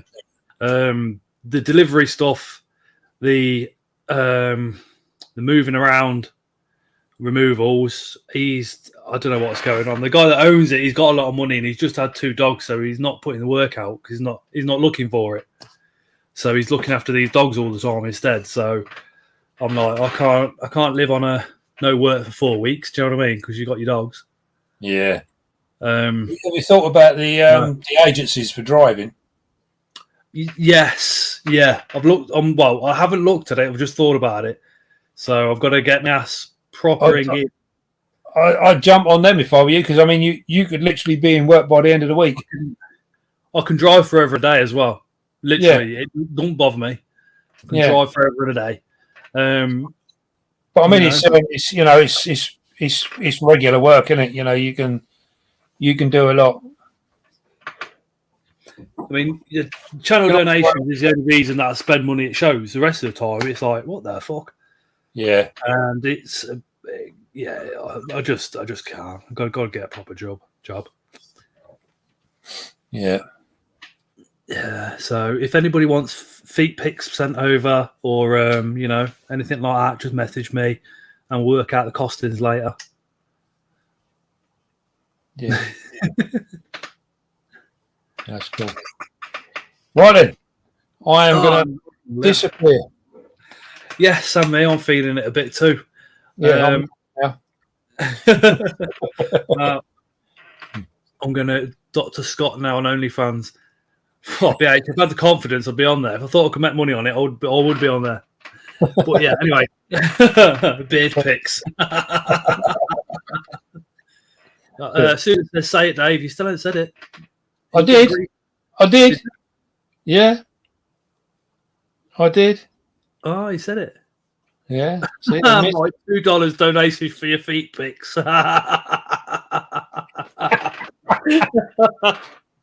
Oh dear. Oh shit. There's some terrible people out there. he gets bored on them working on those sites in America, doesn't he? Yeah. No, your tagline says Somerset Spiders. They want to hear the right.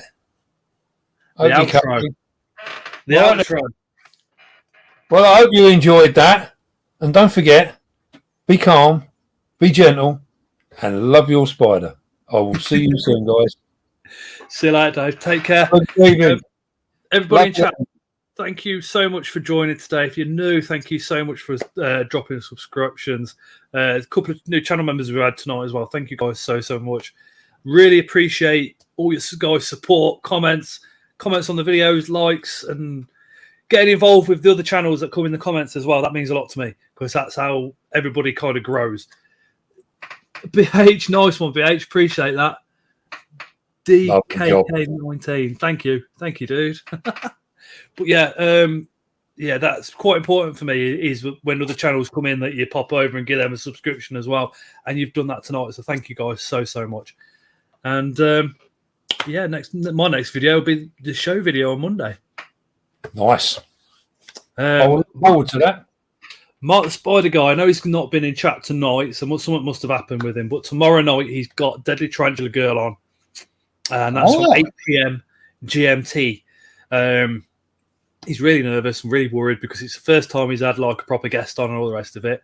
So if you're about, drop over to see Mark the Spider Guy and go say hello, give him some support. Because like I said, he is a little bit nervous about it. Thank you, Tron, dude. But yeah, he is a bit nervous about tomorrow night. So if anybody's around, 8 p.m. GMT, 8 p.m. UK time, Mark the Spider Guy. I'm surprised he's not been around tonight. I don't. Lee, have you heard of him?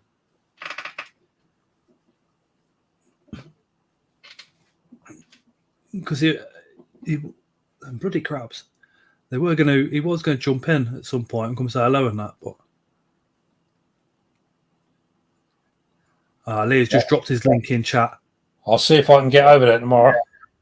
Yeah, she's all right. Is Deadly Tarantula Girl. Yeah. He's been doing tarantulas and he's exhausted. Wouldn't mind getting Tarantula Cat on alive. Well, you've only got to send her a message. Yeah, I think I might do. Yeah, send her a message. I'll be fanboying. I'll be like, hi, Kat. I've spoken to her once or twice on message. She's really nice. I'll be like, let me just ban my wife from YouTube for a minute. Right, there we go. Now we can talk. Same as Richard. You'll have to send Richard a message. I would love to get Richard on because there's a lot of good questions I'd ask him, but there is stuff that I'd like to ask him, which I think he'd be appreciative to actually get his take on it with his view. Do you know what I mean? Yeah. Because I know he got a bit of crap recently, and it's like most of us are like, well, yeah, that's right what you're saying, but then a lot of other people are like, you know, it's like, yeah. No, he's another one actually. I've spoken to a couple of times on messages and that, and yeah, he's a really nice guy. Yeah. The shit he gets for like having a big following and all the rest of it, and making a bit of money is unreal. And you think, what the fuck? Just look at where he puts his money. Do you know what I mean? Yeah, but then that's his thing now, isn't it? That is his full-time job now. Yeah, it all goes back into his channel, the rent and everything else, and it's like, oh, he's done a clickbait video. Well, he needs to. Yeah. He's got to make it somewhere. You don't watch every video that everybody puts out. So, I don't know. People get jealous too quick, I think. Yeah. You're not got to take it too seriously. I would like to cross the edge with Richard. That'd be pretty cool. Right, throw him a message. I'm sure he'd be up. Might probably see Richard tomorrow at the show I'm attending. Yeah, Mike, you know what to do. You know what to do. Yeah, put a word in. Hassle him. Unusual Pet says that's too much ginger beards for me. Graham also says, great Sabar Blue video. Thank you, Mike. Appreciate it. But yeah, we're going to go. We're going to go. Otherwise, we'll just get into another conversation. It'll be like 6 in the morning. And it's already 12:30. Yeah. I've got a busy day tomorrow. Yeah, appreciate your time, Dave. Especially when like saying I can't do Tuesday, and then you literally went, but I can do Sunday. It was Friday, sorry, and it was like, oh, wicked. Yeah. So, I do appreciate that. Always a pleasure. Always a pleasure, my friend. Right. I will see you all another time. Take care, everybody. Hey. Bye. Show. See you there and all the rest of it. Night, everybody. Ta-da. Good night.